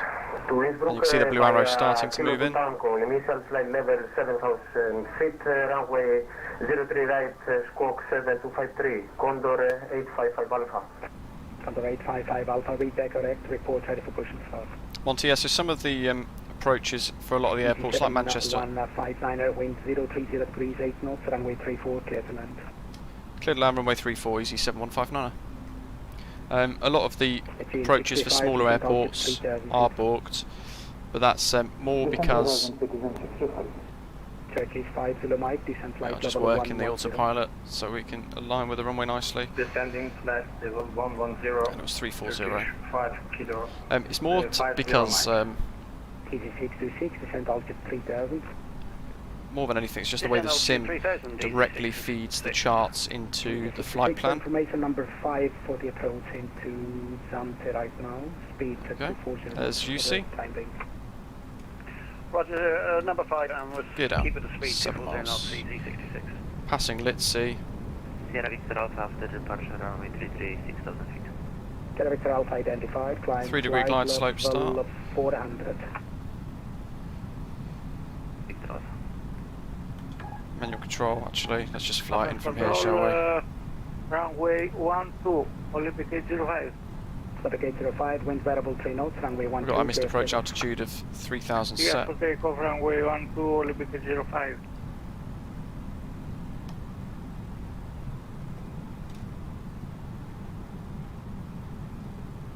Olympic 742, ready for push and start. Get out, 3 green. ECAM memos. We're still waiting for that landing checklist. There it is, no blue. Auto brake medium. Push and start approved, facing east, QNH 1029. It's a crosswind, 4 knots. GN 19 November, descent flight level 170. 170, GN 19 November. It was a 3 degree glide slope we wanted, but I can still see. 19 India Fox, descent altitude 3000. There we go, about 3 or 4 in a minute because I want to keep that red line. Tango Victor Alpha, So I'm looking at the bird. Kilo Papa. That's about 3 degrees there. So that should keep us. Wow, he's loud. That should keep us 2 reds and 2 white.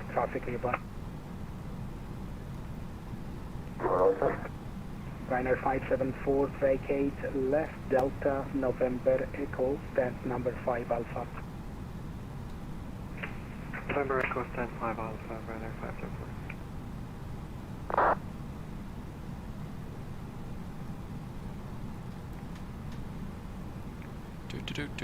3, 4, and we can try and vacate at Alpha 3 to help UC out. That'd be good. We've still got that 3 degree glide slope. We're manually flying this, by the way, guys. Clear to via approach runway 34. So we're holding that 3 degrees. Via Cardi, clear for the VOR approach runway 34, EZ66. Minimum.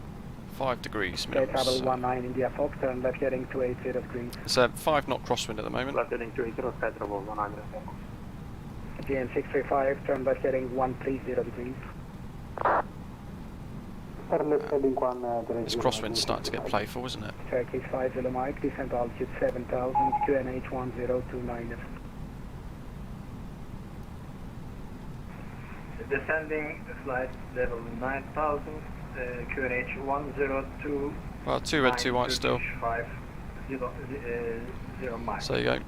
So the charts tell you 3 degrees, and the track FPA mode really helps you fly that manually. So as you see, we've flown that from 10 miles. We've flown the whole descent from the final approach fix manually without autopilot. Wing 64 kilo, turn right, it's absolutely fine. 140, descent altitude 3500, QNH 1024. Wing 64 kilo, right turn heading 140, descending 3500 feet, QNH 1024.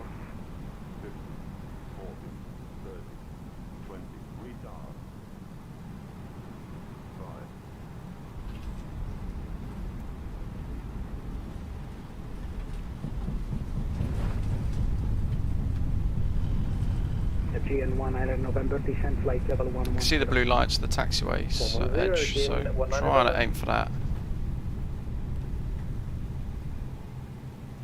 Turn the brake fan on.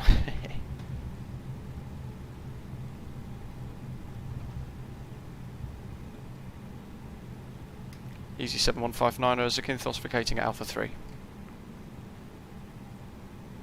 715 Roger, Alpha 3 Alpha, stand number 7.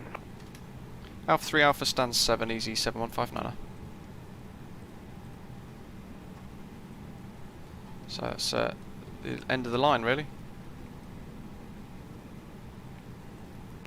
ADOSA control, good evening, EC8. So where we got APUs, master switch on. Runway 34 at Zakynthos.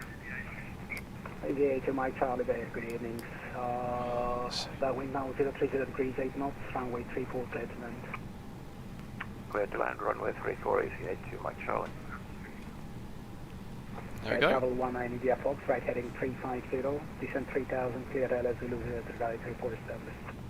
I think the no lights is more of a model matching issue, so the IVAO models don't actually have lights on the aircraft, bizarrely. Let's get rid of the spoilers and things. Turkey 50 Mike, turn right, heading 240 degrees. This is the Zakynthos freeware. Would you repeat please, Turkish 50 Mike? Turkey 50 Mike, turn right, heading 240 And stand 7, lights off. Heading 240, Turkish 50 Mike. Aegean 635, left heading 060, clear the Bounce, bounce, thank you. Ed, thank you very much. Jurassic, Echo, Yorkshire Purd, William, Ian, thanks, loads of butter emojis, love it. 0.64 kilo, proceed direct Ariba, cleared for VOR Yankee, runway 09. And Jay, thank you. 0.64 kilo, direct Ariba, cleared VOR Yankee, runway 06, welcome. Not too smooth on the brakes there. India Fox, reduce speed 180 knots. 180 knots, that's over 100.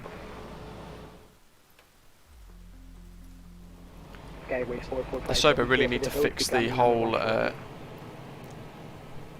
Where's UC? Has he landed? Must be on short finals. There he is. Let's whiz over there quickly. Speed 190 knots or greater, please. Are we waiting on anyone else? John, thank you. 50 Mike, descent altitude 4000. Descending altitude for... Gridman, I wish. I wish I had the time.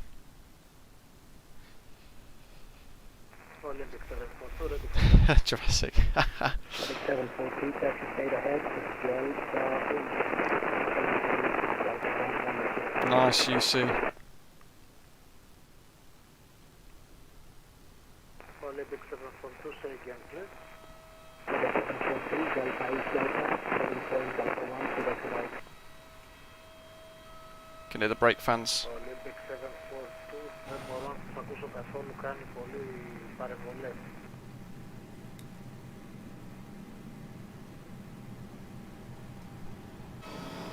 EC82 Mike Charlie, runway vacated at Alpha 3.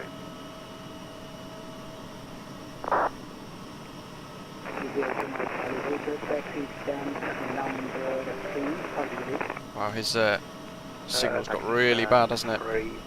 Alpha, EC82 Mike Charlie. Let's get some ground equipment in, shall we?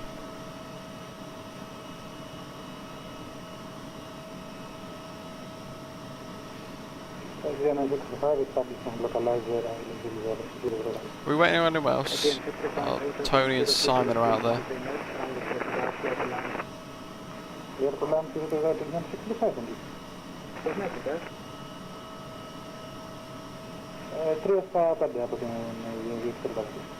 Yes, Easy 626 is coming in actually. He's just on the procedure now. And yeah, one of the other guys is coming in as well. And your care. Oh, there's 3 aircraft coming in. And cheers, yeah, thank you, good point. It's getting sidetracked. 027, hello, Athens, clear to Belgrade via the Ormos to Bravo departure. Runway 27, climb flight level 80, squawk 7263. We're on external power now. So what I'm doing is I'm turning the APU off. So you can just hear the brake fan. 7263 and say again level, please. SIBR 9027, flight level 80. I think the other aeroplanes, I can't see them. So maybe the model matching's broke for me there. Condor 855 Alpha, pushback approved, facing east, QNH 1029. Yorkshire Pud, nice one. Enjoy your dopiaza. I think it's Japanese for me tonight, hopefully. 09er, Condor 855 Alpha. Condor 855 Alpha, QNH 1029er, pushback approved, Let's see, so dot aircraft. So I've got 1, 2, 3, 4, 5, 6 aircraft showing. 0.64 kilo, the wind calm, runway 06, clear to land. And the furthest is 11 miles away, so pretty good. Startup approved, QNH Samos 1026. Startup approved, QNH 1026, thank you, Sophia 907. How was that then? Any questions about the VOR approach? Well, I did it a little bit speed 160 till 40 ME. differently. 160 till 40 Oh yeah, no problem. GN 19 November. It's always the way. 7000 QNH 1029er. Let me... 7,000 feet on the QNH. Jurassic, good question. So, GN 19 November, right heading 150 degrees. currently there is 150, GN 19 November.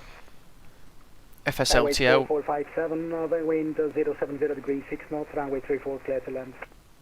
Clear to land, Skywash 4457. So he's GN66, on the stream, Easy 66, but there's no lights. Free speed, Easy 66.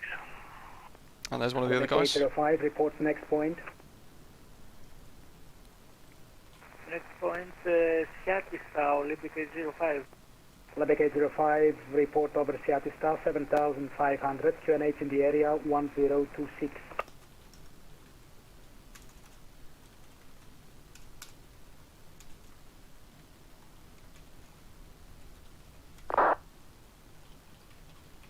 Trying to look out to see if I can see a silhouette, but I can't see anything. I can put it on sunset if you guys would prefer sunset. Let's put it on sunset actually, because that always looks fantastic in Greece. We might see the aeroplane at least.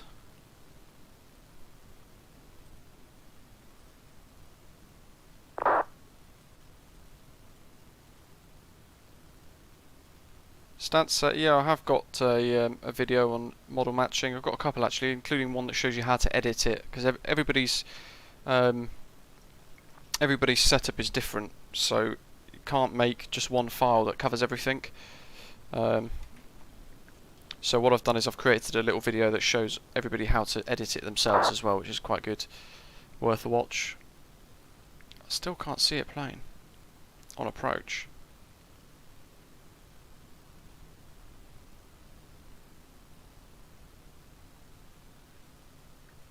Probably appear in a second.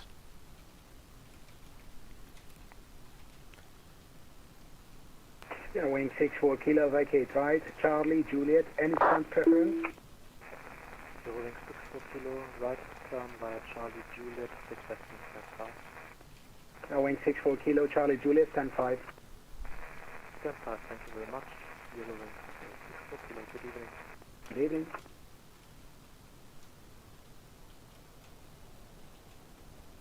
Sky travel 19 India Foxtrot, wind 030 degrees 15 knots, runway 03 right, clear to land. Clear land 03 right, Sky travel 19 India Foxtrot. JN 635, Delta 8, Charlie, and Delta 7, stand Bravo 15. There's one of the guys coming in on the right hand side, actually over the terrain up there. Spacing worked out really well actually towards the end, about a minute and a half between each arrival, so that was pretty bang on for us. Fiddling around with speeds and things on Unicom, trying to get it working. Delta 2, ready for departure. Quebec 742 Roger, hold short runway 03 right, next arriving traffic 2 miles final. Hold short 03 right, Olympic 742.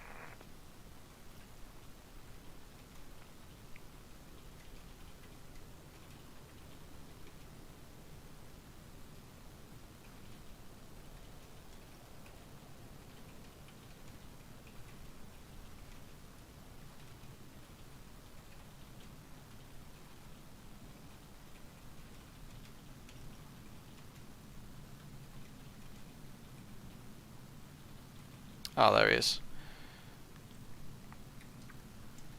Wow, appeared out of nowhere. So this is the IVAO model files and things like that. So whenever they're used, they don't have any lights on them, annoyingly, because I think they're just imported from. I think they're just imported from FSX or X-Plane or something. So they don't have any lights. No problem. Appreciate it, Olympic 742, line up and wait, runway 03 right. There we are, and the next one's coming in. Line up I think that's the last one, coming in on that final bit. GN 19 November, descent altitude 3000. Ready and no problem at all. Hope you've enjoyed it. It's a great route suggestion. Skyway 4457, vacated Alpha 3. Skyway 4457, thank you. Gadget, Alpha no, 3 Alpha, it's not going to be released for a little while yet. They're having to change it all thanks to the latest update. Skyway 4457. So just stick with the dev version at the moment. 686, the wind 070 degrees 6 knots. And here's the last one. EasyJet from Geneva. Runway 34, easy 66. Just trying to finish my report for the testing I've just done as well. GN 19 November, turn left heading 130 degrees. 130, GN 19 November. Turkish 5 Zulu Mike, turn right heading 290. Right heading 290, Turkish 5 0 Mike.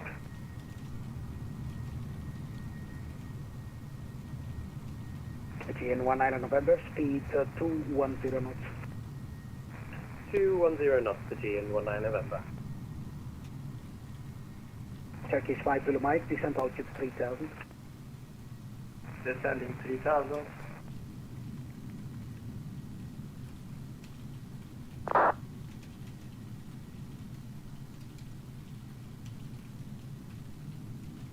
Olympic 742, the wind 030 degrees 13 knots, runway 0 right, clear flavor.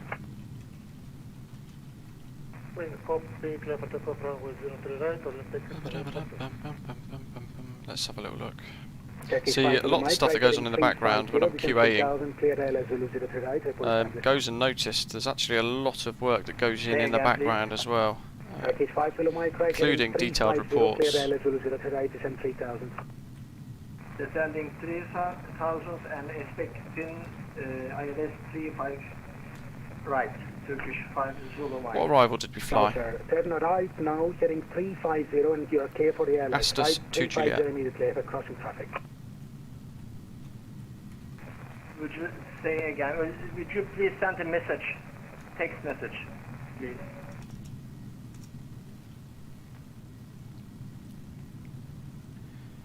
Keep an eye on the channel as well. I'm going to be looking at when I can sort out the next live stream. Condor 855 Alpha hold position. Sky Travel 19 India Fox, Delta 8 Charlie, and Echo stand Bravo 11. And if you're new to the channel, be sure to hit subscribe. Looking a little high there.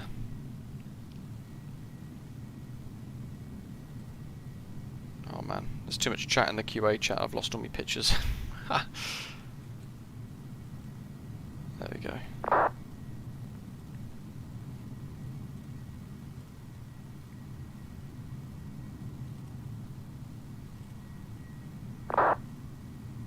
Olympic 742 identified, VAS ID, climb flight level 160.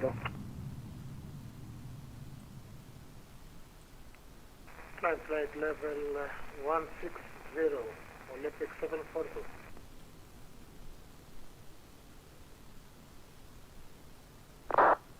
There goes that big old report.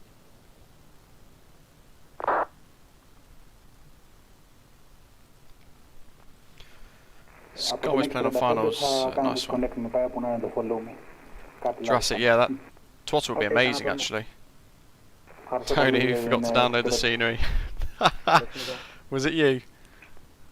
Olympic 742 identified and left heading 340. Continue with FID. Gridman, completely agree. Greece is probably the best place in the world for Microsoft Flight Simulator in relation to the freeware scenery that's available at the moment. GN 19 Go ahead. Unfortunately, the pilots So I'll screenshot of that for the Discord. So please turn right heading 170. You may have it pick us at 8. And yeah, model matching is a bit of a headache. To be fair, it doesn't always work. As you can see, there's a random A319. It's not a perfect science, sadly. GN 19 November, we have the traffic. Roger. And the final arrival, I think. Might be wrong. If anyone else has got VATSIM, let me know if there's somebody else coming in. I think this is the last arrival. GN 73, Calspera, stand by, my call back shortly. Copy. GN 19 November, turn left heading 060, KRL Zulu 03 right, airport established. 060, and we'll call establish the GN 19 November.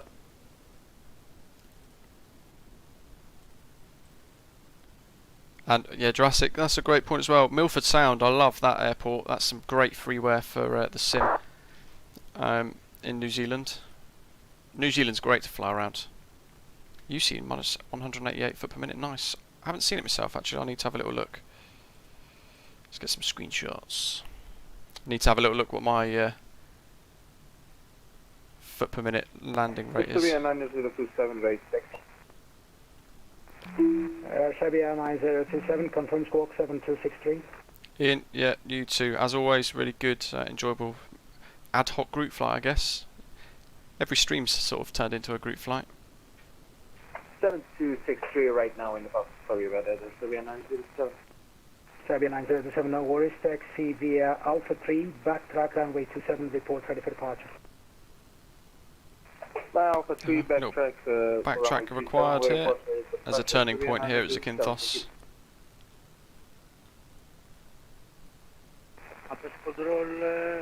And stance, there's I did a little while ago. I did a little top 5 freeware scenery for Microsoft Flight Simulator, which is really good. But since it's been updated, Gothenburg's no, sorry, what's it called? Oslo ENGM has been fixed, which is great. That's very, very good. Best payware, I would say, is the Mako Simulations Manchester. He's now released at Birmingham as well, which is really good.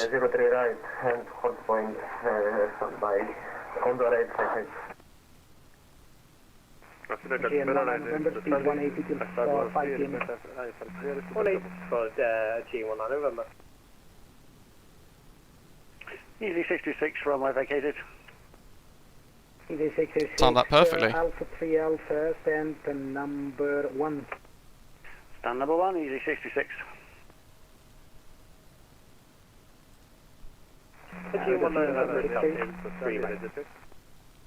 And when he parks up, I'll get some final pictures. 768 clear to Santorini, Lekpo 1 Charlie, runway 10, squawk 7274.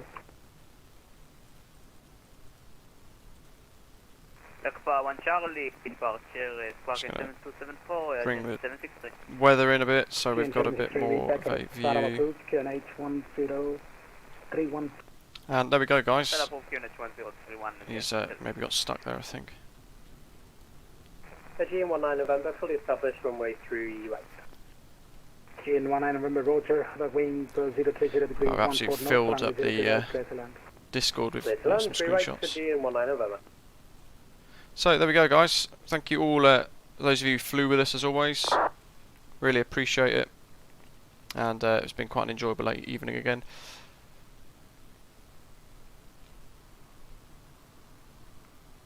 Thanks for the donations as well, John, Gridman, Jacob, Mats. Speedbird 443. Really appreciate that. Supporting the stream. Thank you.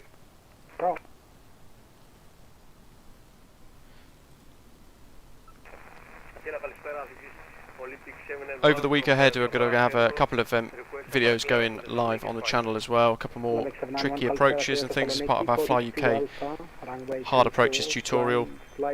And keep an eye out as well, maybe about Tuesday or Wednesday. I'll probably be doing another live stream, so we need to put our heads together on Discord and figure that out as well. Thank you as always for tuning in and watching. Hope you've all enjoyed the stream. If you have, and you haven't done so already, give us a little thumbs up and a like. And if you're new to the channel and you haven't yet already done so, then please do consider clicking that subscribe button down below as well. And be sure to come to our Discord server. Thank you all for watching. Hope you have a great rest of the weekend, or at least the time that is left. And I'll see you very soon for another live stream in the very near future. Cheers for watching.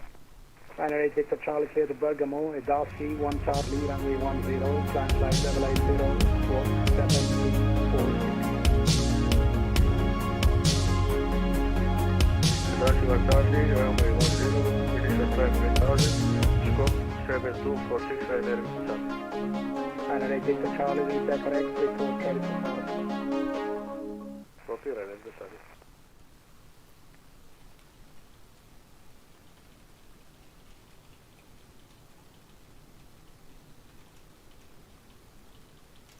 Serbia 9027, the wind 010 degrees 8 knots, runway 27, clear takeoff. Clear takeoff, runway 27, Serbia 9027.